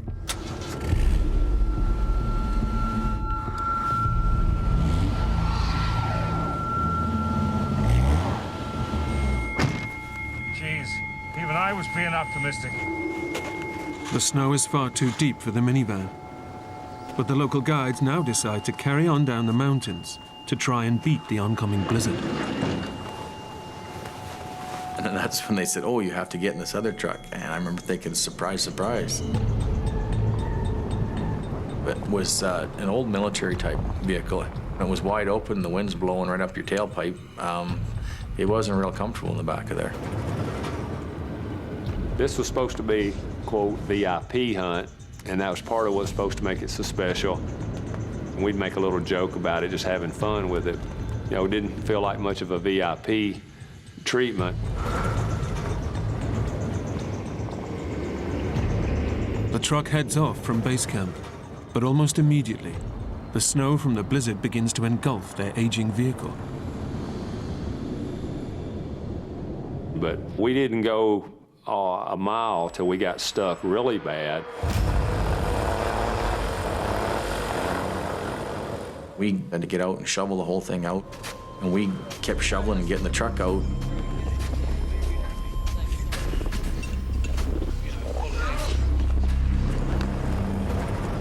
And everybody get pushing and get the truck rocking, and away it would go.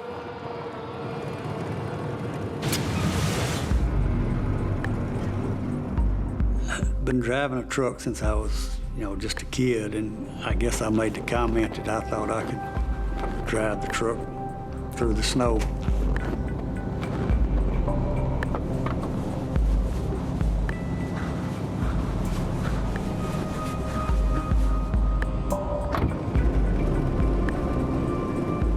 With Denny at the wheel, they struggle on through the snow. And he did an awesome job. We actually made it further while he was driving than we did with anybody else.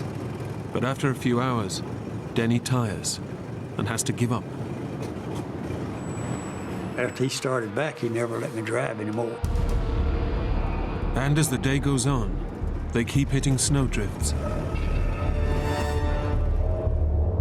We reached a point where we couldn't really tell where the road was at. Every time we come to some of the hills, we'd get stuck 3 or 4 times on the hills. And eventually have to shovel the whole hill off, and then he could get a run, get to the top, and we'd go a little bit further. It just snowed and snowed and snowed and snowed, and it got deeper. By late afternoon, the hunters have come too far to turn back. And the weather is getting worse. Well, it started to get completely white, where every rock was covered.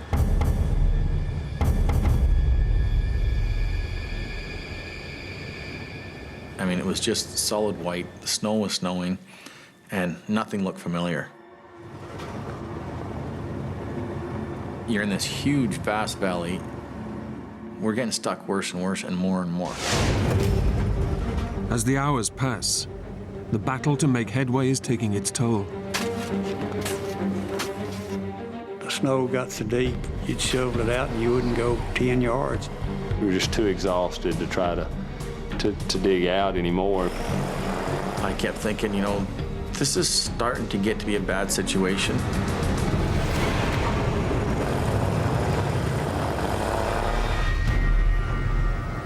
When you start getting your progress down from, you know, 200-300 yards at a time to 2-3 yards at a time, or 2-3 feet at a time, that's when you start to realize this is done. We're stuck, and where we're at right now is where we're going to stay. The hunters are stranded in an icy wilderness, 10,000 feet above sea level in a raging snowstorm. Night is fast approaching, and the temperatures begin to plummet to minus 40 degrees. How am I going to get out of here?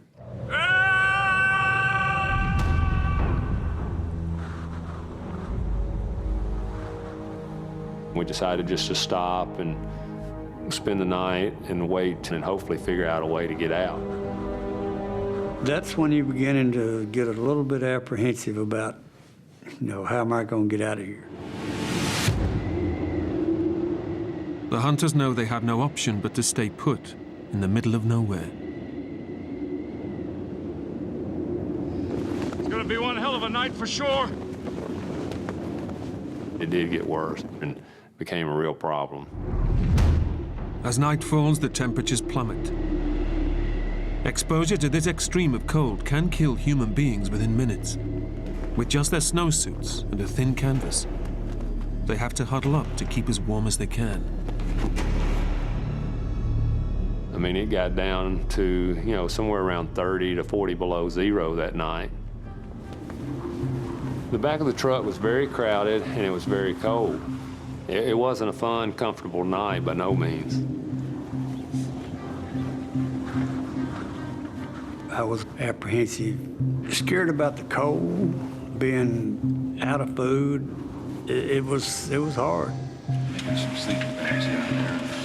Dad is very, you know, compassionate, always thinking of other people. Somebody else. And he was worried about were they going to be warm enough.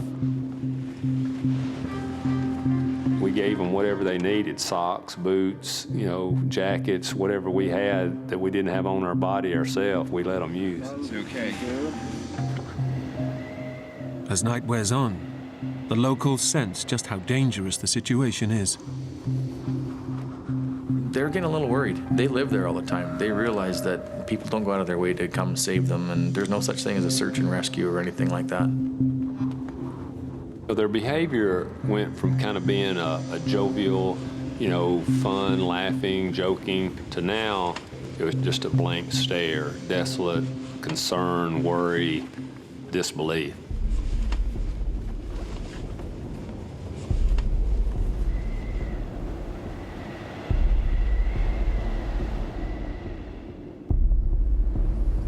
The hunters make it through a bitterly cold night. But dawn brings no let-up in the weather. And as Clay emerges from the truck, he's in for a shock. Overnight, the truck has been engulfed by a whiteout. Clay can now no longer tell land from sky. There was nothing to see anymore. It was just a solid snow landscape. You're in this huge, vast valley. Nobody really knows where they're at. That was a nerve-wracking feeling. To make matters worse, the local guides begin to turn to the Westerners for suggestions of what to do next. When you got them out of their normal routine, that they didn't have a clue what to do. And that was, I think, the part that got scary. And that's when we decided, look, they're not going to get us out. We're going to have to do something else. Seems like more and more, they're starting to look to me what to do. I'm in a foreign country, and I really don't know what to do. Clay knows that they're stuck and in big trouble. Using his satellite phone, he makes an emergency call to the man who they booked the hunting trip from. He was in Russia at the time, in Moscow. This is Clay Lancaster. And he kept making light of the situation. No, it's not bad, it's not bad. And I kept saying to him, you don't realize where we're at and what's going on right now. Like, we are stuck. Our truck is jammed in the snow. We can't take it out. Pretty soon he was to the point of, hey, I gotta go for supper right now. I'm busy, I can't talk to you. Hello? And hung up the phone and turned his phone off. Hello? At that point there, it's a good thing I wasn't around him. Can you believe this guy? I said, that's it. I'm not relying on people here. I'm getting a hold of my brother back in Canada. But the battery in Clay's satellite phone is already on reserve. It's just seconds away from dying out. These are our coordinates. It's north 42. It was a frustrating point. I was like, why did I let so much of that battery wear down? And it was the last battery that I had. Just as he's giving their exact location, 16. Hello? the phone goes dead. Hello? You think he heard you?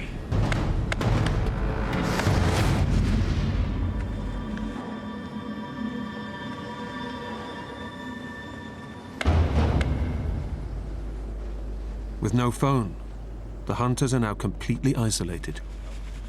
All they can do is hunker down and try to keep warm. Oh, thanks a lot. We kind of got into survival mode, I guess. Just thinking about Ruby.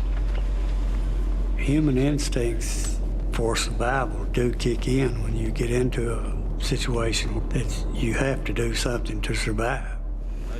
The hunters and guides finish their last scraps of food. With nothing left to eat, they'll weaken and succumb to the cold more quickly. It's now been 24 hours since they left base camp, and they begin to doubt that they'll ever be rescued.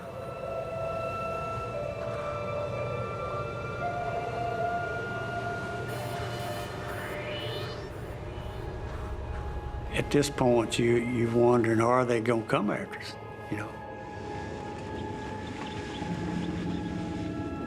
You okay, Danny? Just thinking about Ruby. She's expecting me back tomorrow.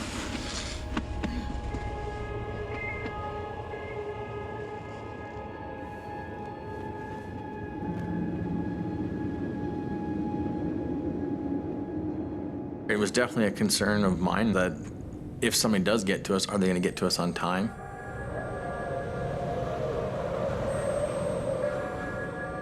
You're thinking about your kids, thinking about your family, your wife. I don't know, it's hard to stay motivated. I mean, you feel helpless. As the second night falls, the temperatures plummet again. And so does the mood in the truck. Having to be out there another night when it's 30 or 40 below and realizing that nobody's gonna be there, it's just, I don't know, it's an indescribable feeling. But despite everything, Clay is determined not to give up. I kind of set my mind that this is not where I'm gonna die at. I'm not ready for that right now. He wants to walk away from the truck towards their base camp, where he can recharge his phone and call for help. I talked to them guys and said, if nobody comes the following day, then I'm gonna try and walk out of here. One way or the other, I'm not gonna stay here and just wait. But leaving the vehicle breaks a golden rule of survival. You can't help but be just a little bit afraid of how hard that might be. What all the consequences might be if you started the wrong direction. There was basically no way to know exactly which way to go. The attitude from everybody else was like, we'll never make it. We need to stay with the vehicle. That's our best chance. The longer you stay with that vehicle, that's probably what your best odds are. It's an agonizing dilemma. Clay may never make it alive to the base camp, but staying put and doing nothing may also threaten the lives of the whole hunting party. If you look at it from the other side, that if nobody comes, that's probably far more dangerous. And how many days do you go without food before your strength's not going to be there to be able to do something like that? At what point should I go? At what point should you decide, hey, let's try and get out of here? Dawn, on the third day, brings a life-changing decision for Clay Lancaster. Stay and hope rescue will come, or risk hiking out to find help.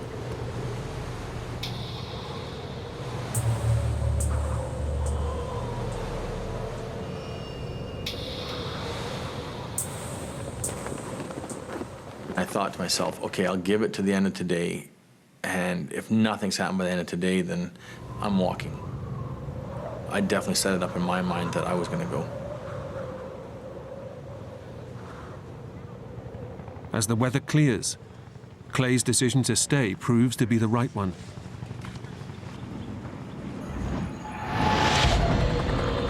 Listen. Now it's like, there they are. It's a helicopter, I know it is.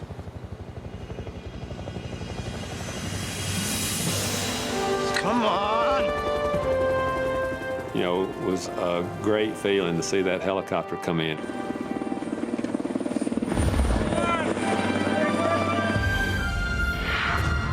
Clay's phone call of the previous day has got through. These are our coordinates.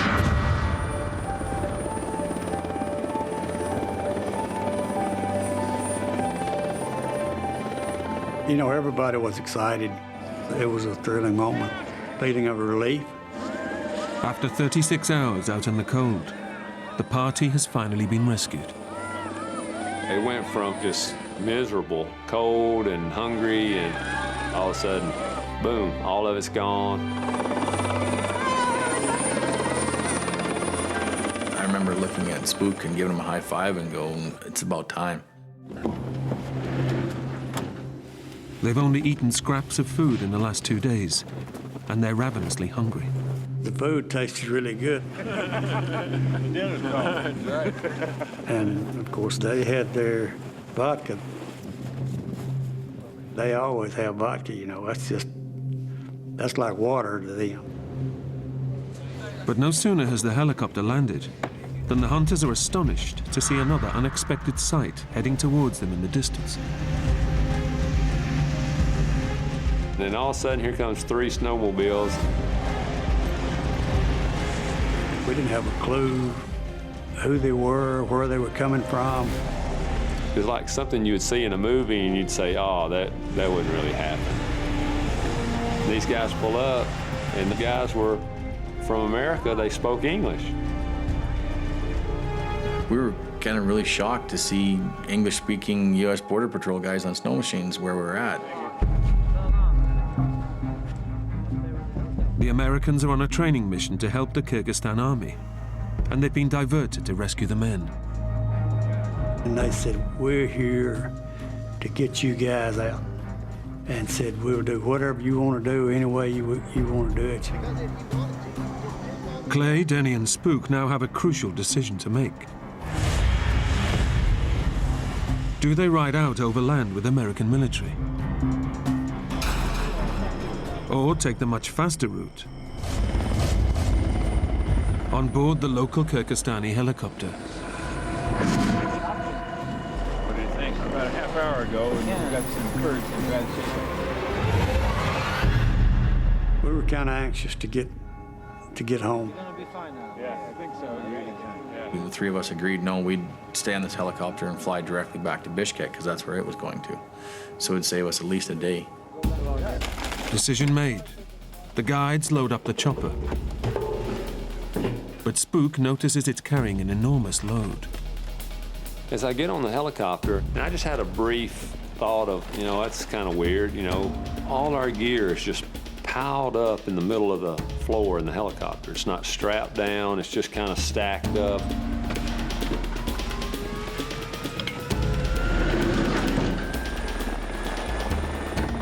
As it struggles to take off, he begins to doubt they've made the right decision.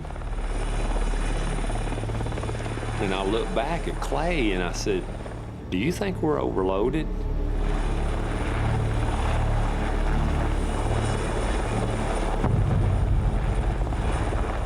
But I mean, the crew seemed to be okay with it, so we just kind of let it roll off our shoulders and went with it.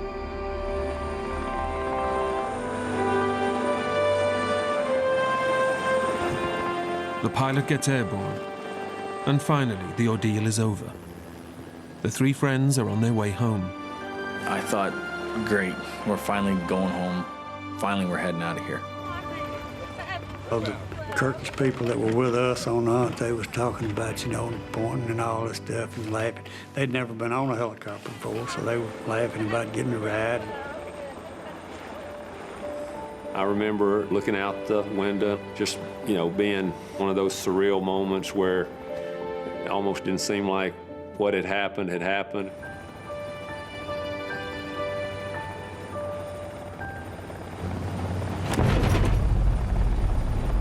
But as the helicopter makes its way over the mountains, it becomes clear something is wrong.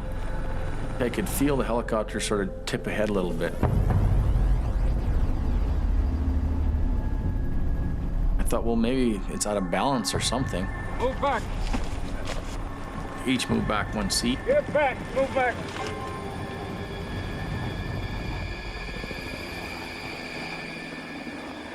I remember looking back out of the window and still seemed like we were high up. And that's the last thing I remember. The helicopter suddenly spins out of control and plummets to the ground. I didn't even have time to put my hands up, and then my face flew right into the top of the roof of the helicopter. It's just a horrifying moment. The fuel tank was on top of me.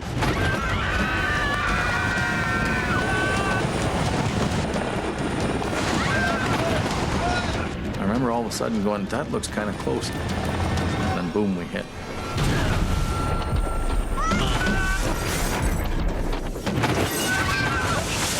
We went sideways and we flipped 8, 9 times. People were screaming and hollering and stuff was flying in every direction. These drums came past me and hit me a couple of times. Then all of a sudden we came to a sliding sort of stop.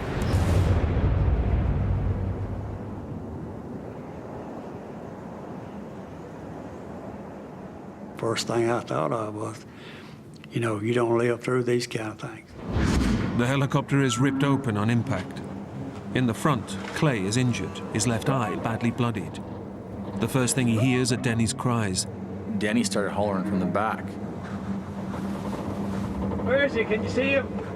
Spook! Answer me, son. Answer me, son. Spook! He didn't answer me. Denny has no idea if his son has survived the crash. That was one of the worst feelings I've ever had in my life.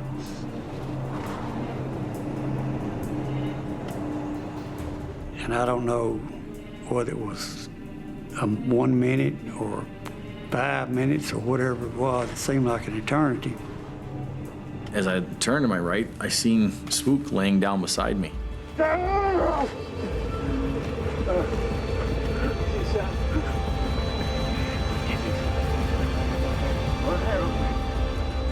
I said, it's okay, he's right here, he's right here.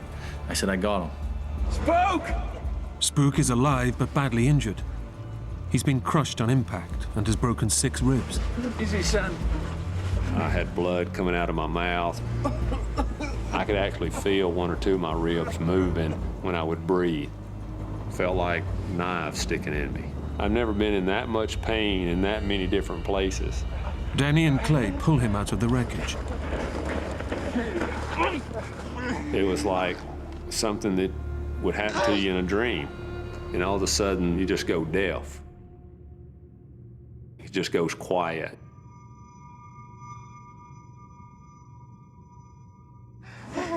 And it's only now Clay realizes that he too is badly injured.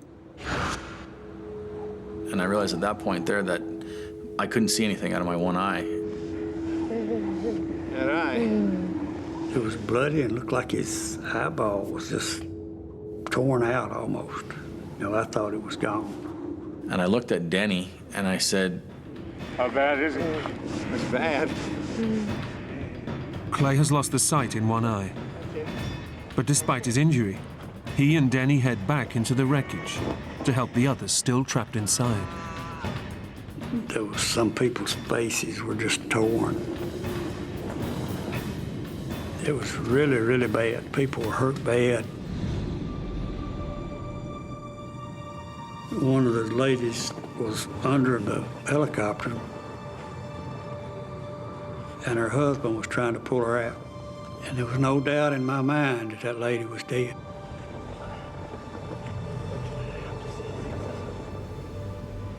I don't remember how much time had passed, but he put her in his arms, carried her out, and he'd got her way away from the helicopter, and she was actually alive.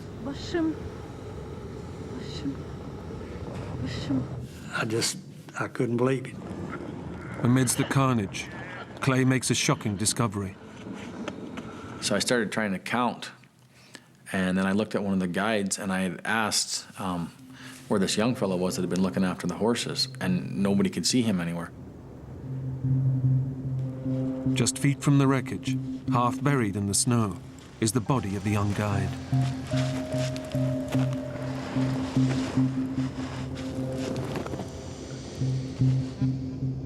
That was it, he was gone. It was a really weird feeling for me because 15 seconds before that, he'd moved into my seat. Everybody, move back! I've thought about it many times since then. I've looked back on it, wondering and thinking what would have happened if I hadn't moved.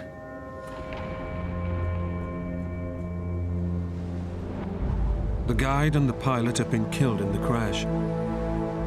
But the survivors are now in an even more desperate situation than before the rescue.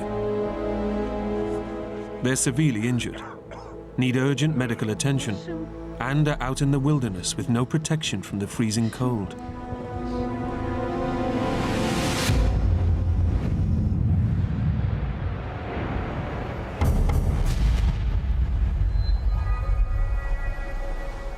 One of the ladies that was one of the cooks had really bad internal injuries plus a broken pelvic bone.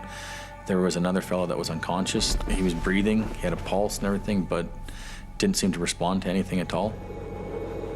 It was a sad feeling, and knowing that people were hurting like they were, and it didn't seem to be anything that you could do.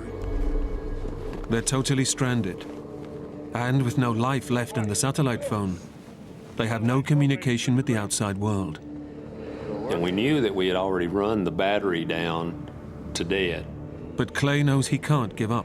He has to do something. It's their only chance. I knew the battery was dead, but I was wearing wool pants. So I grabbed the battery and I just started rubbing it on my leg, trying to create some friction on it.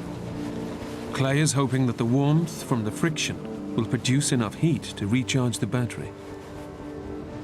And I rubbed it, hour and a half kind of thing, and just kept rubbing it. And then I put it back on my phone, turned it on, and I pushed send. It produces the slimmest of lifelines. Hello? It went through to my brother. Hey, it's me again. And I said helicopter crashed, and I got half the GPS coordinates of where we're at to him. Bro? And then the phone went dead. You still there? Bro? Bro? Did my brother catch it all? Did he write it down? I don't know.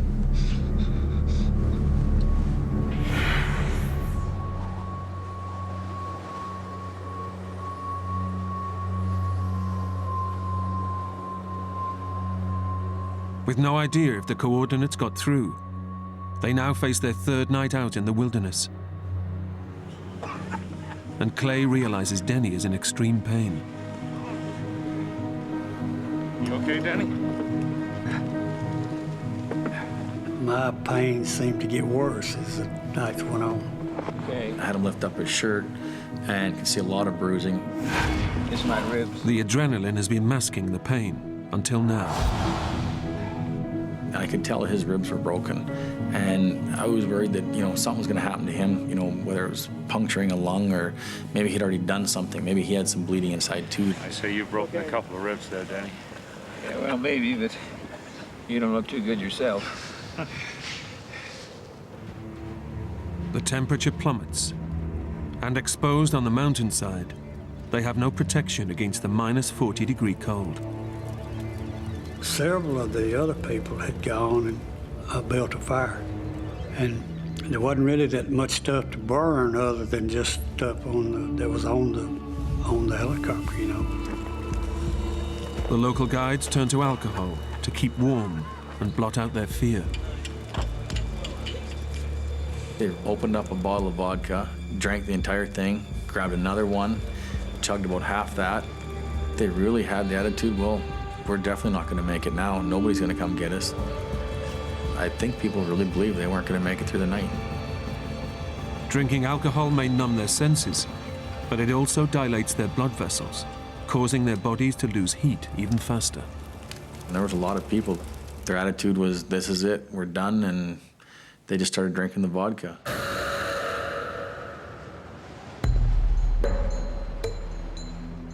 As night wears on, the fire begins to burn out.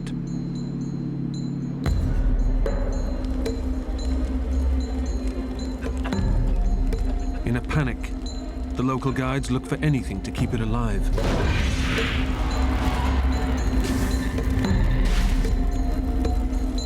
I see people start burning their clothes, throwing jackets in there and shoes and stuff.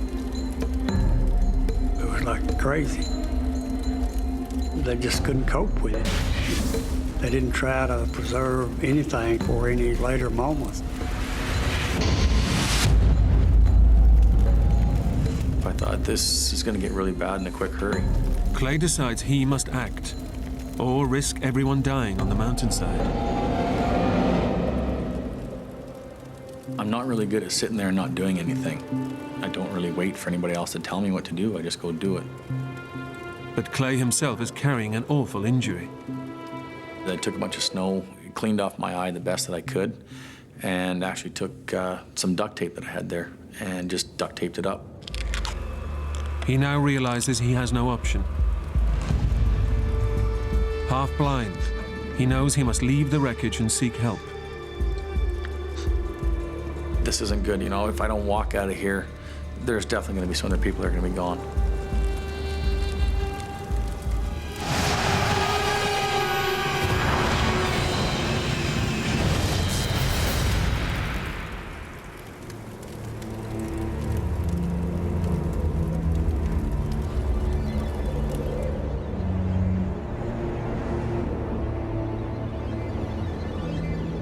You sit and wait when it could be 2 or 3 days before somebody comes along.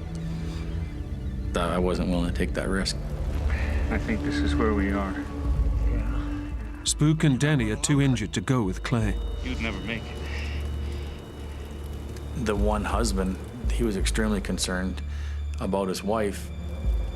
I'll take one of these guys with me. There's a real strong bond that as soon as I got to camp, I could see between the two of them. So I thought at that point, you know, if we wait 2 or 3 days here, she's definitely not going to be here. And that's when I said to him, I go, tomorrow morning, you and I are going to have to walk out of here. And he really didn't want to lose her. He broke down pretty hard. So that's when we made up our mind the next morning that we were taking off.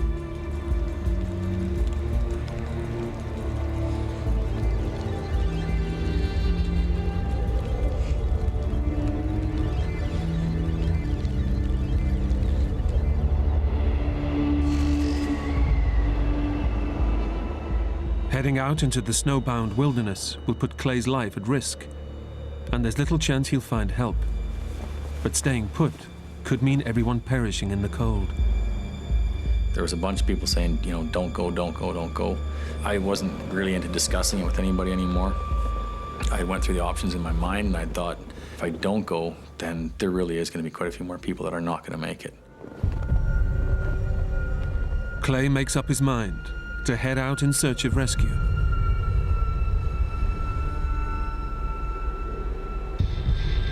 The husband of the seriously injured Kirk woman volunteers to go with him.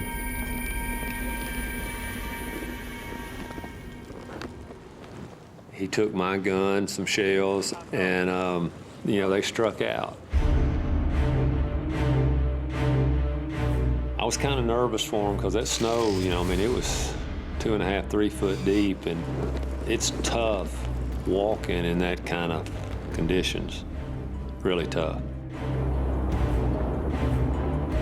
They head due north, hoping to find a local road and the remote chance of civilization. This is going to be a long, tiring day, and I'm not real optimistic about where I'm going to. But just when they think their plight can get no worse, they're hit by an almighty blizzard.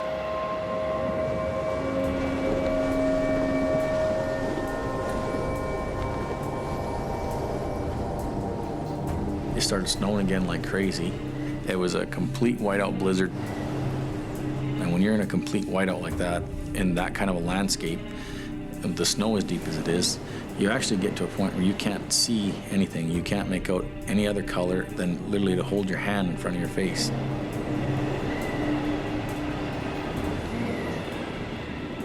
I would walk, then I would stop and I'd reach in my pocket. I would take the compass out, and I would find I was going in a completely opposite direction than I thought. I thought I was walking in a perfectly straight line. With only one eye, the blizzard causes Clay debilitating snow blindness. You know, there's a lot of strain on my eye, and just not having any depth perception where you can't see rocks or trees or grass or anything. Everything you look at is white. You don't know if you're going uphill, if you're going downhill. You just step, step, step, step. I concentrated on my family and thinking about them and just kept walking.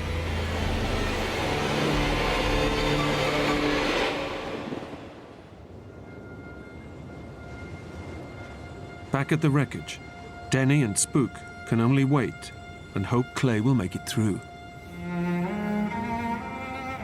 Seeing death around you, seeing people other people who you think may die within the next few hours, and being faced with the possibility that you may be one of those people. I had thoughts about, missing out on my kids growing up and, all the things that you get to experience and enjoy as a father. Fishing trips, hunting trips, ball games, plays, just watching them grow up. I love my wife dearly, and the thoughts of, not getting to see her again, race through your mind. It was the worst feeling, the worst moments that I've ever experienced.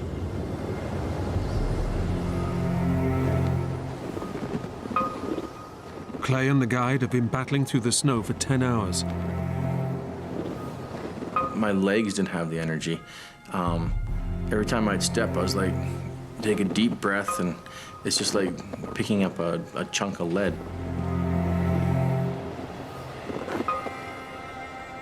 They're completely exhausted.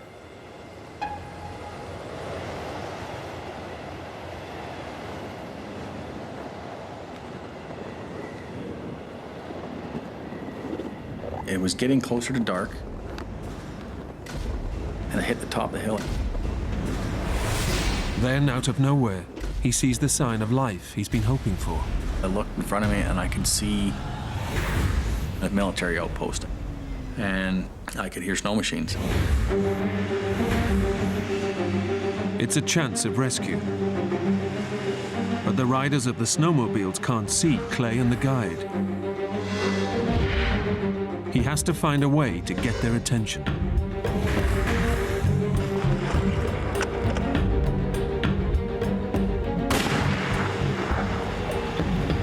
It didn't seem like it got anybody's attention. But Clay notices that one of the riders has stopped. He went to the back part of his machine, and I fired a shot back behind him. And I watched with my binoculars, and his head popped up. I fired a second shot. And they all kind of turned and looked back towards him. And I could see they seen me, and they all jumped on the machine and come roaring to where I was at.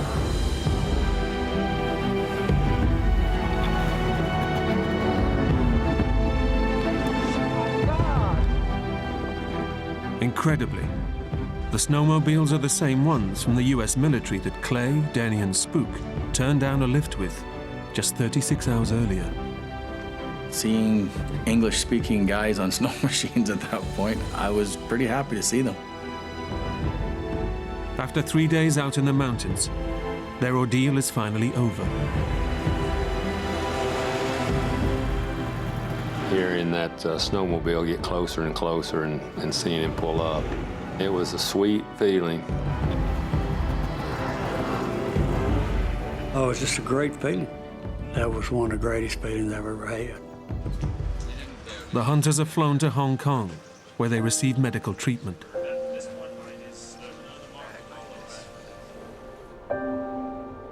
Clay's eye is treated, and his sight is saved. Do I still hunt like I did before? Yes. Probably with more respect for nature still, and with a big smile on my face that I'm still here to do it. I had a great love for life before the crash, and I have that same love for life afterwards. I'm a very blessed man. Not only to get out of a helicopter crash, but to have great people to come home to.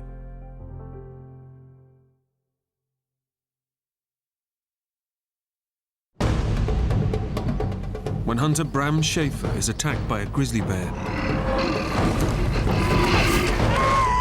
he faces a life or death battle for survival. I thought to myself, oh, you're dead. Severely injured and alone, Bram has to fight to get off the mountain in a violent storm. I was starting to think probably wasn't going to make it. Help me, please! Just when it looks like he might be saved, a deadly new threat appears. You could very easily be dead by morning. Bram, stay awake now, come on!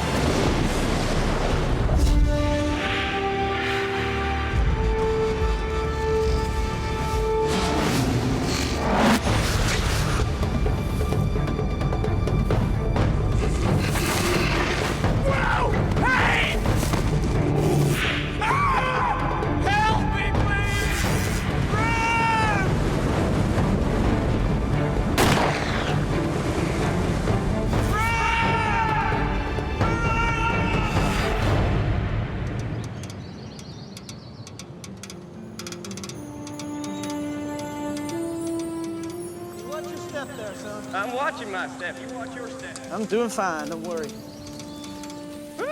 Bram Schaefer has just finished high school. To celebrate, his father Dennis has brought he and his brother to hunt elk with some friends on Horseshoe Mountain in Montana. My dad and a friend of mine's dad had decided they just wanted to do one last trip, you know, since we were kind of moving out and getting on with our lives. Watch out for these potholes. I'm looking. Eyes like a hawk, son. Eyes like a mole, Dad. Your kids are going from boyhood to manhood, and it's part of the transition. Learn from their fathers when their fathers are having fun. Keep up, Dad. Keeping up, son. Don't you worry. But after a week of hunting, they still haven't shot anything. Sure your rifle's shooting straight? Yep. You ain't bagged one yet. Well, just a matter of time, son. The mountain rises to 10,000 feet out of the wilderness. There's no roads. It's just trails, and it's just pretty wild. September is hunting season, for people and for bears. We've seen lots of bears. It becomes a feeding ground for them once this rifle season starts. The bears are more dangerous towards fall because they're getting ready for hibernation, so they're scavenging for whatever they can find to fatten up for winter.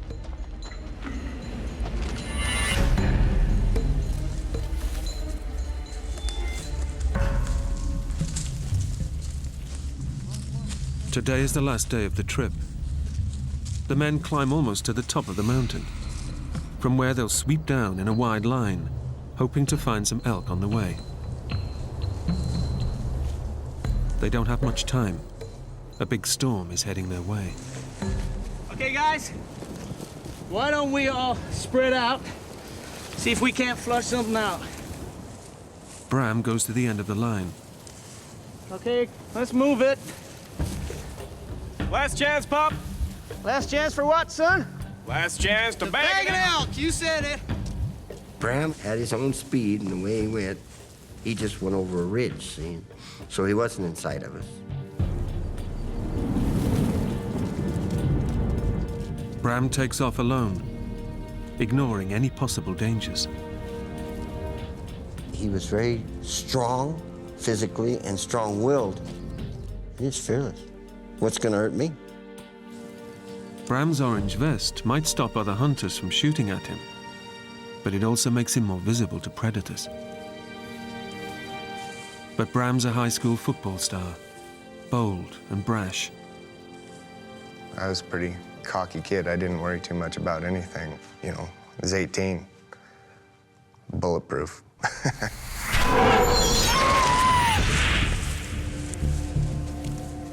I walked for quite a ways and wasn't seeing much. You know, some elk sign on the ground and stuff, but nothing really to suggest anything was around.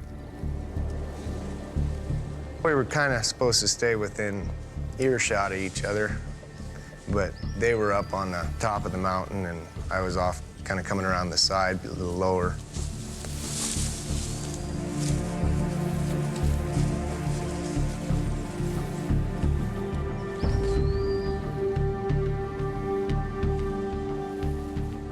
Now a few hundred yards away from his dad and the other hunters, Bram is suddenly aware that the forest is too quiet.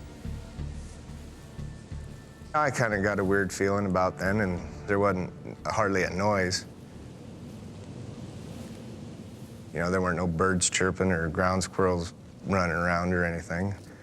And there must be something around here keeping the birds quiet, you know, a predator of some sort around. Kind of made the hair on the back of my neck stand up.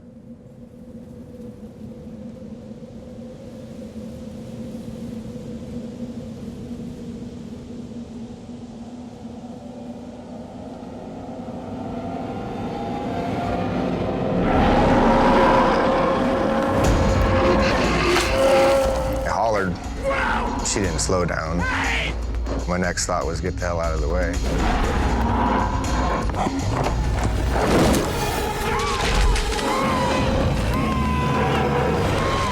I was just freaking out.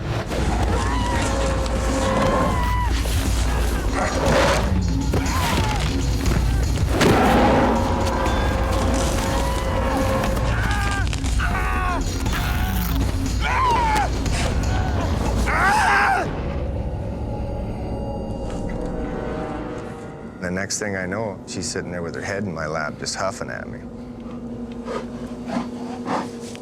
I was very terrified. I thought to myself, you need to either eat me or get off of me. My temper was starting to get the better of me. So I reached up and punched her in the nose. I come back with my other hand, and she bit through my thumb. And I got to looking around, trying to find my gun. She was sitting on it with her hind legs. Just picked me up and shook me like a puppy with a sock.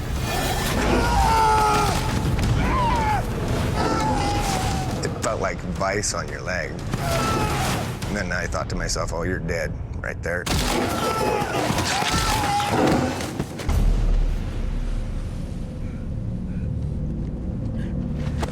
When she got done shaking my leg, she just kind of dropped me. I think she was just gonna see if she'd done enough damage that she could just leave me there. As long as Bram keeps still, the bear thinks he's no longer a threat. The moment he moves, the bear attacks again.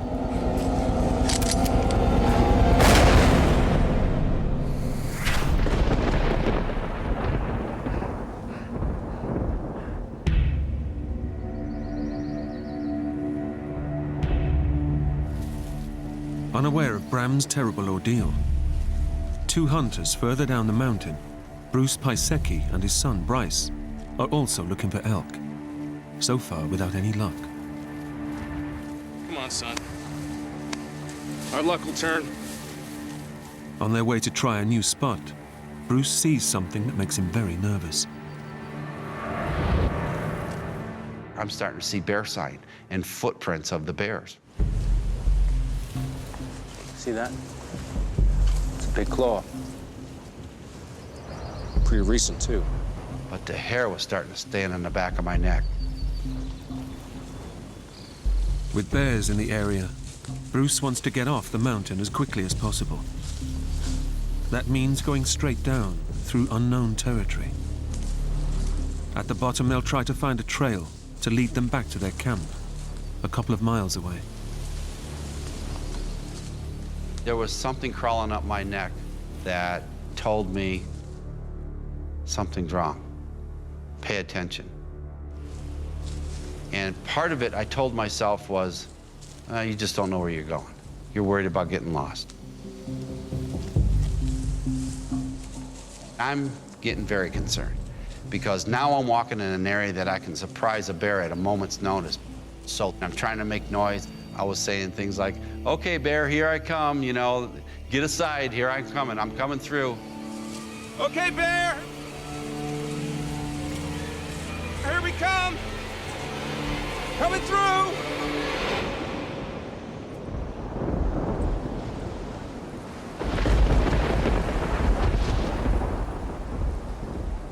Bram has done the nearly impossible. He's killed a grizzly with a single shot.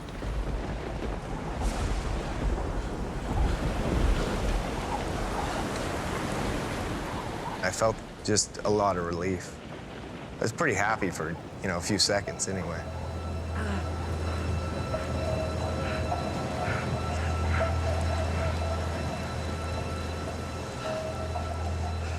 Didn't really know what all the wounds I had. I was just kind of trying to figure out, what damage was being done and what I needed to do to get out of it.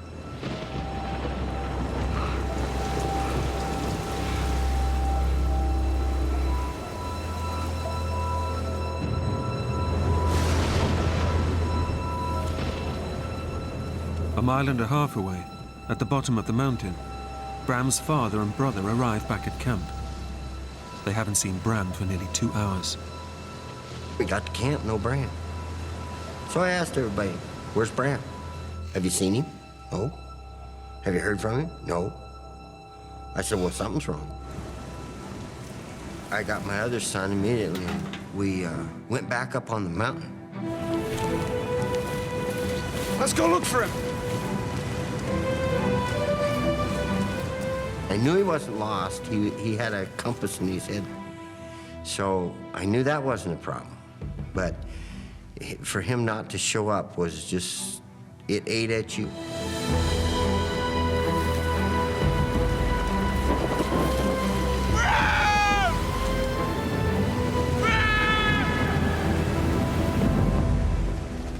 Back up the mountain, Bram is taking stock of his wounds. Adrenaline is pumping through his body, so he has no idea how badly he's hurt. I noticed my shoulder hurt. My head was bleeding, but I didn't really know what all the wounds I had. Bram has been savagely mauled. The bear has ripped his scalp and bitten deep in several places. But the adrenaline is stopping him from feeling the worst of his injuries. Standing up for the first time since the attack, Bram is in for a shock. Ah! Ah! His right thigh has been ripped from the bone. My upper thigh was just shredded. You could see the artery in there just pulsing, and then just big slabs of meat just kind of hanging loose.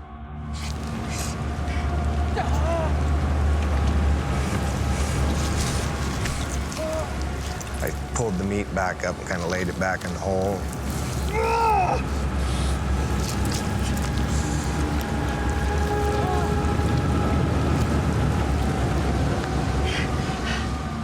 I wrapped my hunter's orange vest around the wound and kind of tried to tourniquet it a little bit.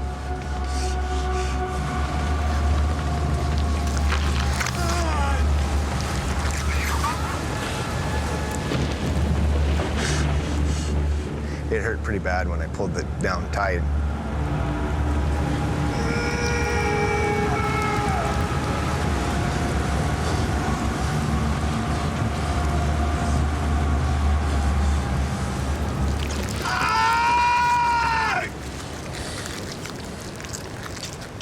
First thing, I sat there and I shot 3 shots like they teach you in hunter safety, and it's, you know, it's supposed to be the universal signal that I need help.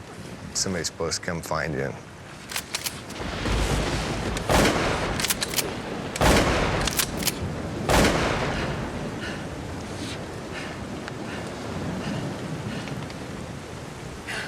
Come on! Damn! Help!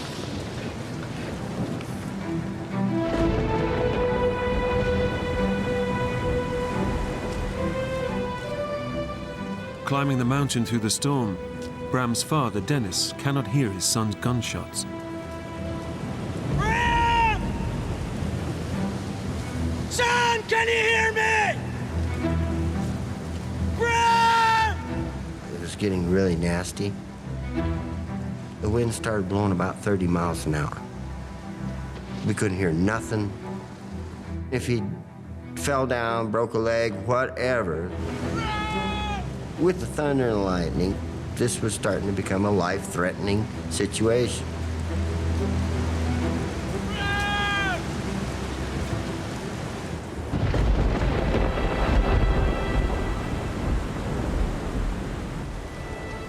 When no one responds to his distress signal, Bram's hopes of being rescued begin to fade. And I sat there for maybe 10 minutes thinking, you're an idiot. Nobody's gonna come get you. You hear 3 shots all the time. You never go look for anybody. So I had to decide what I was gonna do. And I just decided I better get up and get going. But walking with such terrible injuries is nearly impossible.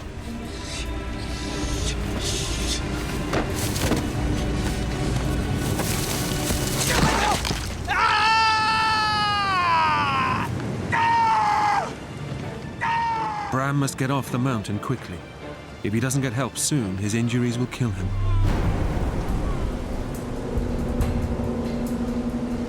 Help!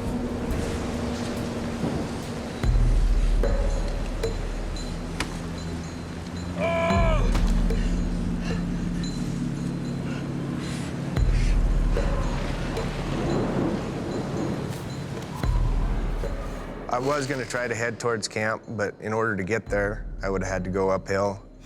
And I didn't have the strength in my leg to go uphill. I could just kind of peg leg along, and if I kept my knee straight, I could use it. So I just picked out a point out there where I knew I would come across a trail and started heading for that.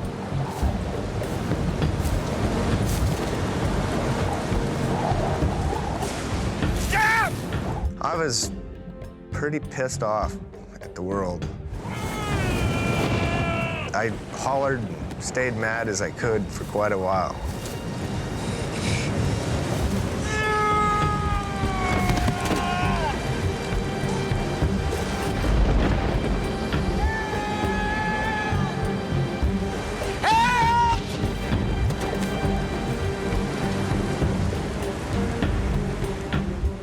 Bram's anger is fueling the adrenaline that's pumping through his system. It's the only thing fighting the pain and keeping him alive. I think the things that kept me going were just willpower and a good, healthy anger base.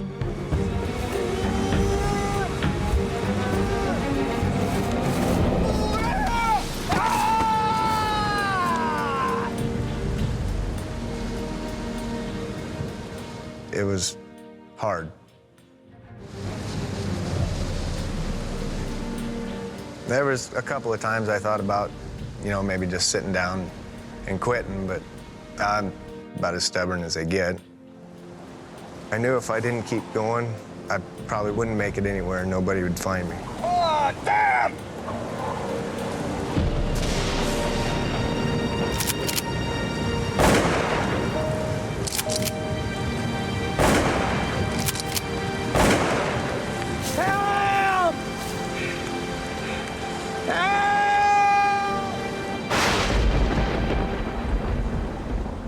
As night falls, the storm gets worse. Further down the mountain, Bruce and Bryce Pisecki are still searching for the trail that will lead them back to camp. In the darkness, Bruce is now very nervous about getting lost in bear country. The uneasiness that I had, part of it was not finding the trail, because I didn't want to be lost. And the other part was worrying about the bear sign that I'd seen. It was just made. I know they're there somewhere. Dad, can't see. Let's use the flashlight. No! No! We get lost. We need them batteries full. All right? Okay, so stick close. So we can see each other.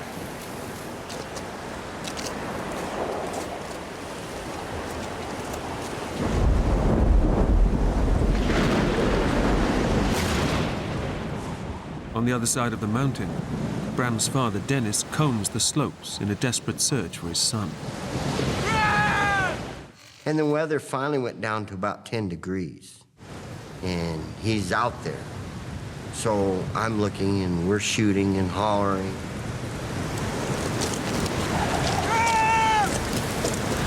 Son, can you hear me?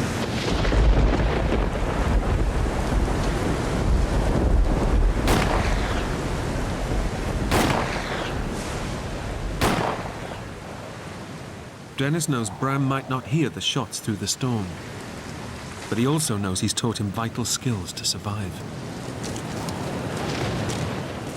He knew how to get under shelter without having fire. He also knew that if you are caught in cold weather, you walk. No matter if you walk a 100-foot circle, you walk until daylight. But Bram's leg is so badly mauled that walking down the steep mountain slope is impossible.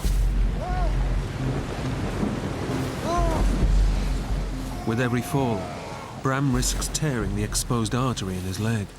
If it bursts, he'll bleed to death in minutes. Alone and on the wrong side of the mountain, Bram begins to realize how slim his chances of survival are. I was starting to think probably wasn't going to make it.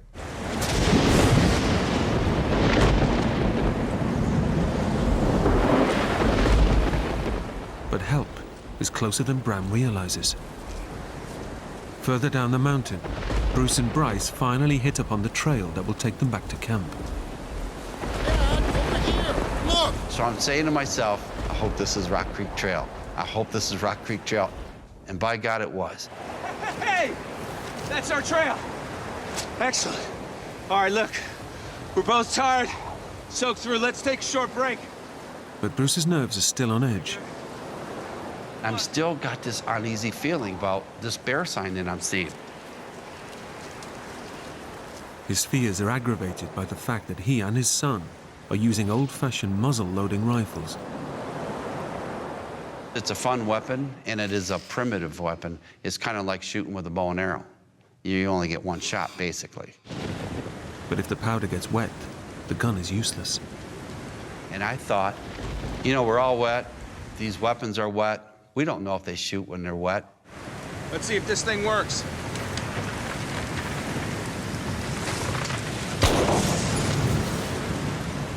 I heard a gunshot that was pretty close. I just about jumped through my skin, you know. I was pretty excited.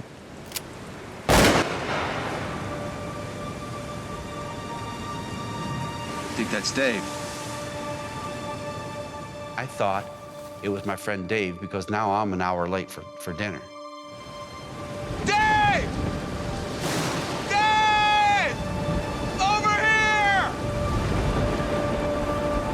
Dave! Help! Down here! Dave! Help! Help me! I heard this voice come around in the wind. Did you hear that? Yeah. But it was like a frantic voice. And I thought, that wouldn't be Dave. I mean, Dave, if he's looking for me, he knows he's found me. He wouldn't be screaming. Dave! Dave! Help! Knowing help is nearby, Bram begins to relax. But it's too soon, and it puts him in even greater danger. I didn't have to bear the whole weight of it anymore, so my body started shutting down. Help me! Quivering and stuff, so. Help me! Bram is going into shock. If he loses consciousness now, Bruce and Bryce might not find him until it's too late.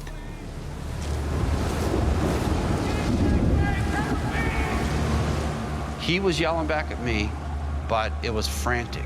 I couldn't hear what he was saying. All right, shine your flashlight up in those trees. Let Dave see where we're at. Dave! I didn't see no light from him, and I kept yelling. Dave! We're down here!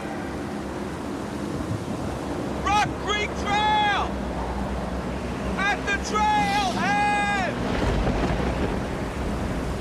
And this wind wouldn't let up. And then all of a sudden I heard, "Help me, help me."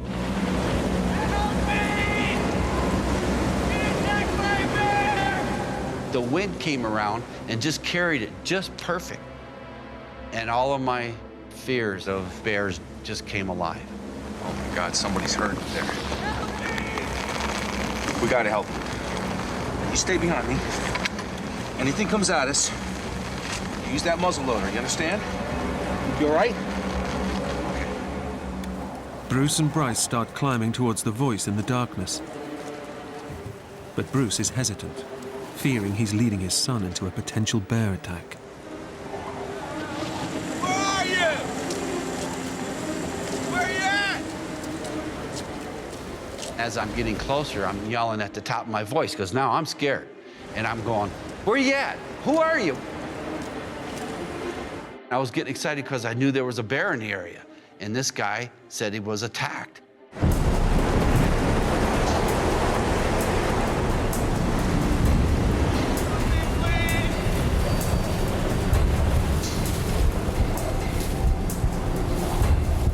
I flashed the light and I hit something up in the woods,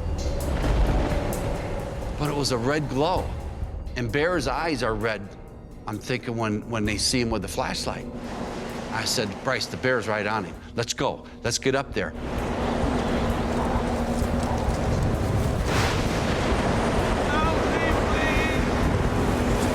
Oh, God. Help me, please! I'm at the height of my adrenaline. I have my pistol cocked, and I get down below where this guy is standing. He's just shaking like crazy, and steam is rolling off of him. Don't move! Stay where you are! I'm coming! Please! Where's the bear? Bear's dead! My mind's really racing. I don't know what to do with hurt people. You could just kind of see the color leaving his face. But, you know, he never really acted panicky or anything around me. Even though he looked hideous to me, in my mind I'm thinking, reassure him that he's gonna be okay. What's your name, son? Bram. Okay, Bram. Now we're gonna get you off this mountain, okay? Get you back down to camp, all right? God, I kept saying, "Bruce, don't freak out. You gotta help this guy. There's nobody else around. Nobody's gonna help him but you." All right, here. My concern was to get him to safety. Hold this too. Here. Okay, you ready? All right, here we go. Bryce was probably about 19 years old. Oh, you got him, Dad? I was in pretty good shape. I was a painting guy. I was up and down ladders all the time, carrying stuff that requires a lot of strength. I said, "I can do this. Come on, Bruce, you can do this."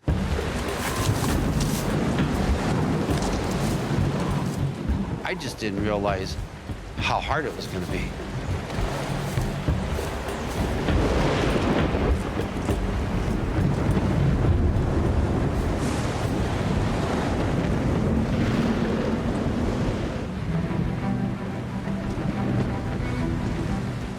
A mile away, on the other side of the mountain, Bram's father is still searching for his son. With each passing minute, his anxiety grows. My fears was he slipped, broke a leg, broke an arm, busted a shoulder. You know, anything could have happened. Your imagination runs pretty wild when you're afraid.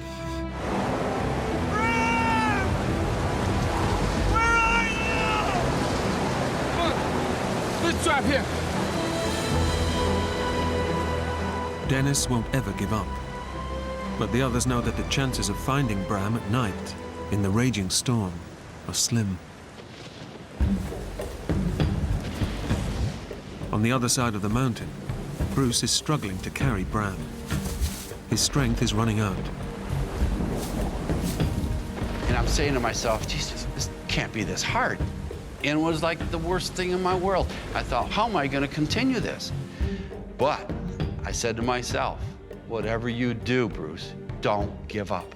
You have to get this kid back to safety.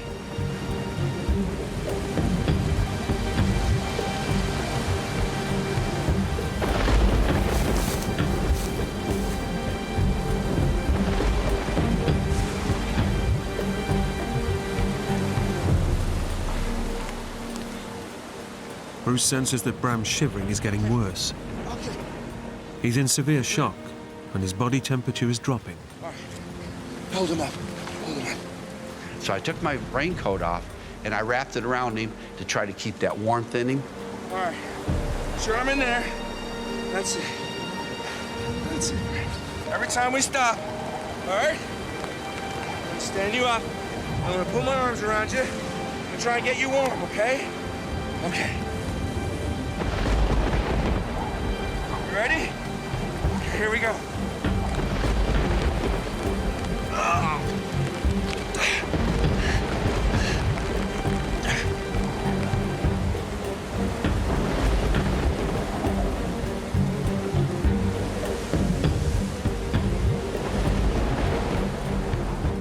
But the relentless storm and the slippery ground are taking their toll on Bruce. Only a few minutes later, he has to put Bram down again. Now it's only been 50 yards, and I'm winded again. And I'm going to myself, you cannot give up, Bruce. You cannot give up. I'm exhausted. I'm tired.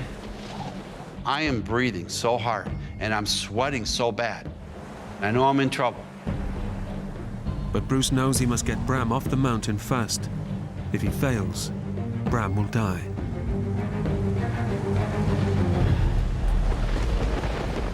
I said, God, I need some help. And then I fired off my 3 last rounds of my pistol to try to get more help. I heard a gunshot, and I thought to myself, what a fool. Who would shoot an elk at this time? By chance, Andy Wolf has also been hunting on Horseshoe Mountain. When I heard the second shot, I got that uneasy feeling. And when I heard the third shot, I knew something was wrong. Somebody maybe was disoriented. I thought maybe we would just go find him and help him off the mountain. Andy knows there are others camping nearby who can help him form a search party. I knew better than to go up onto that mountain in a storm alone. Joined by the other hunters, Andy Wolf sets off in the direction of the 3 gunshots. So here we are going this huge mountain in the middle of the night with roaring wind. We're having to yell to each other to even talk to each other.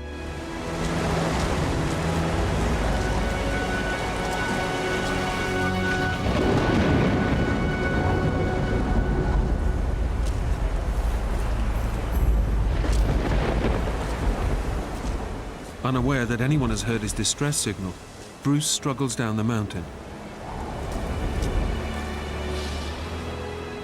But the going is so tough, he can only manage a short distance before he has to put Bram down again. I said, God, I'm asking for help. I need the strength that this guy has. I need the strength that I had when I was his age. Give me that strength back just to get him to safety. He goes over my shoulder again, and I'll be damned, I started walking. And I didn't feel the pain anymore. And I felt stronger. And I walked, and I walked, and I said to myself, thank you, thank you, thank you.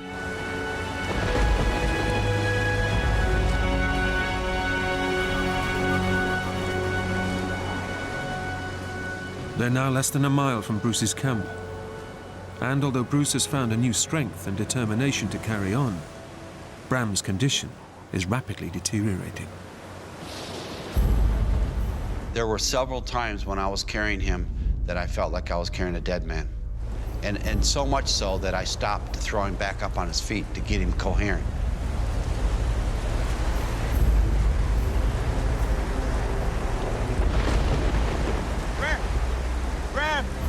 Bram, wake up, Bram.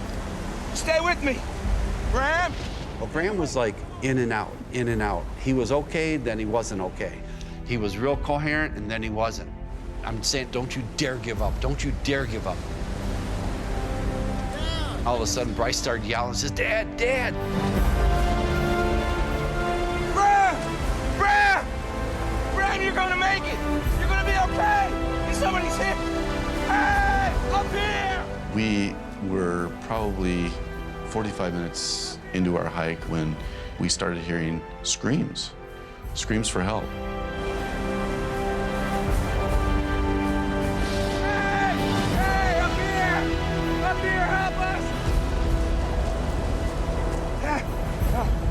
What happened? I'll never forget the sight that I saw. It just was very surreal. Like, holy moly, you know, this is serious. It's chewed up really bad. I don't know if he's gonna make it. I need some help. It's okay, I'm a doctor. You're a doctor? By an extraordinary stroke of luck, Andy Wolf is a doctor with specialist training in shock trauma. What's your name? It doesn't take him long to see how serious Bram's condition is. He was going into shock. Shock kills people. Man, come on now, stay awake, son. The doctor's gonna look at your leg now. Just take a second, and we'll get you back home. Stay awake now. When I examined this thigh area, I reached my hand up in there, and my heart just dropped. I could feel his femoral artery just like a garden hose. And right then and there, I thought, this kid's can either lose his leg or his life. We're gonna be lucky if we save his life.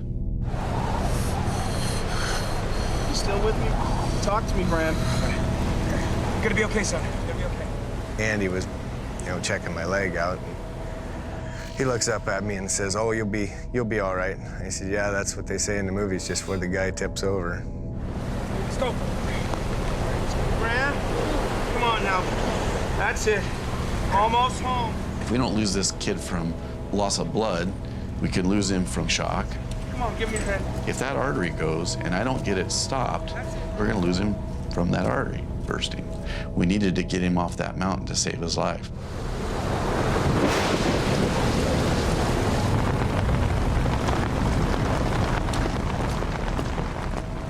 The camp is only a mile away from where Bram was attacked by the bear. It's taken him nearly 4 hours to get there. Guys, go try to find some help! 2 of the rescue party are immediately dispatched to get help. The nearest ranger station is less than 5 miles away. But even if they make it there and call for air rescue, a helicopter would be grounded in this storm. Bram is a long way from safe. I felt so relieved that we got him in there, and it started getting emotional for me, because I knew we gotta really save his life. We gotta take care of him. Yeah, I'm gonna need some water. I'd lost most of my adrenaline, so I was starting to feel more, and I was thinking about, you could possibly die. Bram was in a tremendous amount of pain. You could just see it in his face, but Bram's a cowboy, and he would not complain if both arms had been chewed off. I put a lot of antibiotics into him too, trying to stem the tide of infection. The doctor knows that even if Bram survives the night, his injuries are severe enough for gangrene to set in, which means he could lose his leg, or, if not treated quickly, his life. Do you have my dry clothes? Yeah. Okay.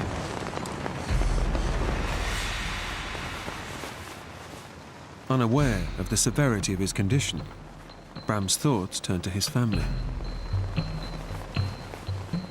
I was pretty concerned about my dad and my brothers. They had no idea where I was or if I was alive.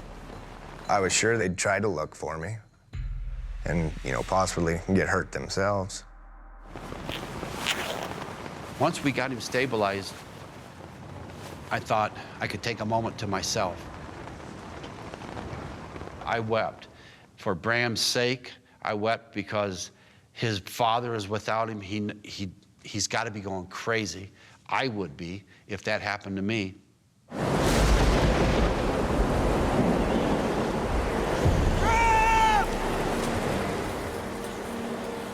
Up on the mountain, Dennis Schaefer is confronting his deepest fears. I got to thinking, man, I might not be bringing one home. You know, and that feeling down in your guts, I'll tell you what, is an empty, empty feeling. Searching the dark, treacherous slopes in a raging storm is becoming too dangerous. Dennis's friends decide it's safer to wait until morning. Dennis, we can't go on. I don't care how bad it is. I am not going back. That is my son out there. Dennis, please. I'm sorry. I was determined to be out there looking for him, but the mountains are unforgiving if you're caught wrong, and they will kill you. So I got voted down, and we had to go back to camp.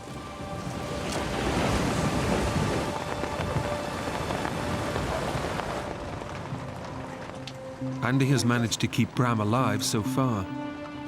But now, the doctor spots a new danger threatening to kill him. Gas gangrene. Gas gangrene is a deadly poison produced by bacteria trapped in infected tissue. It destroys flesh, blood cells, and blood vessels. Gas gangrene can travel 6 inches in an hour.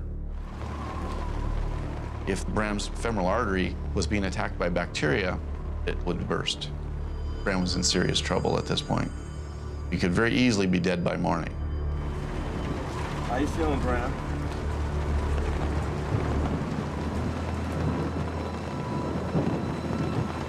I was laying there thinking that, you know, I could lose my leg, and the thought of dying was still there, yeah. I mean, I knew I was in bad shape. Dr. Andy Wolf has given Bram antibiotics and painkillers. But without more powerful medication, Bram could be dead within hours. The gas gangrene is spreading rapidly towards his femoral artery. If it attacks it, it will burst. It was very serious. It was just as serious as a bear attacking him. 2 miles away, Bram's father has no idea what's happened to his son. He spends an agonizing night waiting for the storm to abate. They wouldn't let me leave camp, and that was probably the biggest torture I went through, was being in that camp, not doing anything. It could drive you nuts as a parent. One of your kids is missing. You know that the elements are horrid. It's unforgiving. I was awake all night, pacing, crying. Your heart just like it was going to explode, you know, because for the lack of ability to be able to go do anything and the unknowing, you know, you just sit down and weep sometimes.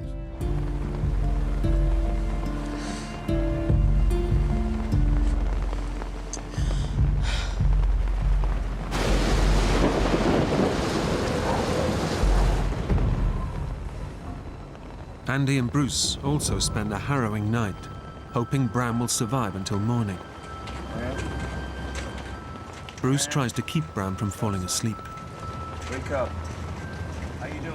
Andy said we need to keep him active and keep him going so he doesn't slip into like a coma or something like that. Talk to me, Bram. Come on. How you feeling?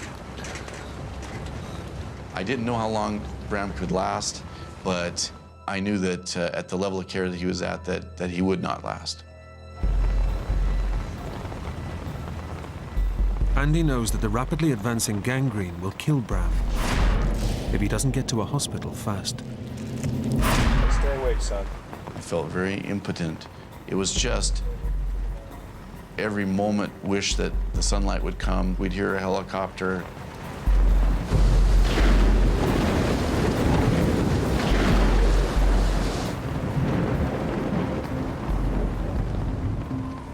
We stayed up the whole night. We took turns looking at his wounds, changing his bandage, waiting for help to come. But help is a long way away, and time is running out for Bram. Bruce and Andy don't know how much longer he'll survive.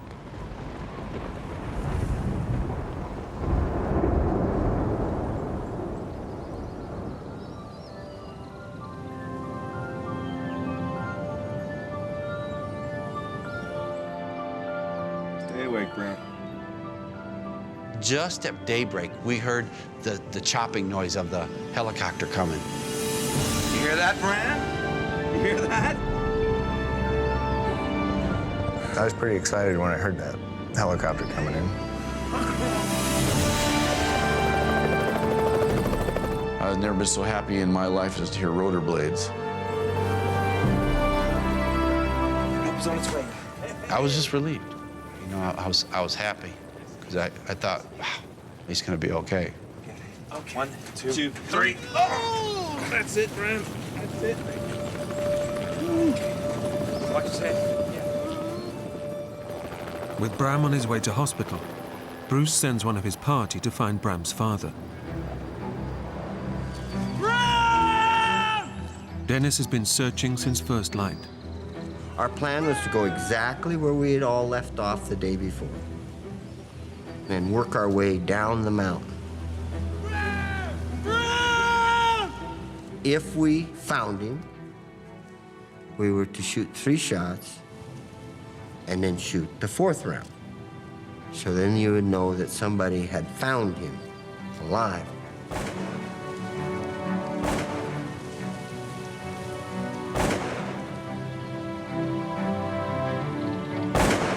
Jubilation.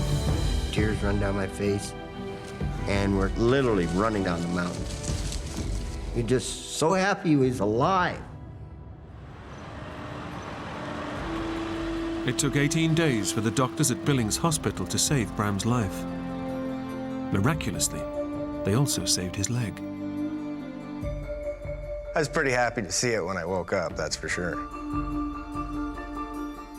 I feel very grateful for all the angels on the mountain, Bruce and his boy and Doc Wolf.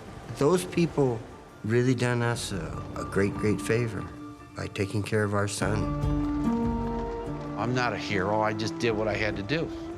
I just know that I did the right thing. And to this day, I care about him a lot, more than he thinks I do.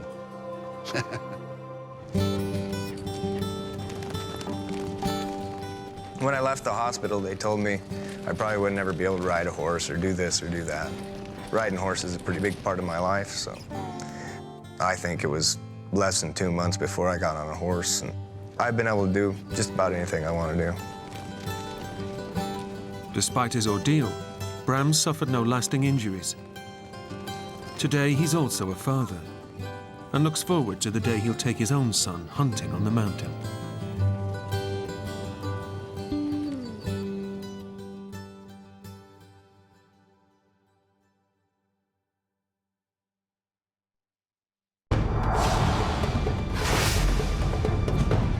One sudden slip along a desolate canyon trail puts world champion adventure athlete Danelle Balenji at the mercy of the Utah wilderness. I was in the middle of nowhere, and nobody knew where I was. Her legs useless, she's forced to crawl for every inch to try and escape the unforgiving desert. I thought I was gonna die. But she'll also need the help of her best friend. Go! If she's to win this ultimate survival test. The battle for her own life.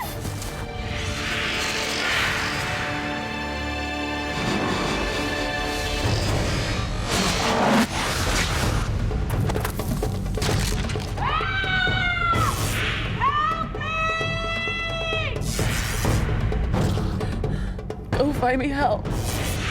My last chance.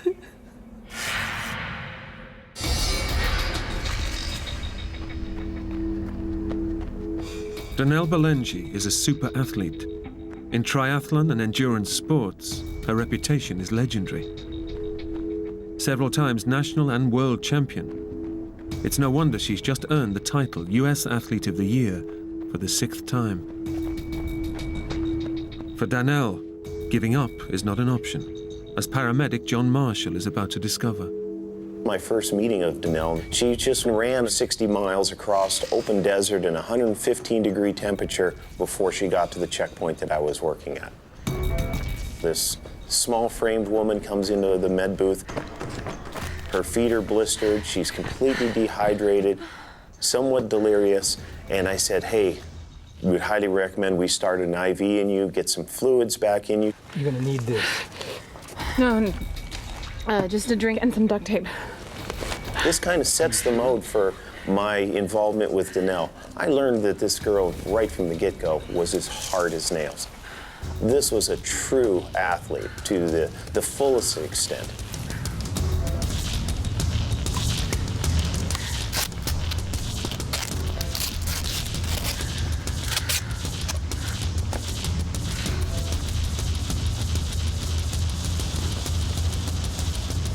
They say to be a great adventure athlete, first and foremost, you have to be hard to kill. Danelle was hard to kill.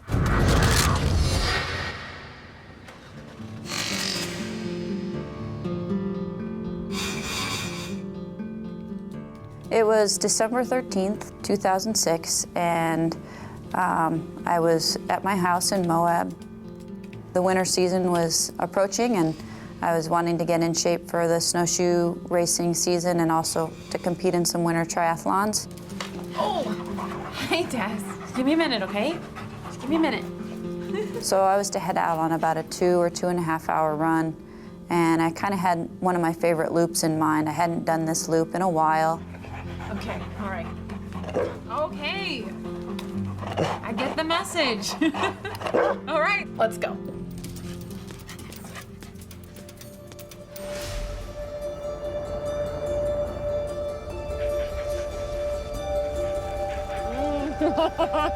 One of the world's premier extreme sports athletes, Danelle is known for staggering feats of endurance in adventure racing.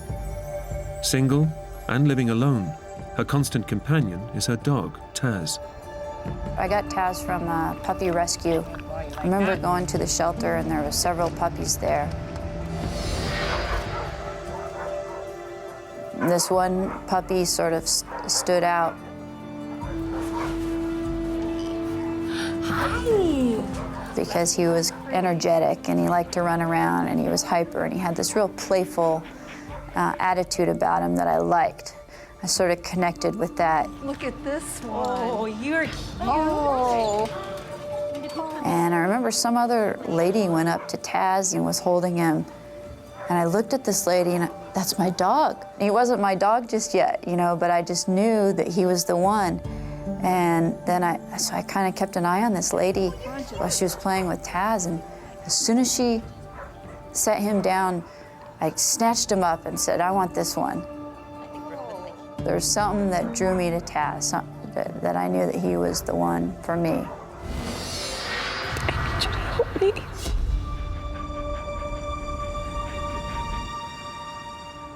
With Taz for company, Danelle is planning a routine training run through Moab's backcountry. It's a beautiful but rugged wilderness where few people ever go. It was a sunny day, but it was cool, probably temperatures in the 30s, around 30 degrees Fahrenheit. I had my kayak on top of my truck, hopefully planning on going kayaking later that afternoon. I didn't see any bikers or hikers out, just myself and Taz. Come on, Taz. I brought my water bottle. At the last minute, I thought, well, I'll grab this little waist pack so I don't have to carry the water bottle in my hand. That way I could just put the water bottle in the waist pack. And it was a small waist pack with 2 zipper pockets. I didn't know what was in those pockets. I just grabbed it, and whatever was in there from my previous run was in my waist pack. And I headed out on the run. Let's go. I had absolutely no idea that my life was going to completely change that day. Come on, boy. Despite its beauty, the backcountry surrounding Moab can be hostile and dangerous. Just in the last month, 2 men have fallen victim to the deadly terrain, found frozen to death in the bitter desert night. Search and rescue teams are called out regularly to save hikers in distress.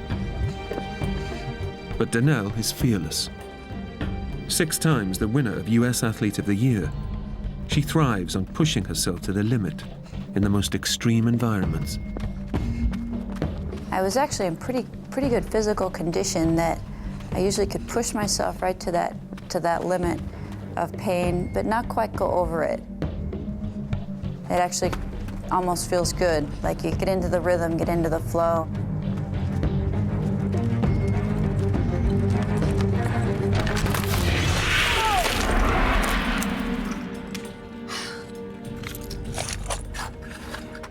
Out for that. Danelle's training route is not marked on any map. And with every step, she's heading further into uncharted territory. All of a sudden, the next thing I know, Taz was ahead of me, and my foot slipped out from under me.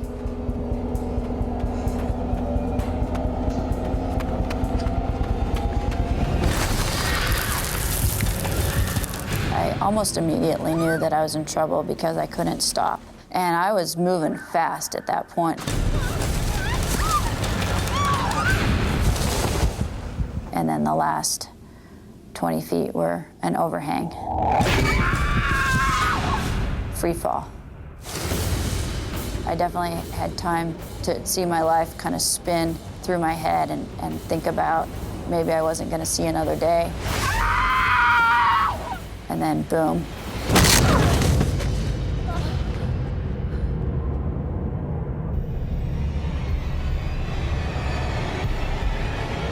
Oh my God, I'm still alive.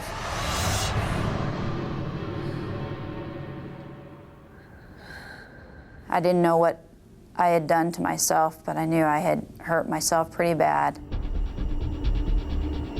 It's a horrendous fall.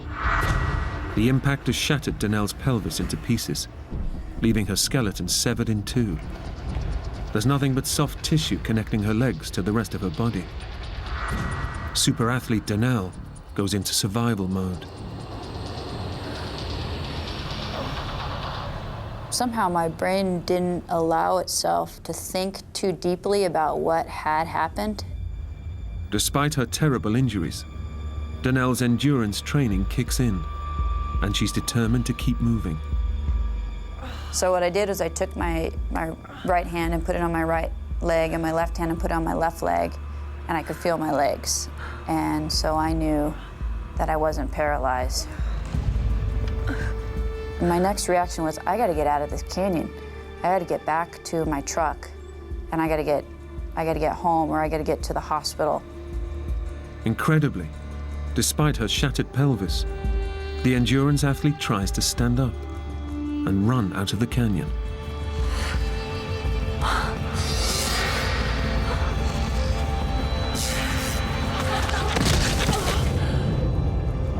But with her skeleton effectively in 2, Danelle's legs cannot support her body. Unable to walk or run, she's facing her worst nightmare. Her legs useless, she's alone on a ledge, separated from her dog, Taz. Danelle is stranded in 1,000 square miles of barren, uninhabited wilderness. I knew that I needed to get out of that canyon. The temperatures were cold, and it was the middle of winter, but I couldn't stand up, I couldn't walk. So I just started dragging myself. With her skeleton broken in 2, shattered at the pelvis, Danelle is critically injured. Most people would be in agony. But super-fit athlete Danelle is experiencing an enormous adrenaline surge, masking the pain.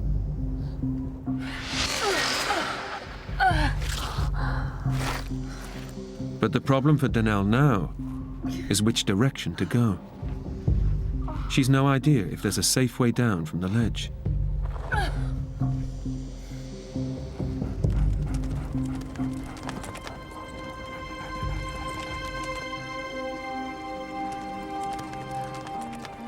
Taz comes to Danelle's rescue.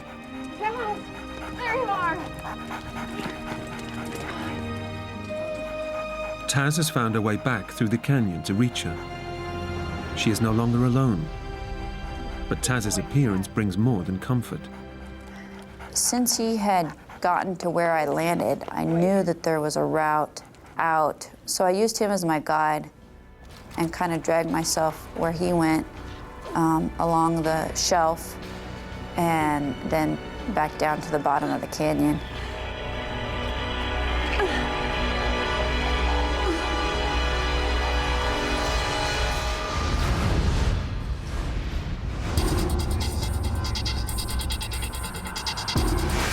With incredible determination, Danelle follows Taz to the bottom of the canyon and now plans to pull herself back to her truck.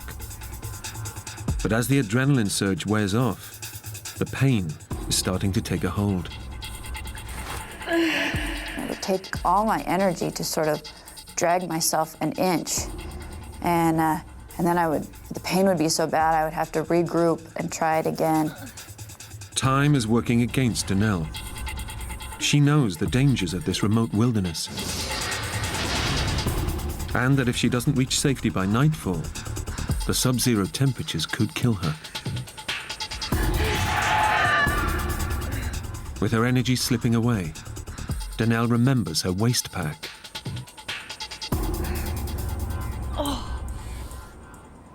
I didn't know what was in that waist pack because I didn't check before I left.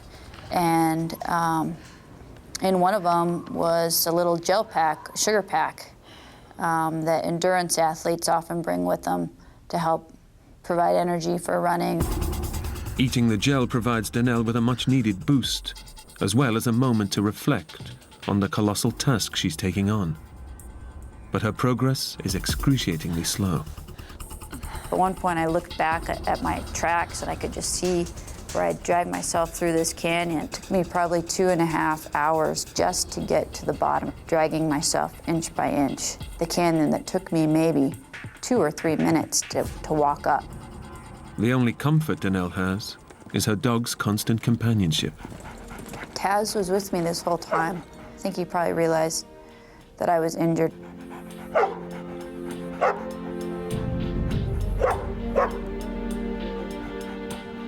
I think he was kind of wondering why I was going so slow. As the winter sun sets, the temperature is dropping below freezing. Daylight is fading fast, and with it, any chances of getting out of the canyon before nightfall.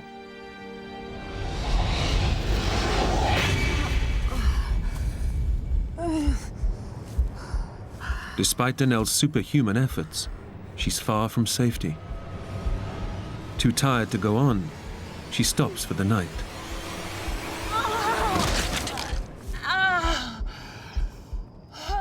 But she knows that this desert has a habit of claiming victims in the hours of darkness.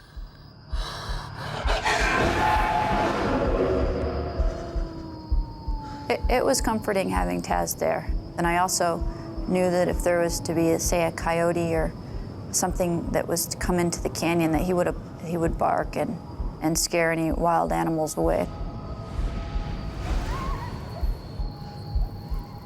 But Taz's presence won't save her from the bitter cold of the savage desert night. With the injuries to my midsection, it was a little bit uncomfortable if he got too close to me, because it would kind of move my bones around.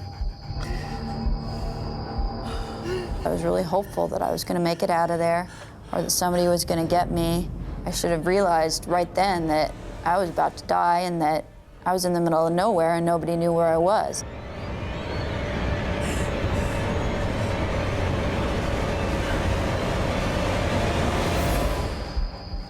With hours to go before dawn, the temperature is already well below freezing, and it's still falling. It was bone chilling. You know, it'd be like laying in a freezer. My feet were frozen and they got frostbite. Exposure to the cold is causing Danelle's body to shut off the blood supply to her extremities to protect her vital inner organs.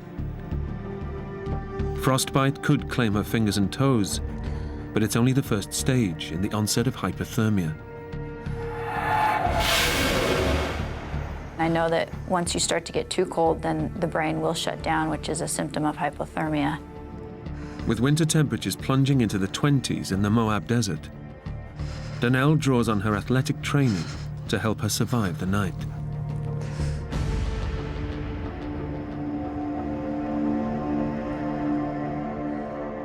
Despite a fractured pelvis, Danelle starts to do crunches to keep herself warm.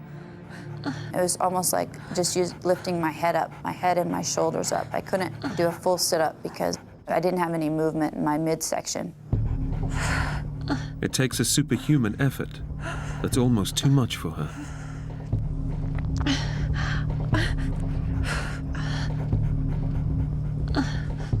And then I started to fatigue, and I became tired, and I said to myself, I gotta find a pace that I can maintain through the entire night. Danelle forces herself to do one sit-up every 5 seconds, non-stop, over the next 6 hours. It's an extraordinary challenge, but it's the only way she'll stay alive. I knew if I fell asleep, I would have died of hypothermia. And I knew if I stopped doing the crunches that I would have died of hypothermia. In an incredible feat of physical endurance and mental stamina, Danelle wills herself to survive in freezing conditions.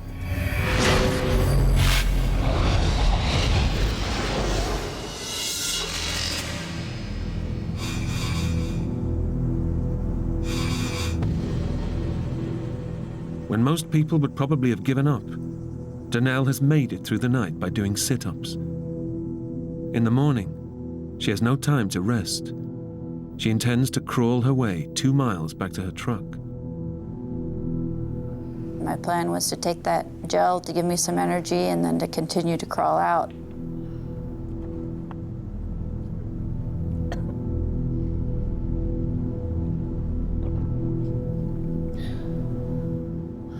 I thought that it would be no problem for me to continue dragging myself. And what I didn't know is that the adrenaline had gotten me through those first 5 hours right after the accident. Danelle is in for a terrible shock.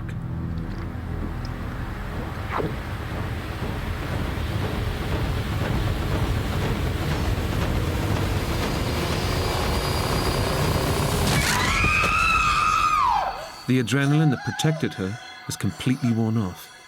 Now, if she's to survive, she must face her ordeal with no defense against the pain flooding throughout her body. When I tried to move, it was just throughout my whole body, just this excruciating pain. And on top of the physical pain was the mental pain of being stuck there. I would have rather had 20 people around me hitting me with the hammer. That would have been better than what I was going through.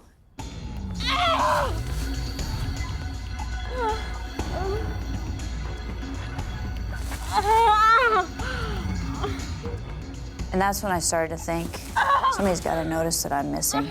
I thought maybe somebody will notice my truck is still parked there.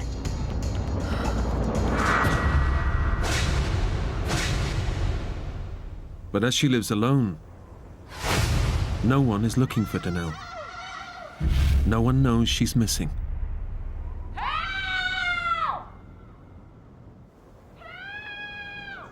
She is completely alone.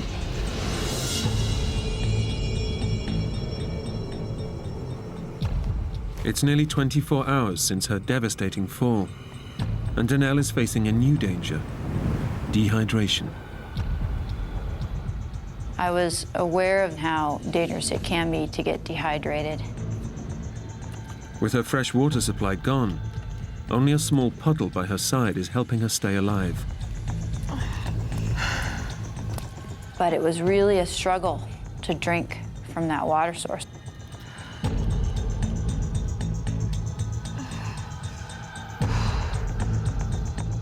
It was hard to get the water into my water bottle and into me. There was a lot of silt in it.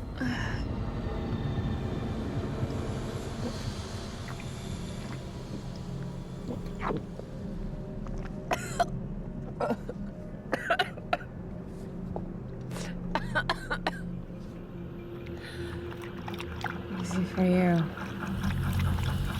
But while water can help keep her alive, it also carries a risk. I didn't want to drink too much because if I peed on myself, then the risk of hypothermia would have been worse because it was so cold out there. Urinating would wet her clothing. In the bitter cold, it would freeze, speeding up the onset of hypothermia. Only Danelle's willpower has prevented it from already happening.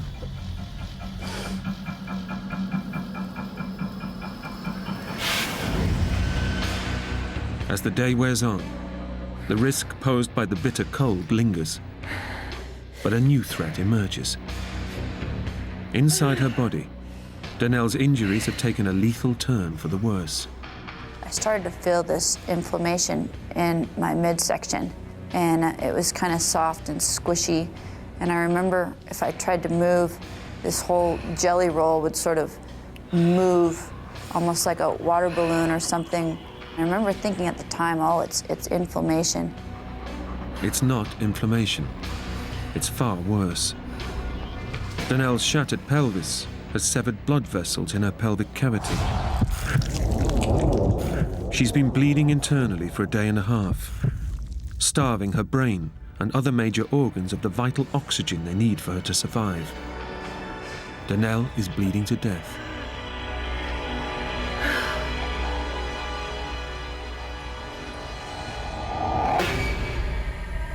Unable to move and facing another night in freezing temperatures, Danelle is finding it much harder to stay in control. She struggles to do her sit-ups.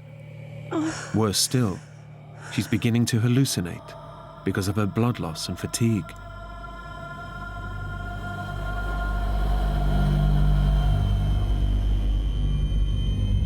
I remember looking up to the stars, and instead of them being these vivid stars where I could see the Milky Way, all I could see was these stripes in the sky.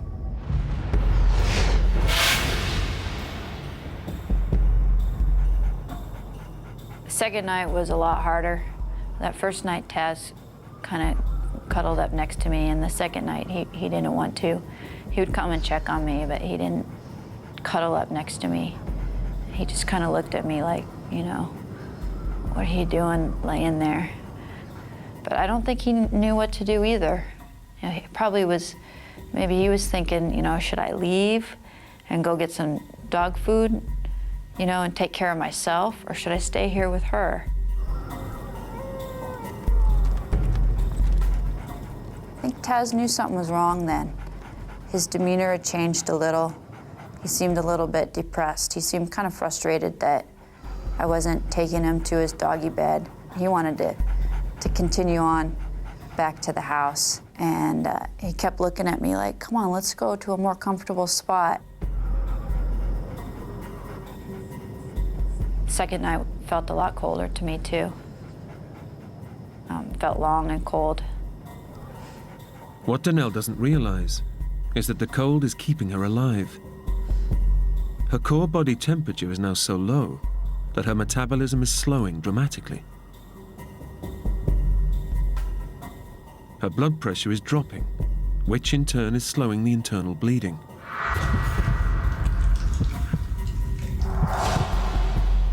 The cold is delaying the worst, but Danelle is already living on borrowed time.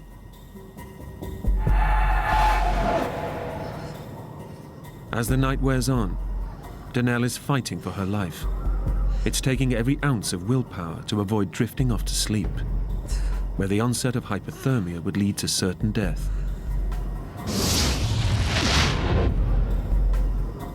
remember wanting to be at home in my bed where it was warm and comfortable and where I could sleep. I had been awake this whole time and I was starting to get the sleep monsters where I wanted to sleep, but I knew I had to stay awake.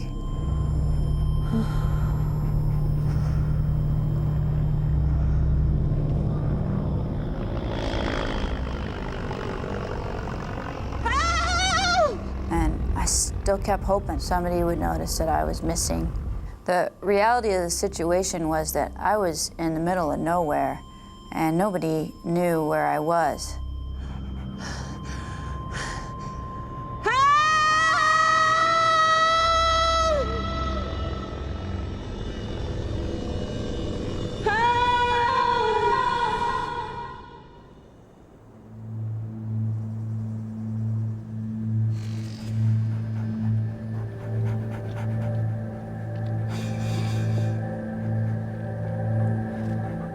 Thanks to her endurance training and extraordinary willpower, Donnell has survived a second night in the freezing winter desert, where most people wouldn't have survived one.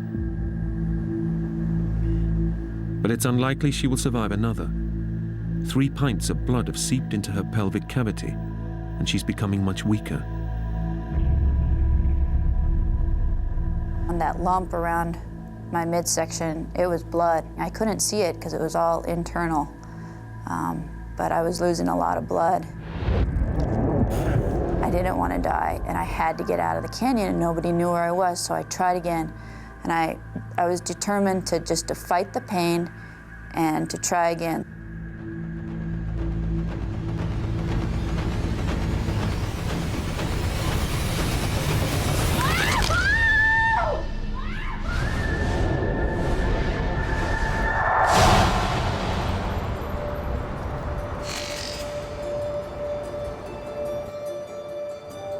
Two days after she set out on her run, several phone calls from Donnell's family and friends have finally alerted the police to her disappearance.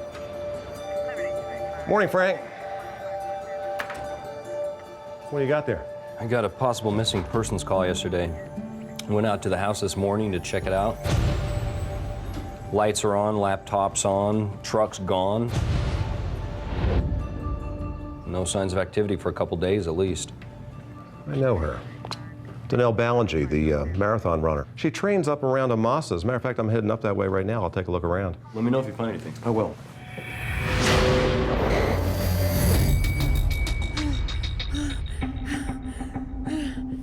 Oh, maybe I made it about 3 inches, and I got myself stuck in this small, wasn't even a pothole. It was just a change in direction in the rock, and I couldn't even barely get myself out of it. With little blood-borne oxygen reaching her vital organs, Donnell's body is close to shutting down. It's only her extraordinary physical conditioning that's keeping her alive. But she won't live much longer without medical help. And she knows it. I was hyperventilating, I could barely breathe. And I also starting to lose my vision. I would turn my head to look, and it would just sort of be this blur across the sky. And then I would have to focus on something in order to sort of get my vision back. Barely able to see, Donnell can go no further. Defeated, she spends a painstaking 3 hours inching her way back to her only source of water. 50 hours after her dramatic fall, the adventure athlete's hopes of getting out of the canyon alive now seem futile.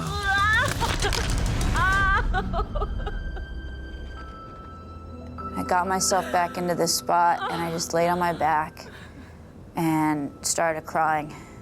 And I started to lose hope.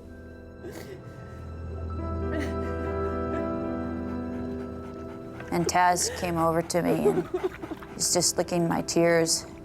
And I was so sad that I wasn't gonna I didn't know what was gonna happen to Taz. There was not gonna be anybody to take care of him.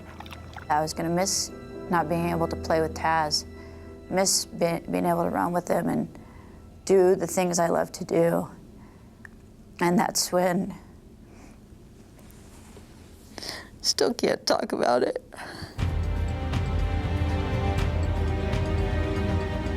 Local detective Craig Shumway knows that Donnell often trains in the Amasa Back area, north of Moab. He's hoping his hunch pays off.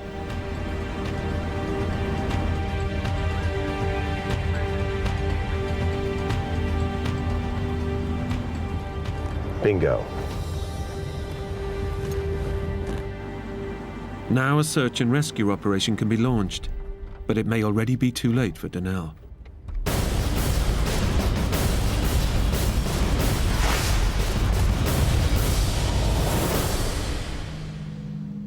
Within an hour of the discovery of Donnell's truck, the Grand County, Utah search and rescue team mobilizes. Donnell's been missing over 2 days, and they know any hopes of finding her alive are fading fast. Okay, we've got a missing persons, potential injury in the Amasa Back area. John Marshall is in charge of the search team out in the field. Our organization is set up that individual officers take turns being the officer in charge on any particular day.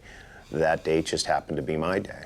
Female, brunette, about 5'4", 120 pounds, name Donnell Ballingy. Ballingy? You know her? And instantly, in my mind, the story completely changed. We're not looking for a lost tourist, somebody who just wandered off the trail. We're looking for somebody that's got more backcountry experience than your average John Doe on the street. And if this person's been missing in the backcountry for 2.5 days, they're not just lost. This person's in some serious trouble. While critically injured and exposed to freezing conditions, Donnell's endurance training has helped keep her alive for over 2 days. But the physical ordeal is wearing her down mentally. I was pretty close to dying at that point, and I had lost hope that anybody would find me. Now, after 51 hours, her intense willpower is breaking down. Despite increasing risk of hypothermia, she can no longer stop herself from urinating. With night bringing colder temperatures, Donnell knows that without a miracle, she'll likely freeze to death by morning. The extreme athlete has finally given in. That's when I started to think about my life and everything that I did.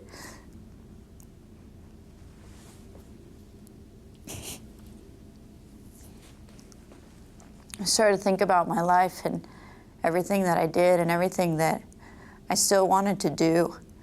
And I thought about my family and my friends and how much they meant to me.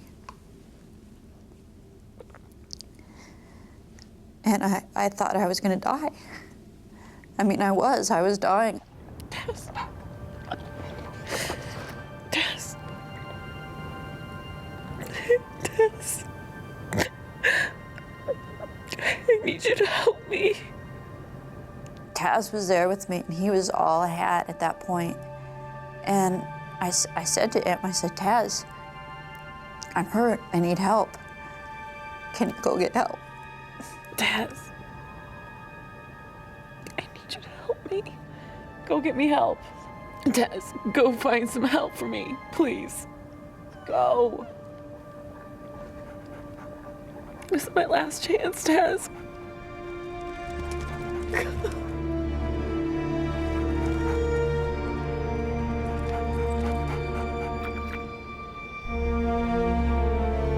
Go!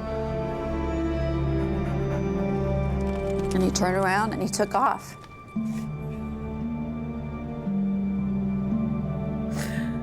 Taz is her only hope. But Donnell knows that by sending him away, she may now face death alone.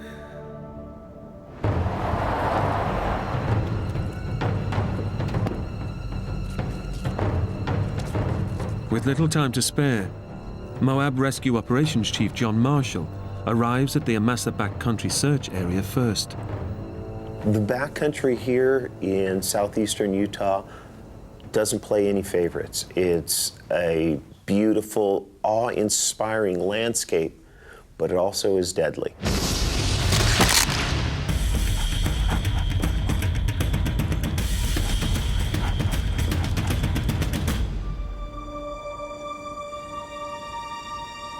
There's a dog down there. You see him? Yeah, I got him.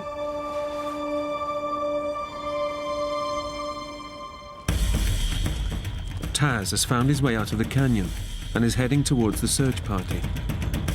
But as he races towards them, John fears the worst. I know my dog will never leave my side as long as I have a pulse. So to see her dog down in the bottom of the canyon for the first time, my heart dropped. It says, this can't be a good sign. The dog has left its master. As the rest of the search party arrives, Taz reaches the top of the canyon. But he doesn't stop, and his behavior is bewildering, particularly to experienced tracker Bego Gerhardt. This bedraggled dog came running down the Jeep road and right through us. The odd thing was he didn't really want anything to do with us. Like he didn't walk up to the first person and go, "Feed me." John Marshall knows that Taz could hold the key to finding Donnell. But standard procedure dictates that he cannot delay the rescue operation any further. Bego, you take the Massaback Trail and the ATV. Bego Gerhardt is under no illusions about the enormity of the task facing them. It's usually you're going to look for somebody that's just out after dark, or they broke their ankle and you pretty much know where they are. But this was a full-on search, had no idea within, say, 20 square miles, which is huge in this country with all the canyons and cliffs. 20 square miles can take a long time to cover. It's time they simply don't have. As evening approaches, temperatures are already dropping. But Bego Gerhardt can't rush, for fear of missing a clue that may lead him to Donnell.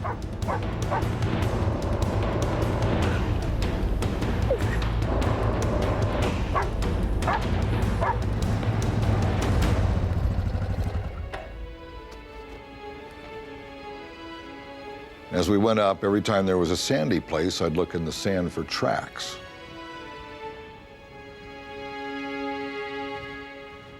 And pretty soon I thought I found some tracks that could be 2 days old, and there were dog tracks along with the shoe prints. Back at the search and rescue base, John is now sure that Taz is trying to tell them something.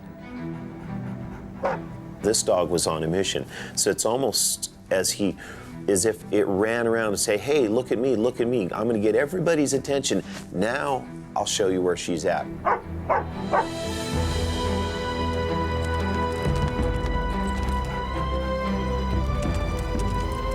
Where is he going?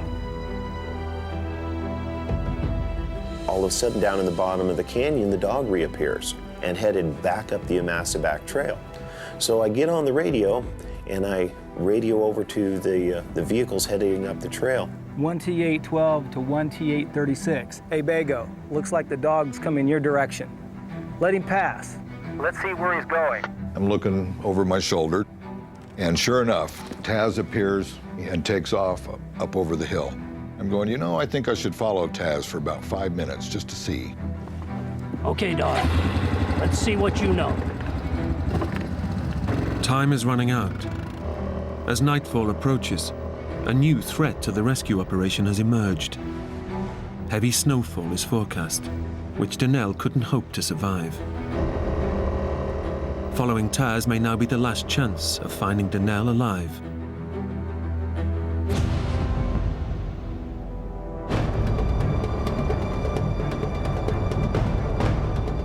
Experienced mountain tracker Bego Gerhardt knows that Donnell's dog could be her only real hope of survival. I know to pay attention to dogs because they know stuff. So when he ran up over the hillside, I had a very strong feeling of I better follow him for a few minutes. As Taz leads Bago deeper into the canyon, the going becomes more treacherous. Bago must slow the ATV and risk losing the dog's trail.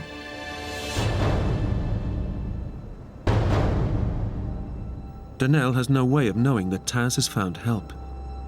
She is resigned to dying out in the open. But when he returns, Danelle senses a change in his behavior. Next thing you know, Taz came up, and he came right by me, and he went straight to the puddle, and he started drinking from my puddle. I remember thinking, that's my lifeline, that's the only water I got. Can't you find a different puddle, Taz? But I couldn't, I couldn't say that to him, and I just pet him a few times and let him drink from the puddle. And his demeanor had changed a little bit. He had seemed to get a little bit of energy back. And then he licked my face again, and he was kind of wagging his tail a little bit, and it was sad for me to see this happy little dog that I was never gonna be with. At the same time, I heard this other sound.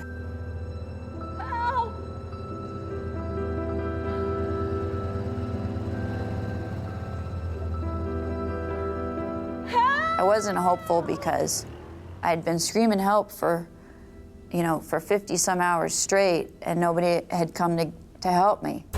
Help! And just about the time I thought I was going to run out of road, I heard this blood-curdling scream. Help! I'll never forget it. And had to be Danelle.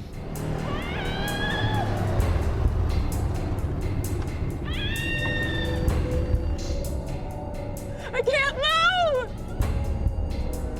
The sound got closer, and the engine cut out, and I start begging, desperate begging for help, explaining that I'm hurt, telling this person, you cannot leave, I need help, I need help. Help, please help me!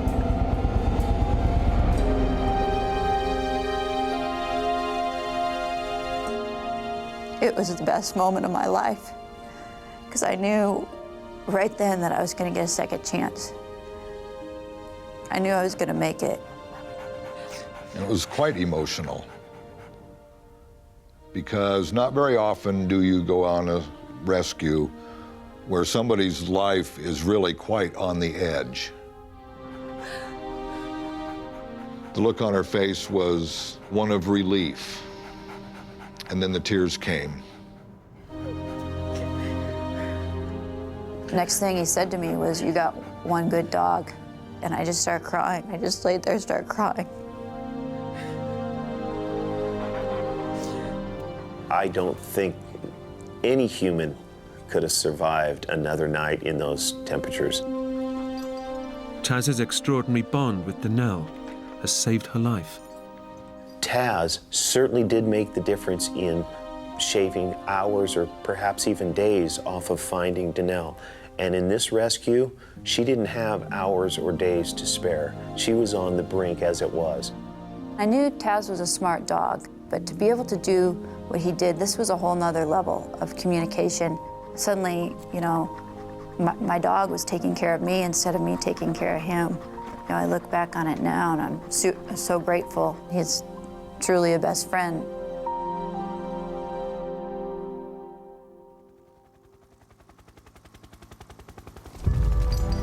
Danelle is airlifted to hospital and undergoes emergency surgery to repair the severed vessels that have pumped 3 pints of blood into her pelvic cavity. Then there's a 6-hour operation to pin her shattered pelvis back together. It's touch and go whether she'll pull through. When we get the reports back to her medical condition, and all the doctors were saying, she really shouldn't be alive with the massive amounts of blood loss that she had, the hypothermia, the frostbite, everything combined. She should have been dead days ago. But here it is 2.5 days later, and she's smiling. But there's another shock waiting for Danelle when she gets to see her feet for the first time in 3 days. Laying there in the hospital bed, and they had taken my shoes off, and I finally got a glimpse of my feet, and they were black from frostbite. every single one of my toes, and then part of my foot was black. You know, with frostbite, you just have to give it time, and eventually over the next 24 hours, slowly but surely, the color started to come back in my toes, my feet, and so I knew I was gonna be able to, my feet were gonna be okay. The prognosis for Donnell's fractured pelvis was not so reassuring. The doctor said that the injuries in my pelvis were pretty extensive, so I didn't know if I was going to be wheelchair-bound the rest of my life or if I was going to be able to walk again. Her life has been saved, but her body may be shattered beyond repair. Doctors fear she may never walk again. Against all the odds, the extraordinary determination that kept her alive in the canyon has now put her back on her feet again. After 6 hours in surgery and months of rehab, Donnell is up and running. I'm still able to do what I love to do. It's taken several months of recovery and rehab, but I'm back out running again, running the trails. Taz and I go out almost every day. And Taz has a new playmate. My son he's really a gift, and every moment with him I appreciate. And I think I appreciate him even more knowing that, you know, he may have never been if it wasn't for Taz and all the people that, you know, were there to help me survive that experience.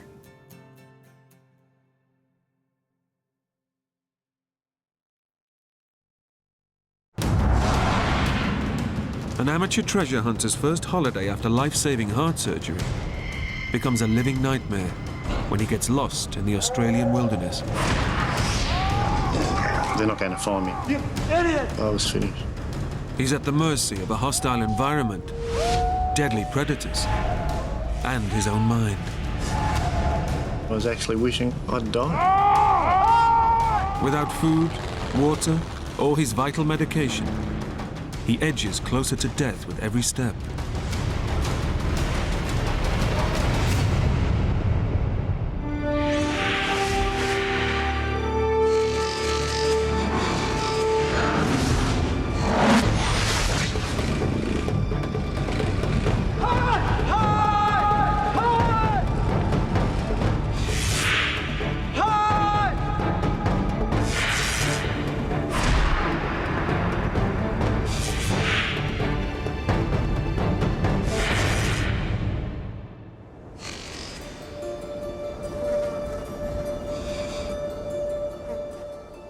Theo Rosmulder is on a long-awaited gold prospecting holiday in a remote part of Western Australia with his wife, Pauline.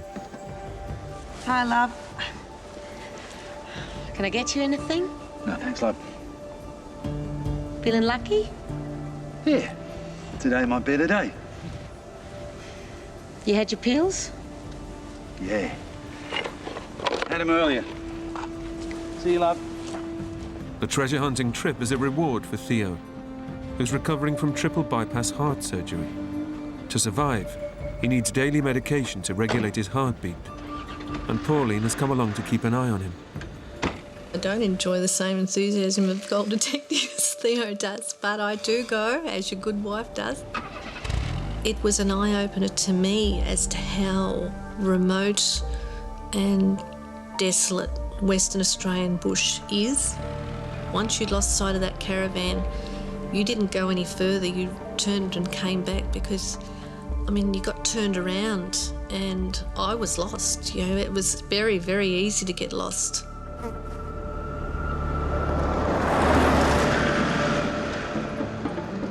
The Australian outback is one of the world's most sparsely populated regions.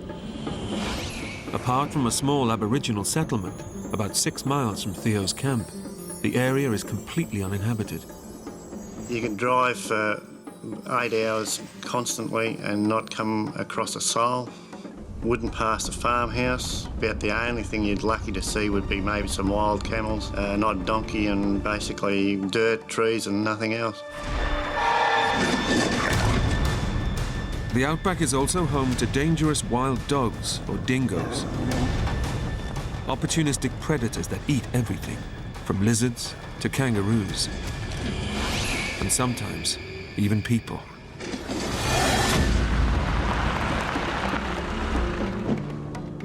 Theo and his two friends, Doug and Brian, focus their search on a remote region peppered with old mines from the 1900s gold rush. After 2 weeks gold hunting, they feel they know the area so well. We really need this today? They leave their handheld GPS in the back of their vehicle. Back here, 5:30 then? Yeah. Be lucky, boys. To be honest, if I look back, I was getting pretty cocky. I'd been out so many times by myself and thought I knew the area like the back of my hand. The men will guide themselves back to their vehicle using the sun, as the outback has few features to navigate by. We're only going to go out for an hour or so at the most. We decided we weren't going to walk around any great distance.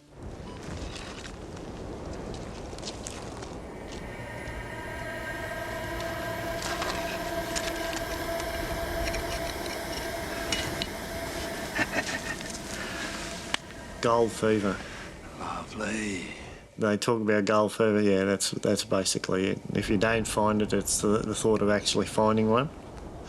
And when you do, you want to find another one. With one shiny nugget in his pocket, his prospects look good. But Theo's thirst for gold gets the better of him. And his intensive search takes him much further than he realizes. You get that engrossed in what you're doing, you don't check to see how far you've got. When you turn around, you think to yourself, my God, have I come this far?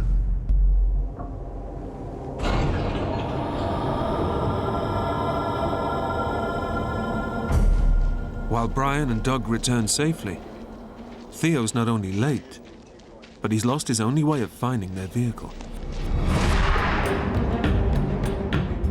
Heavy clouds have rolled in, presenting him with a serious problem. I looked up at the sky and there was no sun to speak of because of the cloud cover, and the cloud cover was exceptionally thick. I realised that, this is getting serious. Theo had planned to retrace his steps to the vehicle using the sun. Without it, or his GPS, he has absolutely no way of navigating.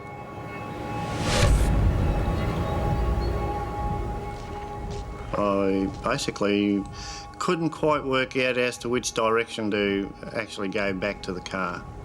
And I was getting pretty dejected.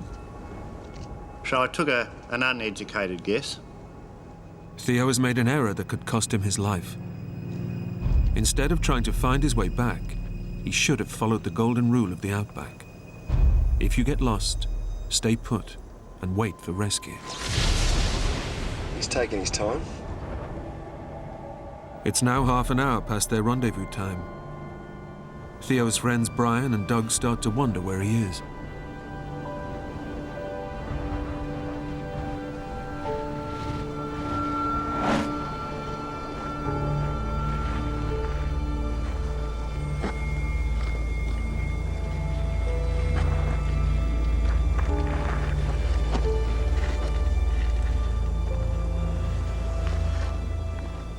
I got myself totally disorientated to the point that I didn't know where left, right, up, down, north, east, west was.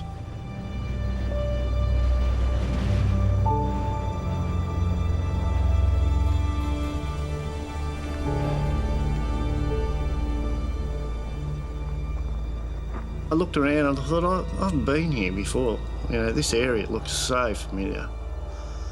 But I realised that it didn't matter where I was. It all looked familiar. Theo was in one of the world's harshest environments.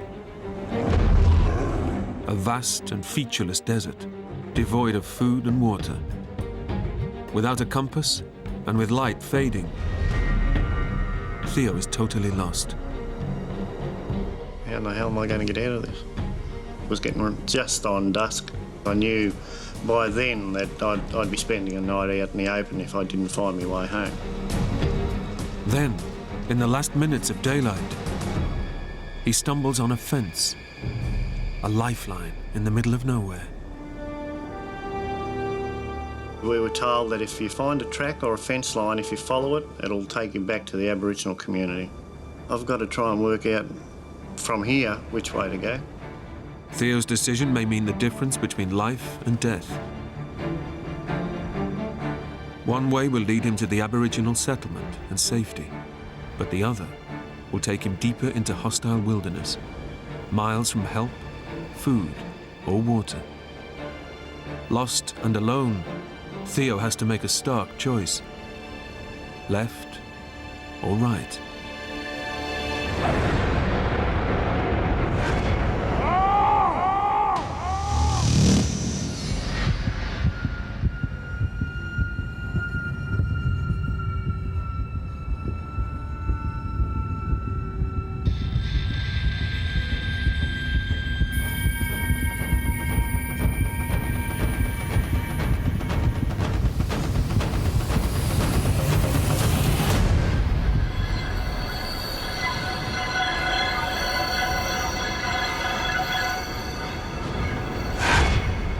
With night falling fast, Theo decides to take a chance. When you're looking at a cold night, if there's an opportunity to get back to camp, you tend to grab it. I take tablets for the heart operation that I had, and I wanted to get back to make sure I took those. You had your pills? Had them earlier. Theo's medication is essential to maintain a steady heartbeat. But he left his pills in camp. Missing doses can send his heart out of control and put his life in immediate danger. Back at camp, Pauline is increasingly worried. He can nearly talk himself into palpitations if he doesn't have his tablets.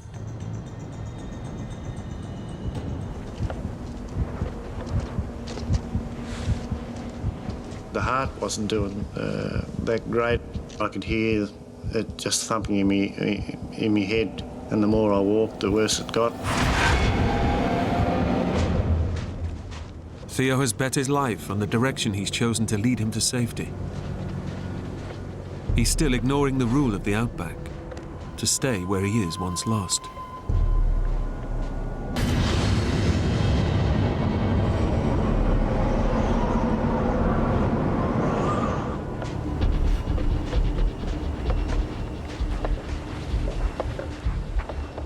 I took off, followed the track, did that for probably an hour.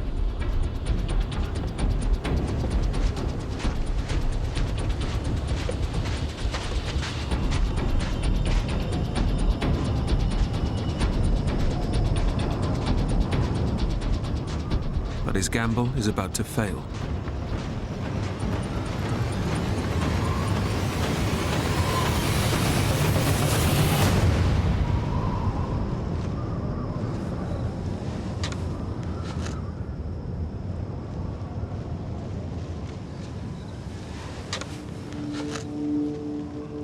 When the track ran out, I thought to myself, well, that'd be right. The only track I picked to follow, and it's the only one that ran out. Theo has walked miles in the wrong direction. Instead of the safety of the Aboriginal community, he's ended up deep in the desert. That's about how good my luck was going.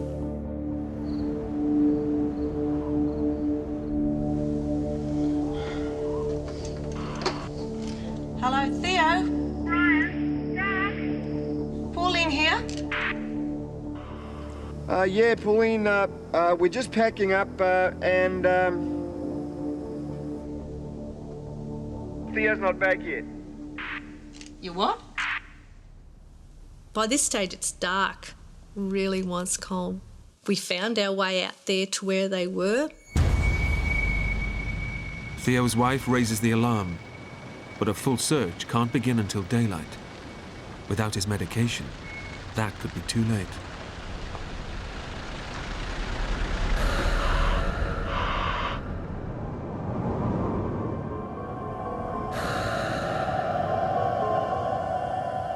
But it's not the only danger Theo faces. Temperatures in the outback can plunge below freezing in winter. He's only wearing thin cotton clothing and is at real risk of hypothermia. Wouldn't you just know it? At night time it gets very cold. Once the sun went down, you lost all heat. You think to yourself, well, okay, I've got to find somewhere to huddle into that gets me out of the weather somewhere. Theo faces another crucial decision. Do I tread back, follow the track all the way back, or do I try and find some place to camp for the night? I decided to look for an outcrop with a hollow in it where, you know, the kangaroos sleep. Theo abandons the fence, knowing that he risks not finding it again. Instead, he searches for a rocky outcrop and possible shelter. But it could spell danger. I was a bit dubious when I first got there. Don't know what's in here. You know, if I come across a kangaroo, that's fine. They'll just jump off and be more frightened than I would be. I don't want anything to do with dingoes.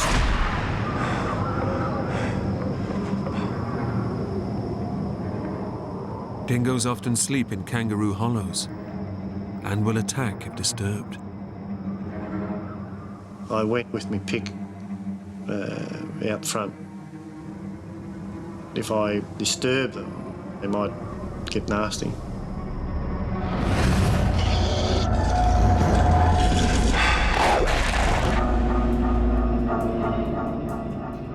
He has no option but to cautiously enter the shelter.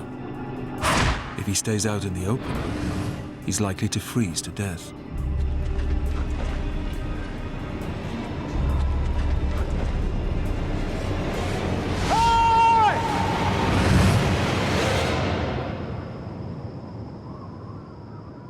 The cave is empty, providing shelter, but little comfort.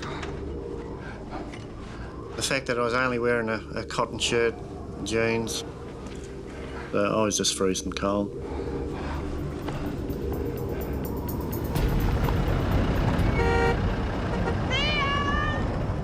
We just kept looking and looking and looking and beeping the horn, and I stood up and just yelled and yelled and yelled. And then we thought, well, this is getting really serious. As night draws in, there's still no sign of Theo. So Pauline and Brian turn for help to the people who know every inch of this terrain, the local Aborigines. Can I help you? Yeah, we've lost a fellow of ours about 8 k's up the track. Does he have any water on him? No. Derek, go and get some of the boys.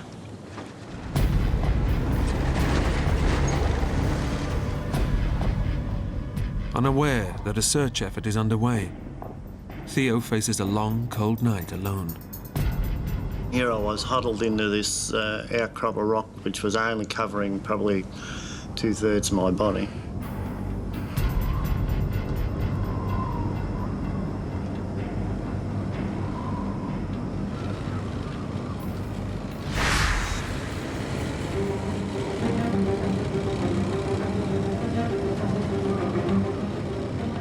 I heard a motorbike, and I sat up and looked out to where the noise was, and I could see somebody.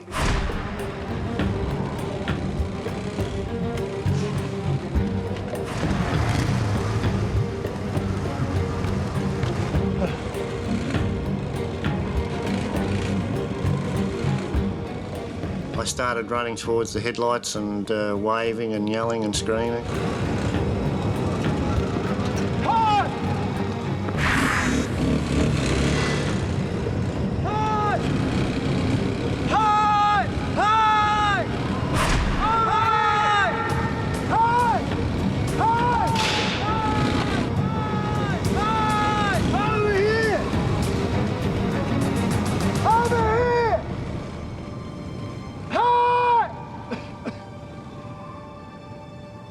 The motorbike was too loud and they couldn't hear any yells or anything that was going on, and they just kept going, and I lost sight of them.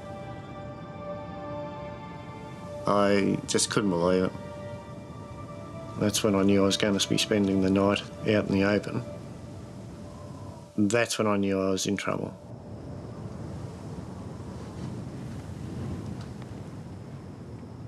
Theo knows what a night exposed to the outback will bring. Bloody idiots. I thought, this is it.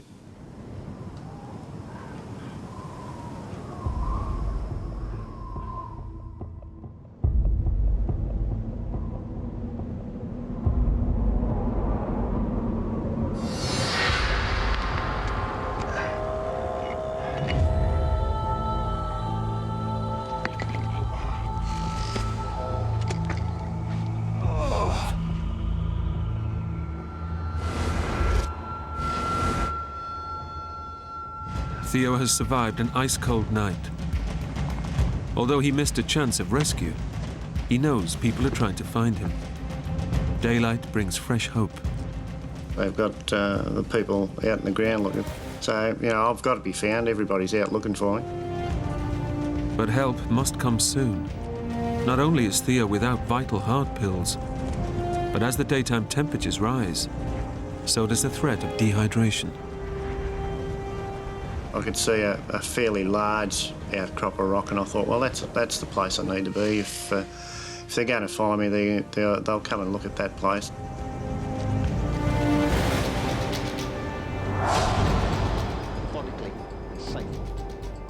Theo's gone a full day without vital medication.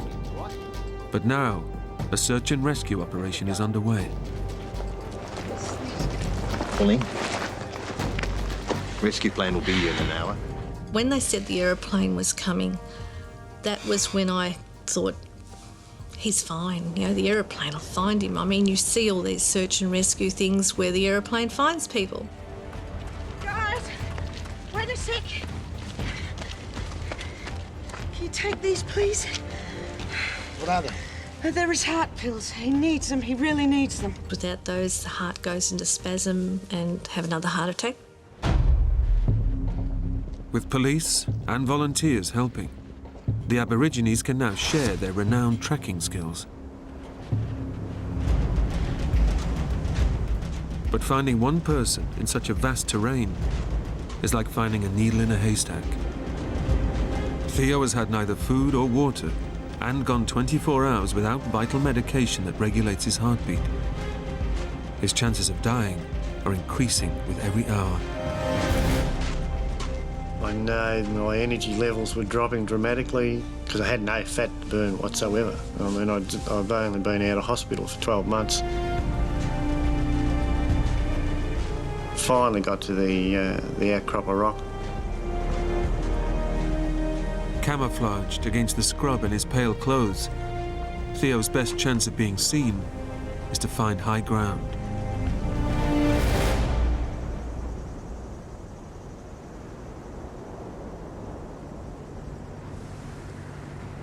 I heard an engine going.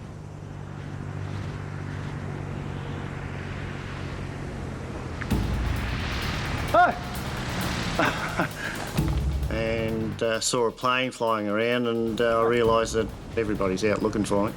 Hey! Here! Yo! Hey! Hey! Oh, you beauty. Hey! Theo! A spotter plane is heading straight for Theo. He's certain rescue is just moments away.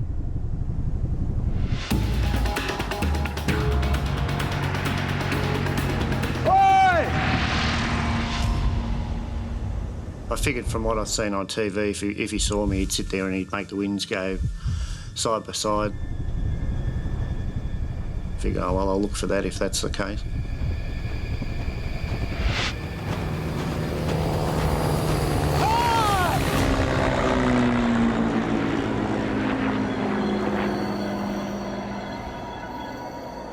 Didn't see me. I just said, oh, well, they'll see me the second time. The second time he flew over, I was waving and yelling and whatnot.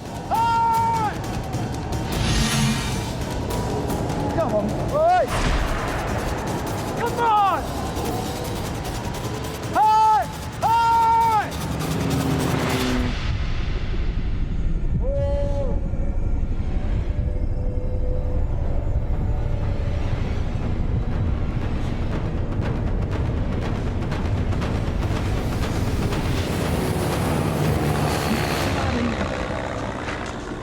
idiot!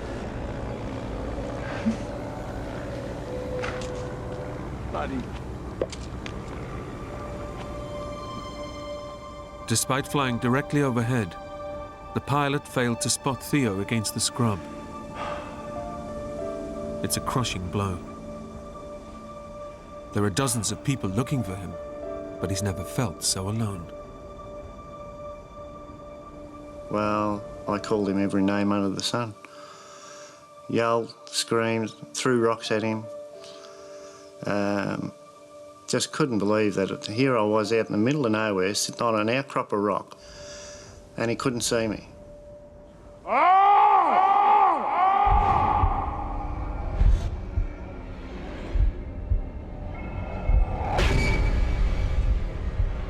Theo's situation suddenly worsens. Now, his body, weakened by his recent heart surgery, reacts to the frustration and physical strain of his ordeal.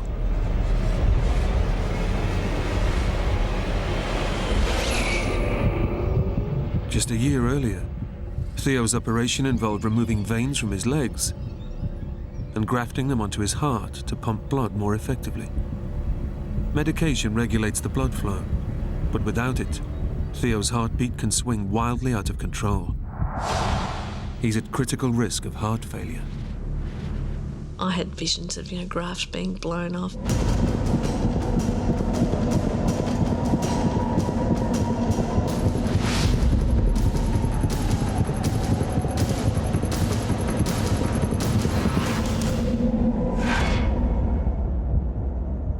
Theo Rossmulder has been lost in the outback for more than 24 hours.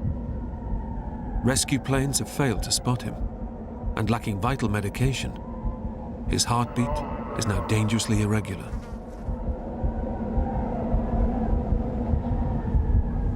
The heart was going haywire, and I have to wait for it to calm down. I just hope the old ticker holds up, because the way it's thumping and bumping, it's not doing real well.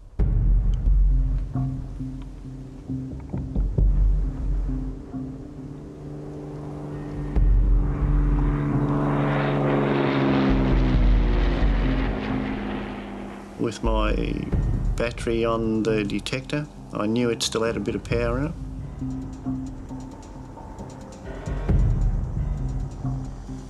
And I thought, well, if I could get the battery apart and wire up the batteries to actually spark.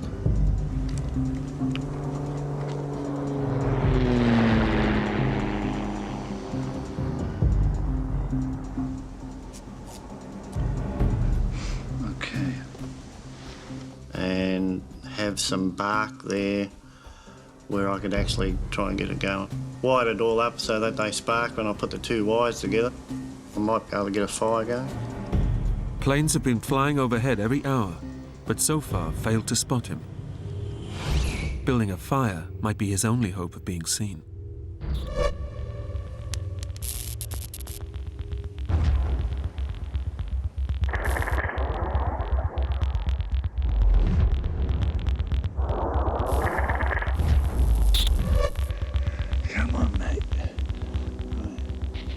I'd put a lot of effort, probably most of Sunday afternoon, and I was putting all my hopes into that.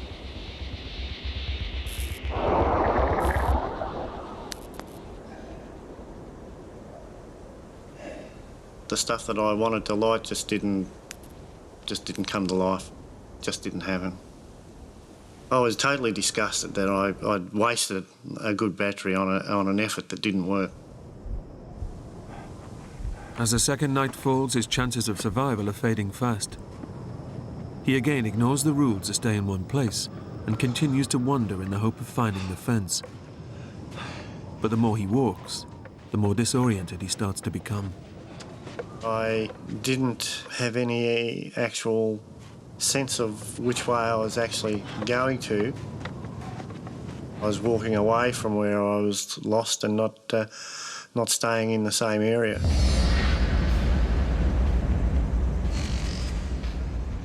Alongside Theo's heart defect, 48 hours without water is now becoming life-threatening. A healthy person could go 3 days without it, But Theo is not healthy, and he hasn't had a drop to drink in 2 days. Severe dehydration pushes him closer to death with every hour. When the body starts shutting down, it's not pleasant. Every part of your body hurts. You can't sit down without the part that you're leaning on. It just aches. When you start walking, your legs hurt, your arms hurt. It had gone from being saved and rescued to trying to survive, and the idea that there's a possibility you were going to die. I was getting so weak and thirsty. My throat was constantly dry, my lips were starting to get swollen. I had nothing to drink, there was just no water about whatsoever. Theo's body is losing 2 to 3 litres of fluid per day, causing muscle cramps, headaches, and extreme disorientation. Desperate for fluid, he makes an uncomfortable decision.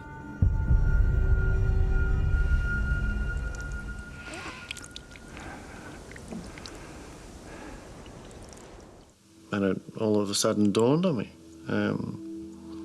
Hang on a minute.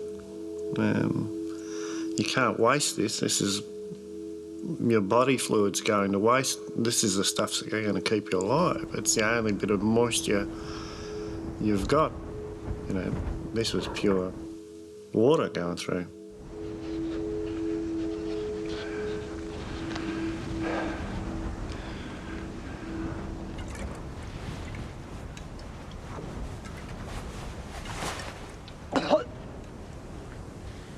When you decide that that's what you've got to do to survive, that first mouthful's bloody terrible.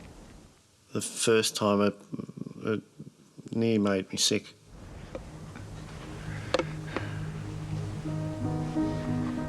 I'm thinking to myself, well, you know, I've come down a few pegs on the ladder, having to do that. Each time Theo drinks his urine, it becomes more concentrated and less hydrating.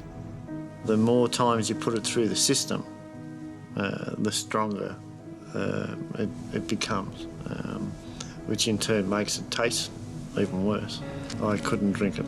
It was just too vile. I was just withering away, and it was just an ordeal. It's like trying to run a car on an empty fuel tank. Some 70 rescuers are combing the landscape, trying to find Theo before it's too late. Based on where he was last seen, the police have defined the search area, but Theo keeps wandering in and out of it. I was starting to lose hope, I think. They would come back and, you know, I'm sorry, Pauline, I haven't found him.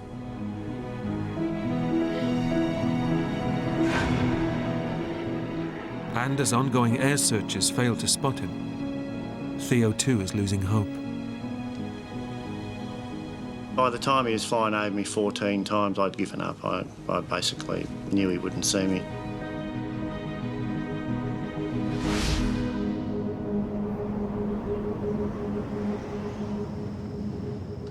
Theo faces a third night lost in the outback.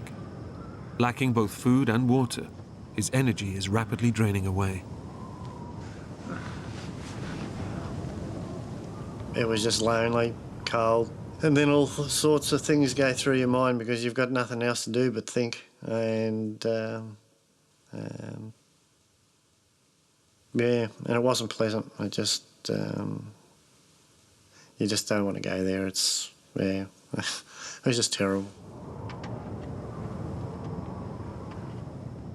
Suddenly, he hears the terrifying sound of a deadly new threat.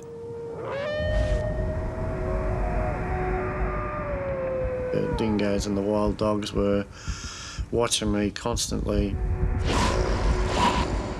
You really start to think, well, I'm not going to get out of this.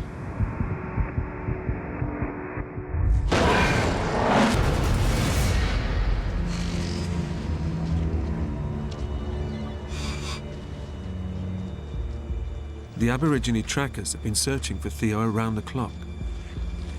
Have a look at this. They finally make a breakthrough. and find one of his prints. Yeah. And he's got company. But they've also spotted another print alongside Theo's. The paw prints of a predator, the dingo.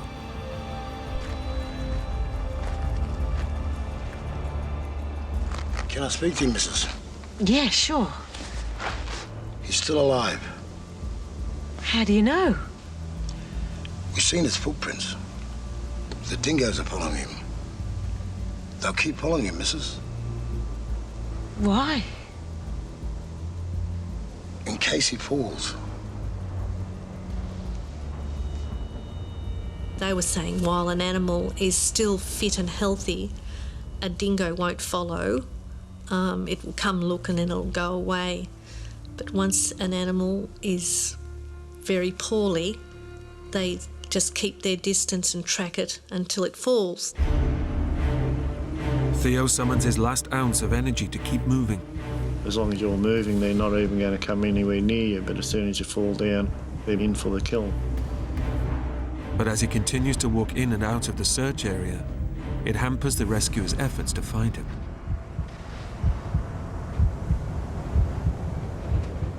Theo's mental reasoning has now become so clouded that he clings onto his expensive metal detector, but drops his pick, his only defense against the dingoes. I basically left the only decent weapon that I had against them laying back in the dirt. I thought to myself, well, I'm going to be dead within 24 hours. And as his energy levels hit rock bottom, Theo was also losing his mind. I was hallucinating. I knew I was seeing things.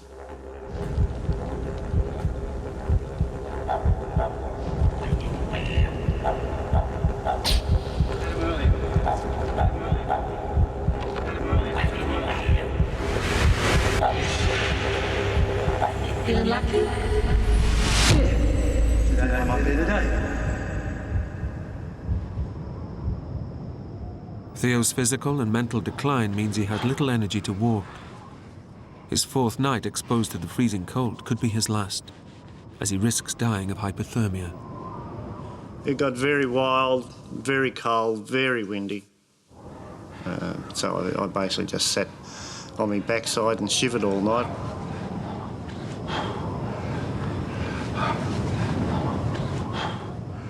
You were shivering all the time, you were cold, you couldn't lay down, you were aching all the time. All you're waiting for is the sun to come up so you can just start getting warm again.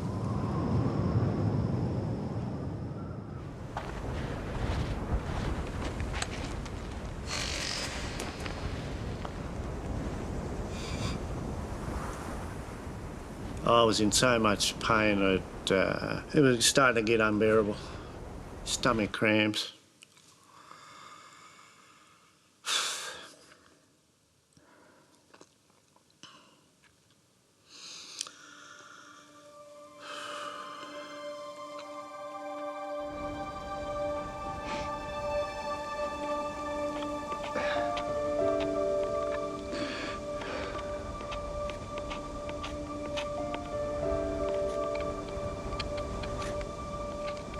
I was starting to think I wasn't going to survive. So thoughts of the wife, kids, friends were certainly coming into your mind. I was thinking I was going to die, so I might as well write notes to everybody on the back of this oxidised piece of tin, which I did. This is my last message. Haven't got any energy left, and just carried on from there. I love you all.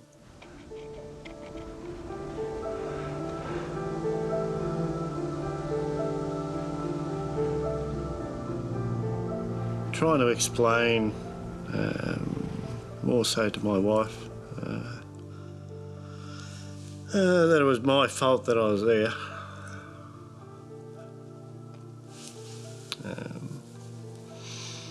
Because I told her I was bloody stupid. Yeah. and it shouldn't have happened.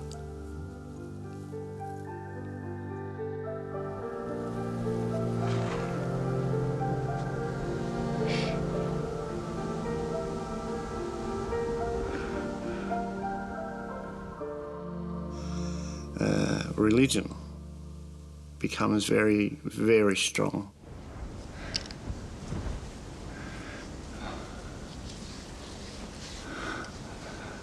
Dear God, can you help us out, mate?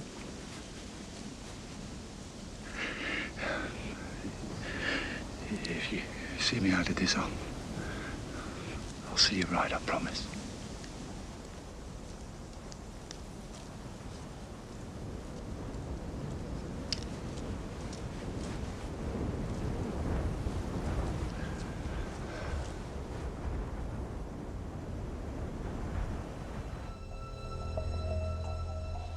Hi, love. It's Mum. There's something I need to tell you. It's your dad.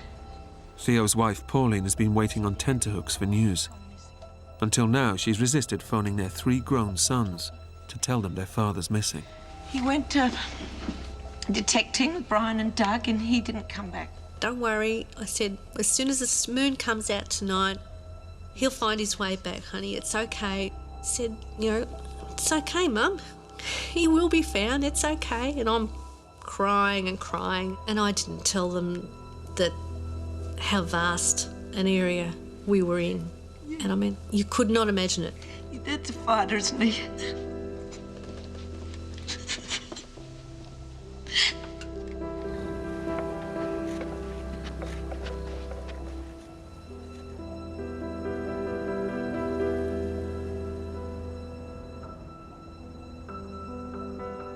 By Monday, I think I had him as dead.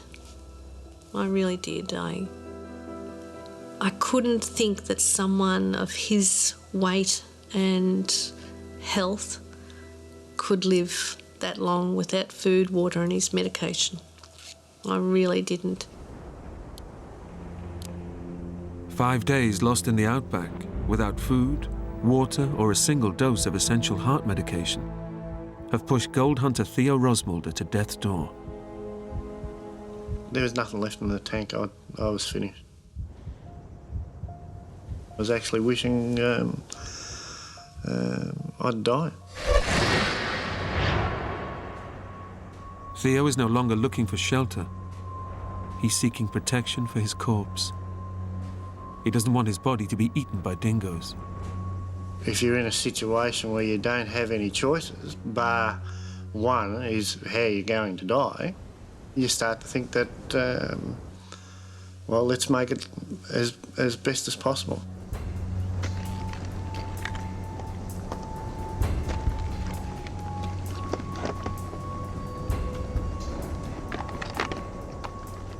When I found that cave, I basically decided, well, that would be a good resting place.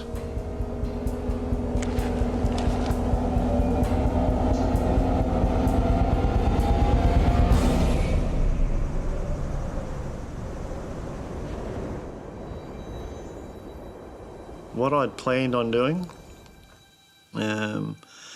was basically crawling into the hole and bricking the front of it up. You know, I just didn't want to be a dog's dinner, basically.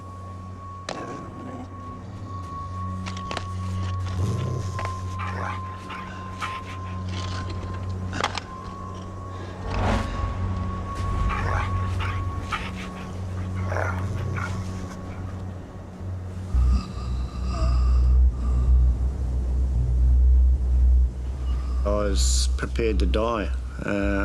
I knew I didn't have much time left.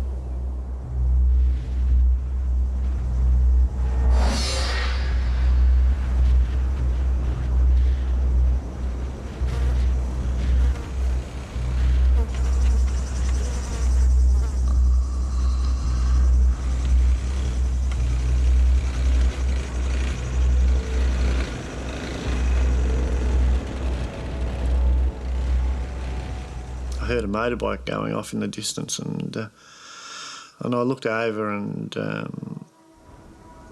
I could see this motorbike, and I thought, oh, you're seeing things.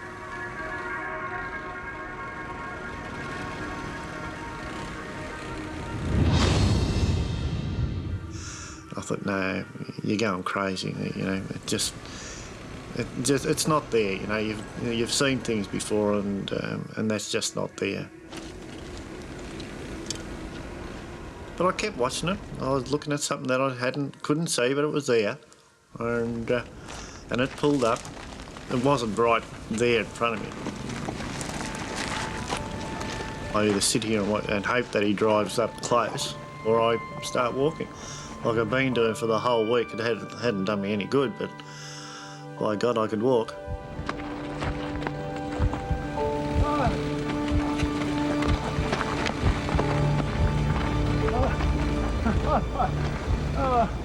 I started waving, but I mean, it was taking such an effort to even stand up and wave. On the verge of death, Theo has narrowly missed another rescue opportunity. I'm going to turn around and go back. That was it. If I was going to die, that was the place I was going to die. I'd picked it.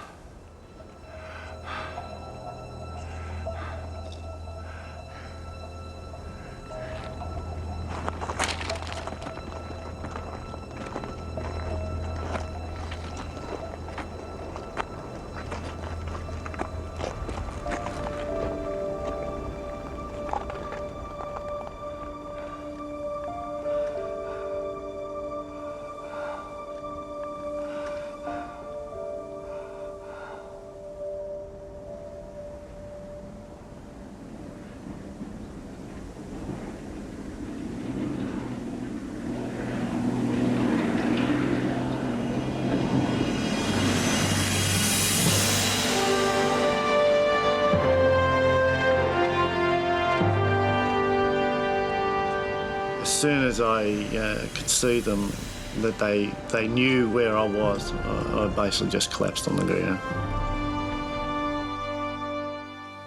It was just a feeling of utter enjoyment. The emotions were going through that, you know, it's finished. That the thought of dying's not going to happen. All the plans that I had of, you know, going into the cave and letting nature take its course just wasn't going to happen. And, you know, those guys, they're the best looking bunch of blokes I'd ever seen. Rescuers found a fresh set of Theo's prints, and the Aborigines were finally able to track him down. Can't explain it. It was just a huge relief. It was, oh, thank God.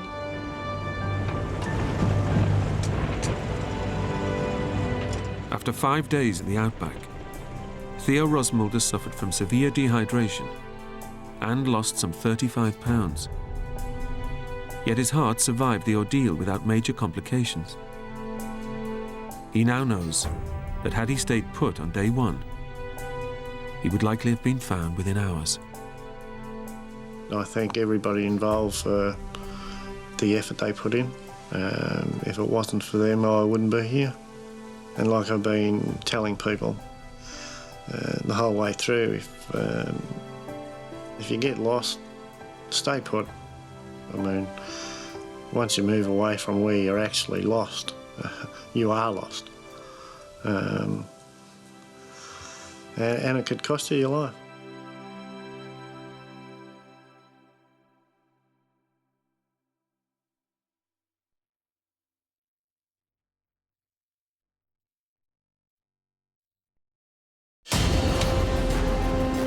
Ken Jones is on a solo mission to climb Romania's highest peak. Alone and miles from civilization, his quest becomes a fight for survival when he's hit by an avalanche. I ran as fast and as frantic as I could. I was running for my life. He's thrown down the mountain. His pelvis is shattered. It was agony, like a red-hot poke was being pushed into the side of my leg. Unable to walk, he has no way to call for help. His only hope, an agonizing 8-mile crawl. Across rivers and through a frozen wilderness. His greatest fears are being eaten alive or freezing to death.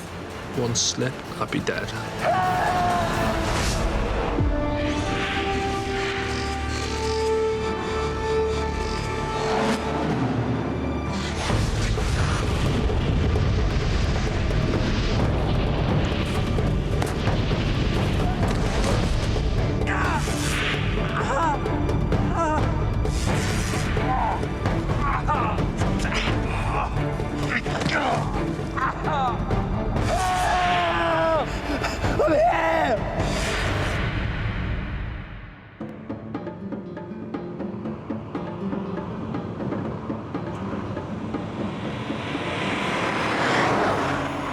Journeying into the heart of the Transylvanian Alps, a remote region of central Romania, is Ken Jones, a former British paratrooper in search of a holiday with a difference.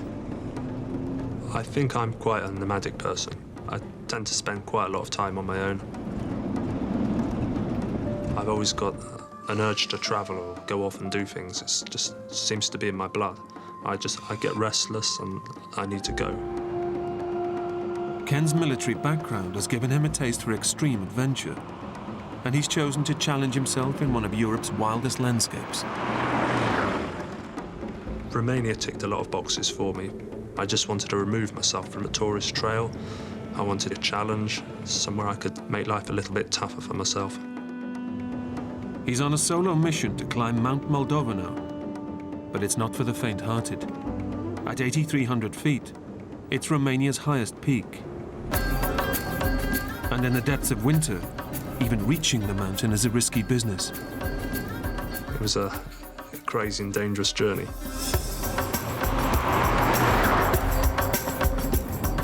The taxi driver's just driving like a lunatic up the road.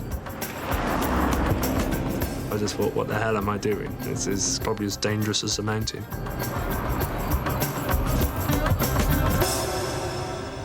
In the summer, this wild landscape would be teeming with hikers.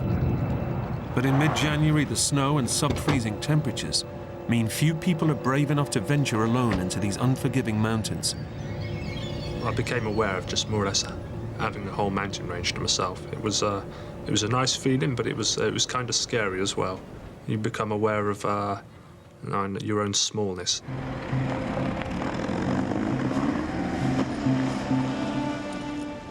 Normally, it's a 2-day climb to the top of the mountain. But super-fit ex-army man Ken has challenged himself to conquer it in a single day. Me and my brothers were always really competitive. We'd always race each other to the bus stop each morning, and on the way to school, everything was a race.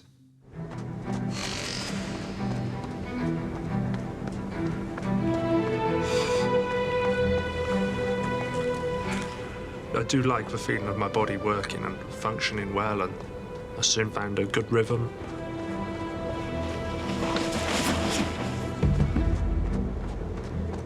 I'm a fanatical lover of freedom. And sometimes you've just got to put yourself out on your own, just to enjoy a different kind of peace. Ken's made light work of the lower slopes. But hazardous terrain ahead threatens his ambitious bid for the summit. A clear channel through the trees offers the most direct route to the top.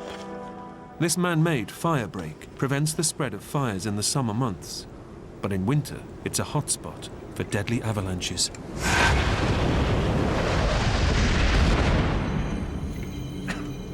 I did an Arctic warfare course in the army, and I knew about the possibility of avalanches. I was well versed in drills in how to deal with them.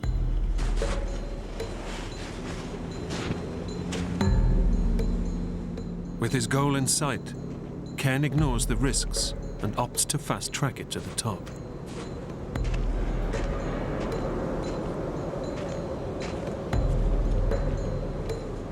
The snow on these upper reaches of the slope was more of a fine powder. and at points I'd sink up to my waist. My going slowed down significantly, and it became really hard work. There was a ramp.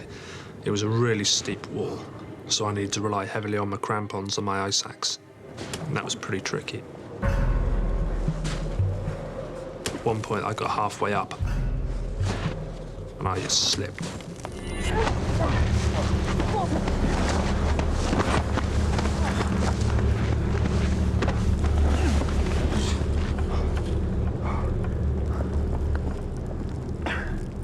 The fall serves as a warning. The mountain is treacherous, but Ken is determined to keep going. Ken retraces his steps and soon passes the point of his slip.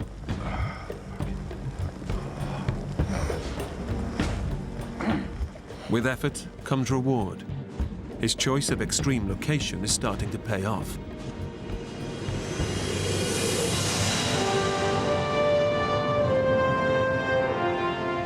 I really felt like I was in my own world up there. I was totally exposed and totally alone. This is as remote as I'd ever been. Very few people are privileged with having a whole mountain range to themselves. But the punishing conditions have put him behind his ambitious schedule. Few hours of daylight remain, and the clock is ticking on his bid for the top. I knew with the amount of snow on the mountain it would be pretty tough, but I felt really fit and strong. I trained hard, and so I felt good about getting to the top.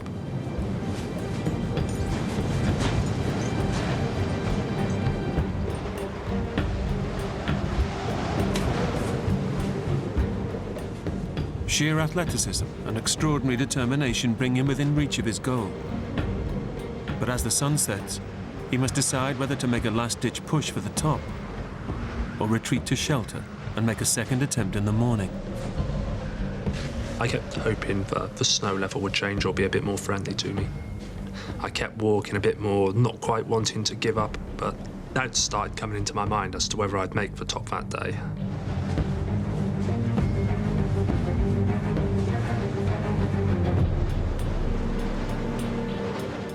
Summits are always important, but there comes a point when you've got to say, enough's enough, don't do anything silly.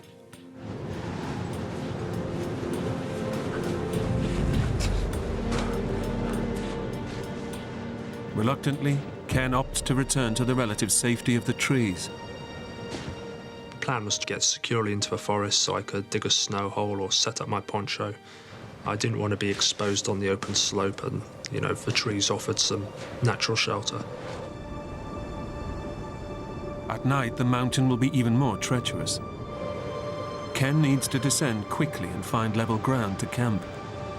Again, the firebreak offers the most direct route. But following it is a dangerous strategy.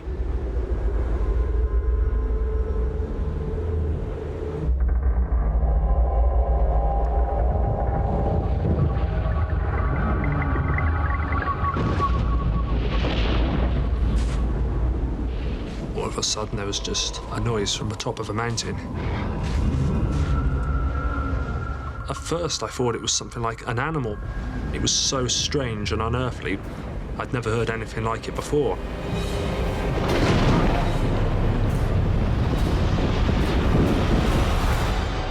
And then I realized that this is an avalanche. I was transfixed. I'd never seen an avalanche before. In a way, it was perverse. I just wanted to look at it. I should have turned and run, but it's just something so big and magnificent.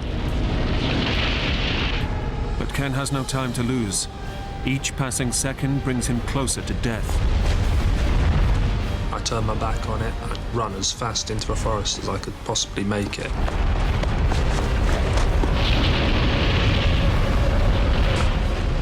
And all the time I could feel like it was chasing me.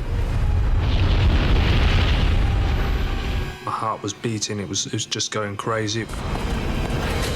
It was gonna hit me, bury me. I thought I was gonna die.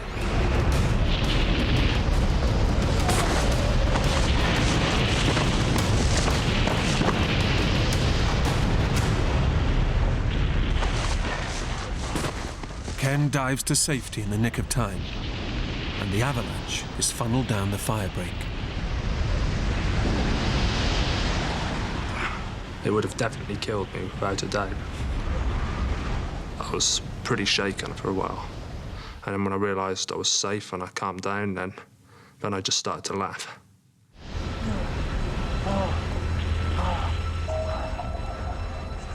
He's had a narrow escape, but he's still in danger. The snow on these upper slopes is unstable.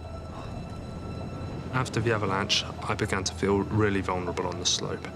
I need to find somewhere safe to sleep. So I wanted to drop down, get deeper into the forest, sleep for the night, and still possibly be able to make an ascent the next day.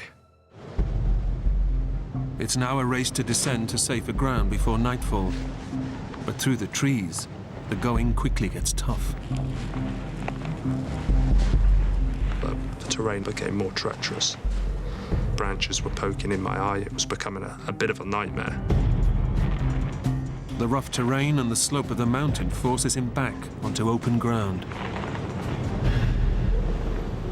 I knew the quickest passage was down the firebreak between the trees. I didn't want to go anywhere near it again. But I had no choice. I had to go down it. But taking this shortcut is a serious gamble. In his race against the light, Ken decides it's a risk worth taking. But his luck has run out. The mountain is about to show him how lethal it can be.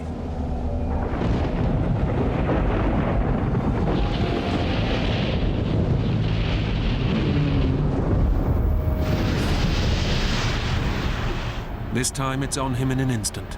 It's run or die. I ran as fast and as frantically as I could. I was running for my life. And then the next thing I knew, it pulled me off my feet.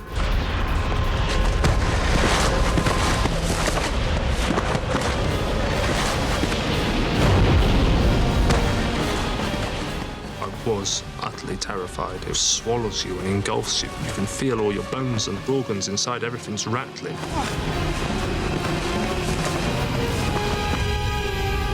All of a sudden, I was falling.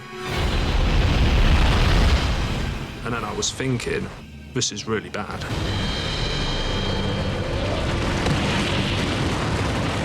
I landed on my ass and I heard a massive crack.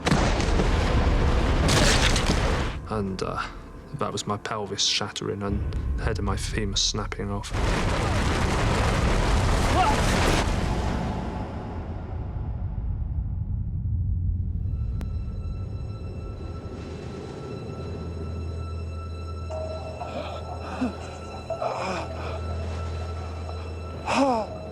I must have lost consciousness. I lay there, not knowing what was happening or where I was. I couldn't really feel anything. It was dark.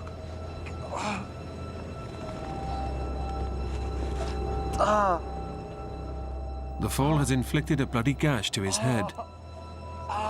But Ken is about to discover that his body has suffered a far more deadly blow. The pain finally hit me. It was absolute agony. It was like a red-hot poke was just being pushed into the side of my leg.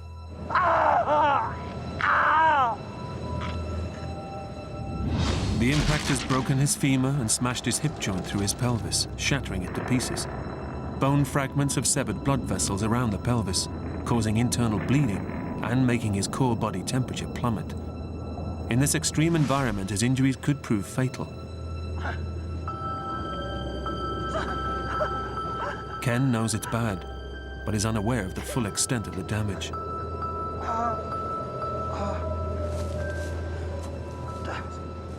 I sat up and started assessing my situation. As I put my hand to the side of my leg, my left hand felt wet and sticky, and I got a big open wound on a couple of inches on the side of my left hip. It was bleeding quite heavily. He needs to act quickly to prevent further loss of blood, which could harm his chances of survival. I managed to force myself to roll on my side. pulled a first field dressing from my pocket. And that seemed to stem a flow of blood. And after I dressed it, I pulled my trousers back up and I decided not to look at it again.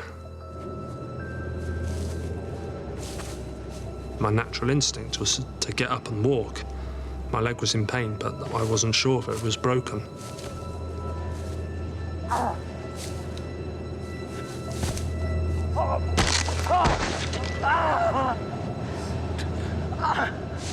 I felt a jolt of agonizing pain shoot up my leg, and it became apparent that there was no way in hell I could walk. My leg was gone. It was a pretty desperate situation.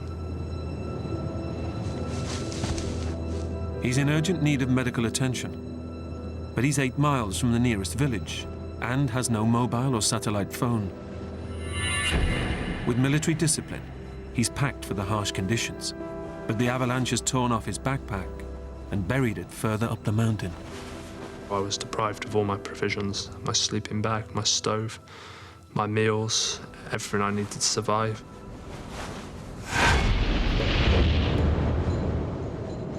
Nobody knows where Ken is or the danger he's in.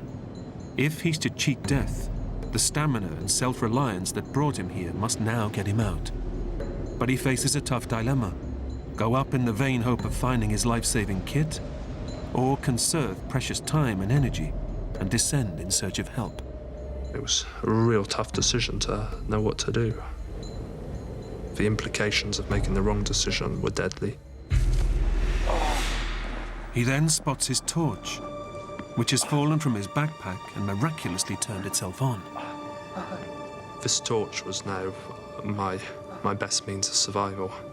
If I could get the torch, and I'd possibly have a chance, even if it's a small one, of finding my other items of kit. I'd have a bit more food. I'd have a sleeping bag.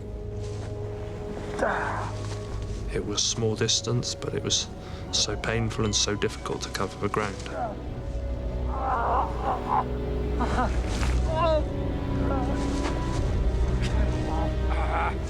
Ken finds his hat and a waterproof sack before eventually salvaging his torch.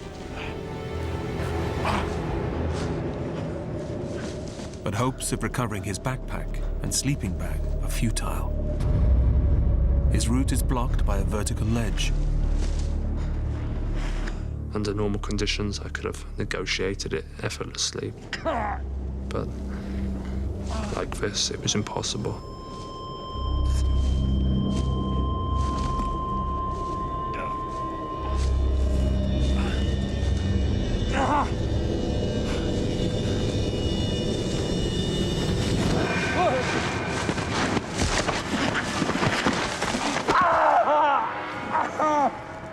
It was a pathetic effort, and I just fell over backwards. My leg folded up underneath me, but it just wrenched at the joint. He has 2 options: to keep searching for his kit, or conserve time and energy and head back down the slope to find help. I decided I was going to go back down the mountain.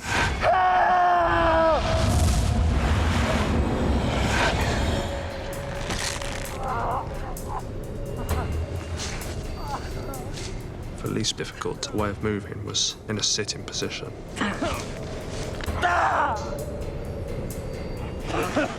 Every time I moved, I could just feel bone grating and sliding inside of me. I'd be retching in agony. Ken has trained hard, but nothing has prepared him for this pain. For over an hour, he descends with gritted teeth until he finds flatter ground to rest. But it's only the beginning of his ordeal. The foot on his broken leg is painfully swollen. He needs to ease the pressure immediately, or gangrene will take his foot. I realised the implications of not getting my left boot off really quickly. I could feel the bones grating and moving around in my leg. I mean, I had to inflict this pain upon myself. There's no other option. If I didn't get the boot off, I was going to lose my foot. It was almost blissful just to have my feet free, and all the blood that was stuck in my foot could work its way back up my leg.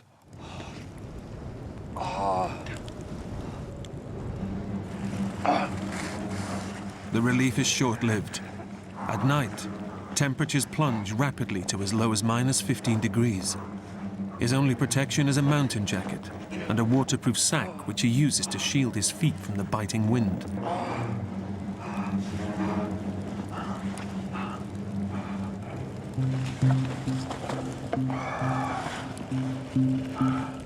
His body desperately needs food to provide him with energy to fight off the cold. His last provisions are stowed in his pocket, and it's vital he rations them carefully. I had a small plastic bag with some crushed sausage rolls. I got kind of careless, and before I knew anything, it was gone. I'd eaten the packet.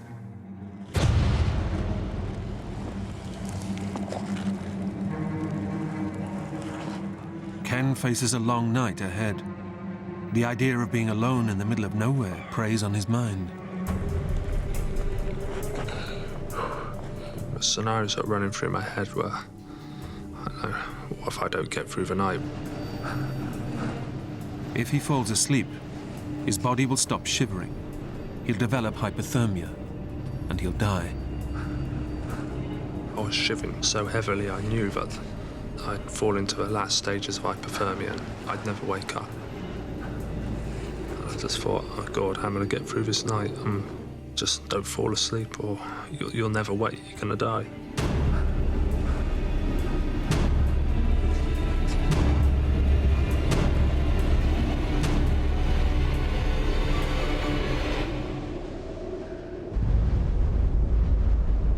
Sleep was a potential death sentence, and it's constantly beckoning you, and it's so easy to do. And you realise as well, all you've got to do is shut your eyes, and you're not in pain anymore.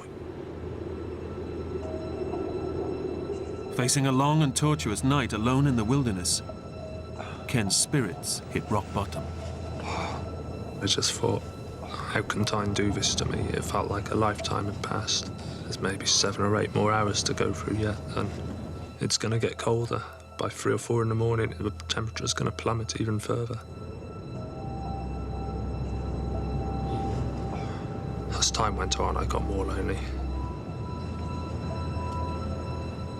I thought about all sorts of strange things, comforting things like being warm in bed, and I thought about my brother and playing football and anything to distract my mind from the pain and the suffering I was in. The night was just a battle to stay awake.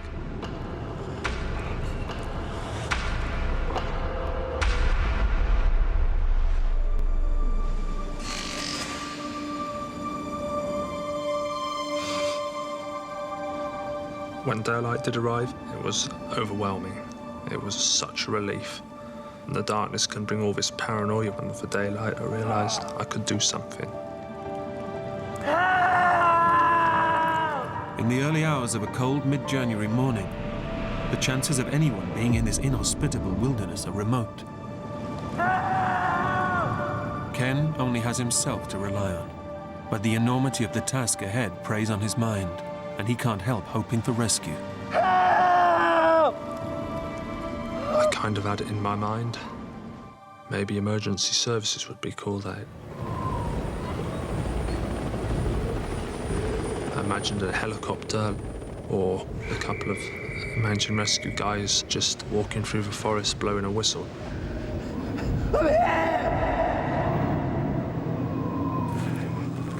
I imagined all these little scenarios, but the more I thought about them, I just dismissed them. I was pinning so much hopes on so many slight what-ifs. With his pelvis shattered, Ken knows he's in big trouble. Nobody knows of his ordeal or is expecting him back anytime soon. With no mobile or satellite phone, his only hope is that his training in hostile environments can get him to the nearest village, 8 miles from the mountain. My army instructors always said, don't stand still, move and innovate or die. You've got to constantly be assessing your situations. As soon as you stop that thought process, it's all over. You can't think your way out of trouble. Your body's just a tool that will carry out the plan you formulate in your mind. You've got to do something.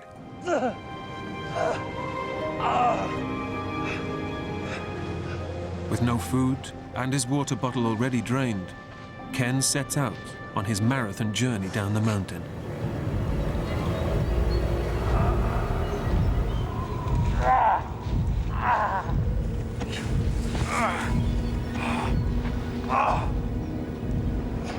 He endures hours of bone-crunching effort, but covers little ground, and the exertion gives him a raging thirst. He's surrounded by water, but it's frozen. Eating the snow just lowers his body's core temperature and causes further dehydration. I did eat snow. It would just melt into the smallest amount of water, so it wouldn't really quench my thirst. A river in the valley below will give him the water he desperately needs.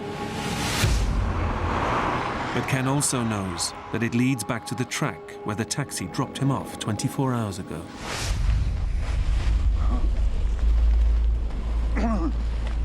I figured it'd be the most likely place I could be rescued, so I just needed to get there and make as much ground as possible.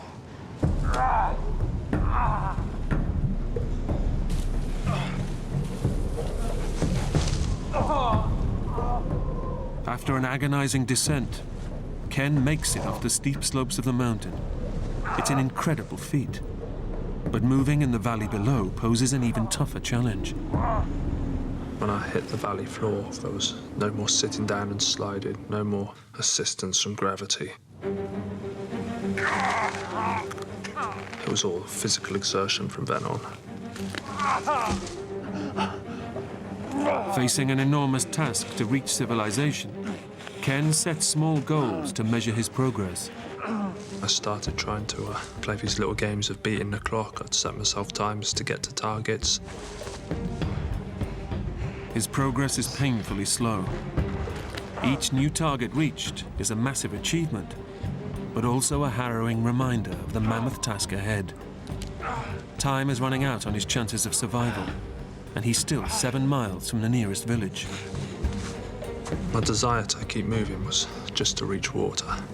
I was so dehydrated, I'd exerted myself so heavily.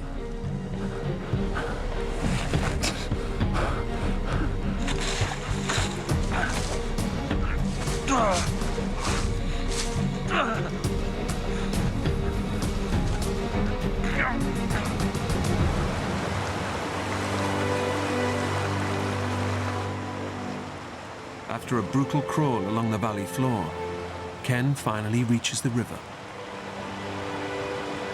The banks were higher than the water level, so it was kind of hard for me to reach down and get access to the water. So I had the idea of tying the ends of my shoelaces around the neck of a bottle.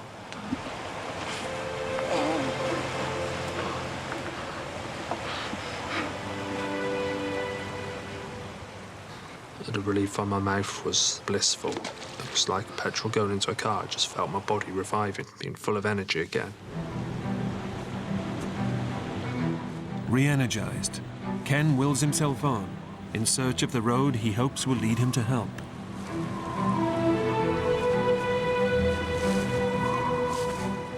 But he soon finds that access along the bank is blocked. The river, which provided him life-sustaining water, has now become his greatest obstacle. He's left with no choice but to cross. I didn't want to accept I was going to have to cross the stream. I just sat down the bank looking at it. This is a mountain stream in the middle of January. It's as cold as it could get without completely freezing over. One slip, get my jacket wet. I'll give myself 20 minutes to live, and I'd be dead. I was just delaying thinking about it, and I was getting scared and terrified and thinking, what if? So I just thought, just get in the stream and cross it. It's as simple as that.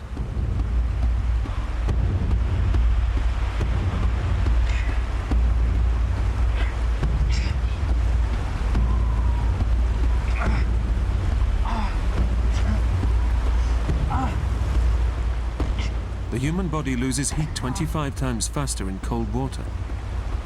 One slip in the stream, and Ken could quickly freeze to death. I was shivering uncontrollably, my body was shaking violently, and I was gasping for breath. I could feel it rising up my legs, and I just thought, how am I going to do this? I just thought, tough it out, take your jacket off. I threw it across the stream. I just went, there you go, and now you've got to go and get it, or you'll be dead.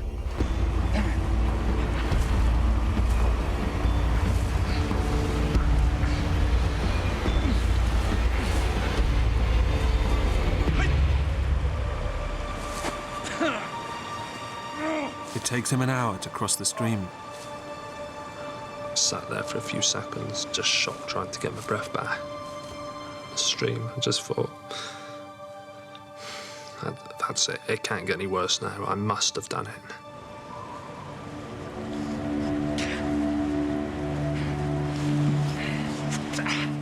Sheer grit and determination drive him onwards. But after crawling all day, he's barely covered a mile.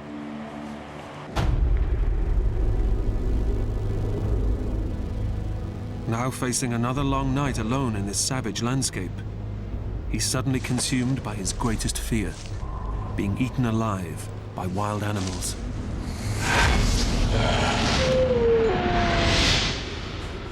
Transylvania is full of bears and wolves, and as the day was drawing to a close, I began to panic. I was so out in the open, still far away from the trees. I was scared, and I'd try and crawl as fast as I possibly could.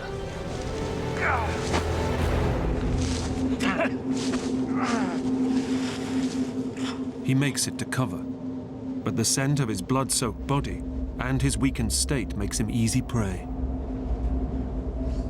I was really hungry, cold, dehydrated. I think it affected me. I wasn't sure if I was hallucinating or hearing things. I really believed I was hearing packs of wolves surrounding me.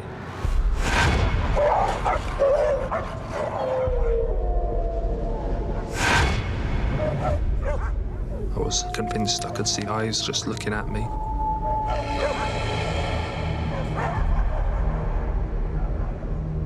I'd just sit there panting, breathing heavily, really scared, just waiting for them to attack me. I just thought, this is going to be horrible. Just being eaten's horrible, but to be eaten alive is just something else.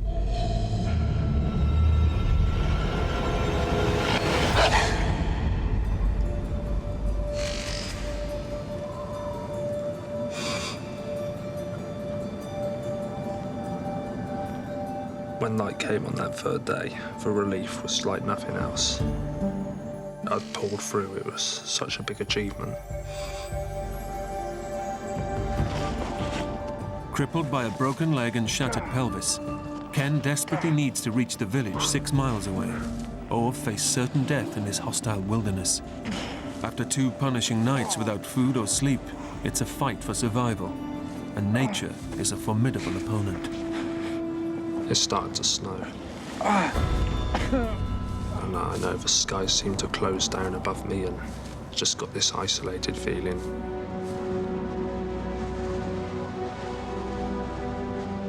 A storm was coming, and then within a few minutes the snow was powering down.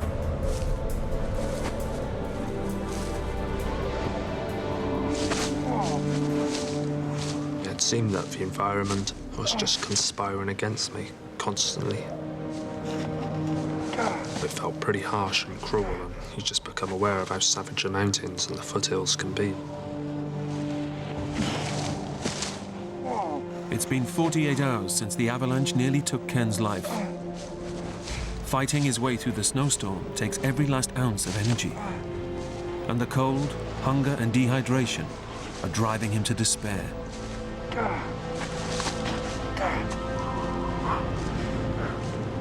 It's hard to keep moving because you think dying doesn't seem like such a bad proposition. At least all this pain's going to be over. You fall asleep and you can die. And I thought about my brothers and my sister. my mum as well. I'm close to my mum, really close to my mum. I just got this idea and thought of someone coming round to my house and telling my mum and my brothers and sisters that I was dead.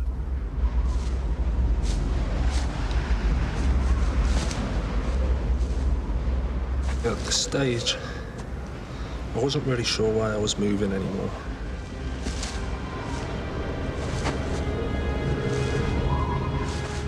I thought to myself, this is what dying feels like then. So you're dying now.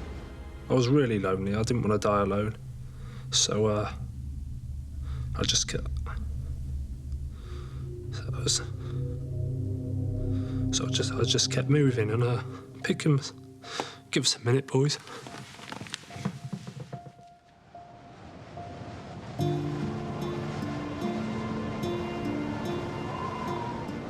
He's running on every last reserve just to stay alive, and now faces his third night alone in the wilderness. He hasn't slept in 2 days, but in these sub-freezing conditions, sleep means certain death. I wanted to keep moving. My body, it just decided it was gonna stop.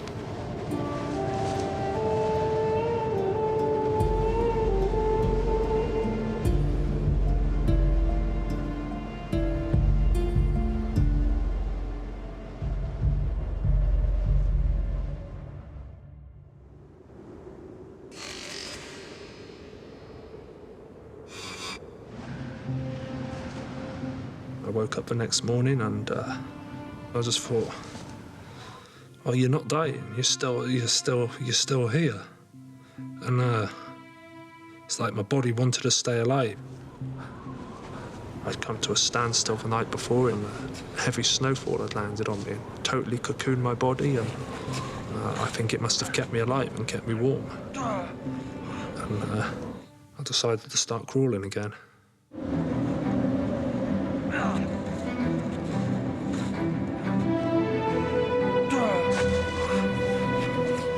His shattered hip means every move is pure torture.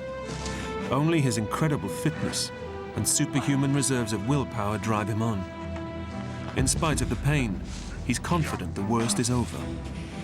It'd be stupid to even conceive of it getting more difficult. I've just got to get to the track. It's not going to be far away. One big final effort today, and you know, I'll be safe.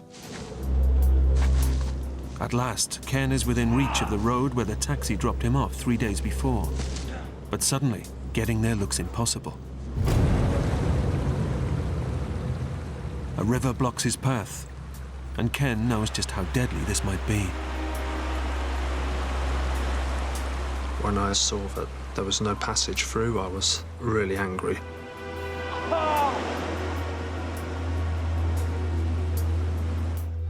I just realised I was getting back in the stream again. Except this time, yeah, it was going to be hell.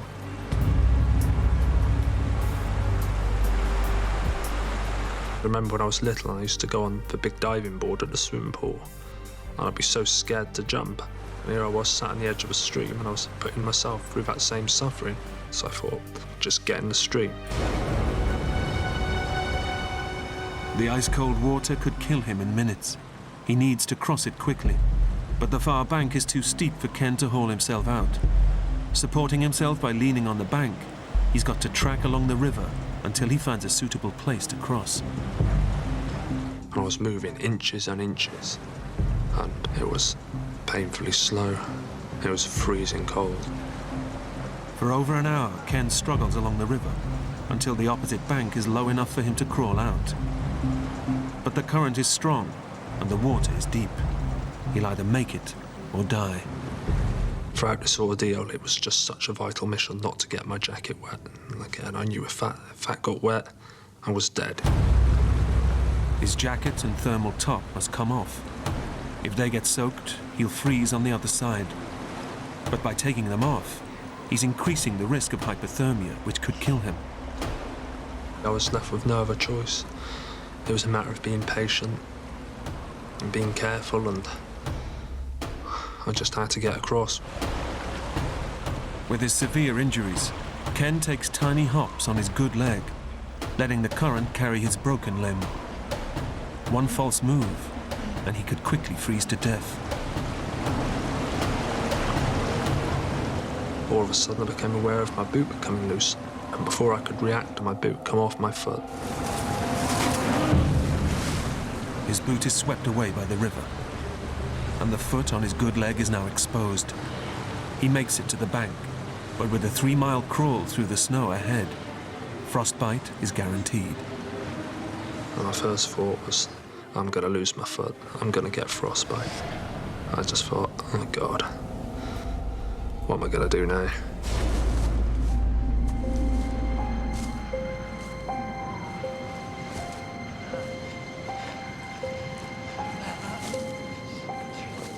When you get to a point where you don't actually care anymore, you don't really miss your family, or you're not really bothered about them, you don't even care for yourself that much. There's something inside you, a survival instinct, and it'll keep you moving. The body will do what it has to do to survive. It's just an incredibly reliant and efficient machine. It's kind of amazing to realise that about the body. Ken's never-say-die attitude finally pays off. He escapes the savage wilderness and reaches the road where the taxi left him 4 days earlier. It came as a massive relief to finally reach the track, but I still knew I got a long way to go. It's still 3 miles to the nearest village, and Ken's body is running on empty. He's fought through snow, hunger, and grueling pain. He's numbed by the cold, but he knows time is now running out. He needs to get help quick, or die. So I figured, why don't I try and stand and walk?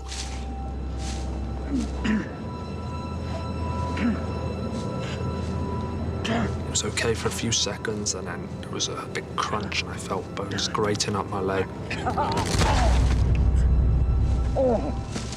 Even though it caused me a lot of pain, and I just thought if I could find some sort of a stick to just take a part of the weight, then, you know, I could use it as a crutch.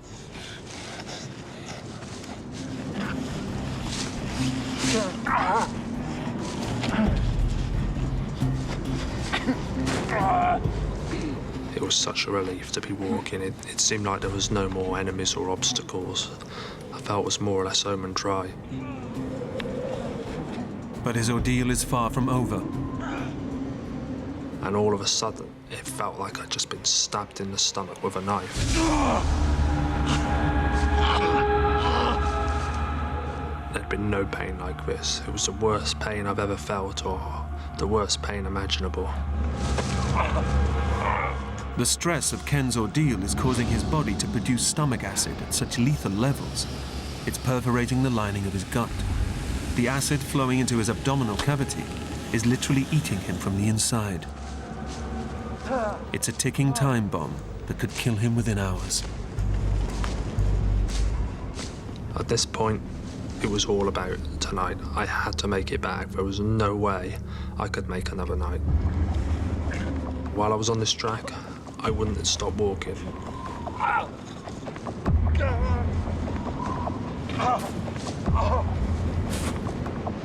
Every excruciating move is a step in the right direction. But the road ahead turns into his worst nightmare.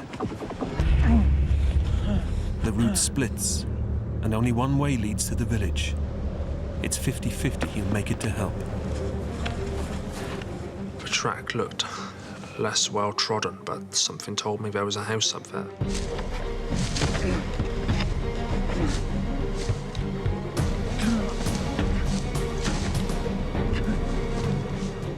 And when I reached the clearing, I saw the outline of a building. I thought, this is it. It brought me enormous relief. I felt like I'd made it, and I was literally within steps of safety and warmth.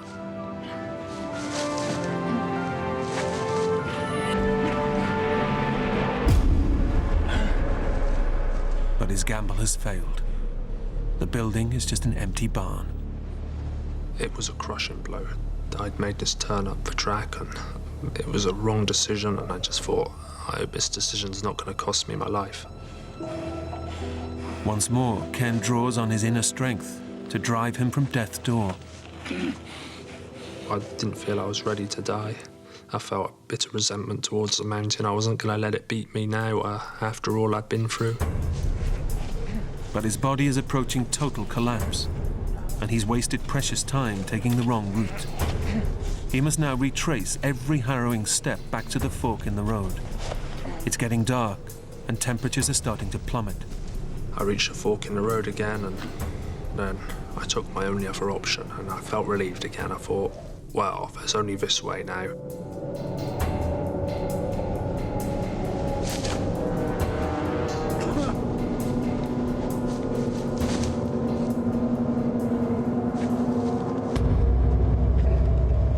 And eventually I turned a corner and I saw a light spill through the trees. And it brought a smile to my face.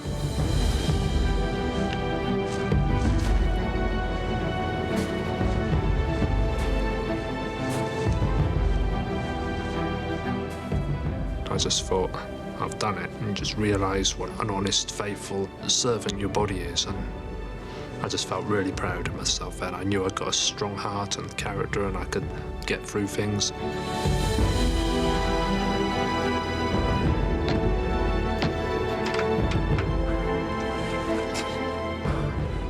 I'd fought for my life, and there was no sadness or bitterness towards the mountain or anything that happened. I'd made it back, and it was just so comforting to be with someone and realise that it all come to an end. I was safe. Pioneering surgery repaired his hip and leg, but Ken lost 4 toes to frostbite. 2.5 years after the accident, he was finally able to walk again. So few people get the opportunity to learn about themselves so intimately, and I feel privileged to have had to face such struggles to get where I am now, and I'd say that's a good thing. Ken is now fighting fit and is hoping to one day compete in the challenging Tour de France.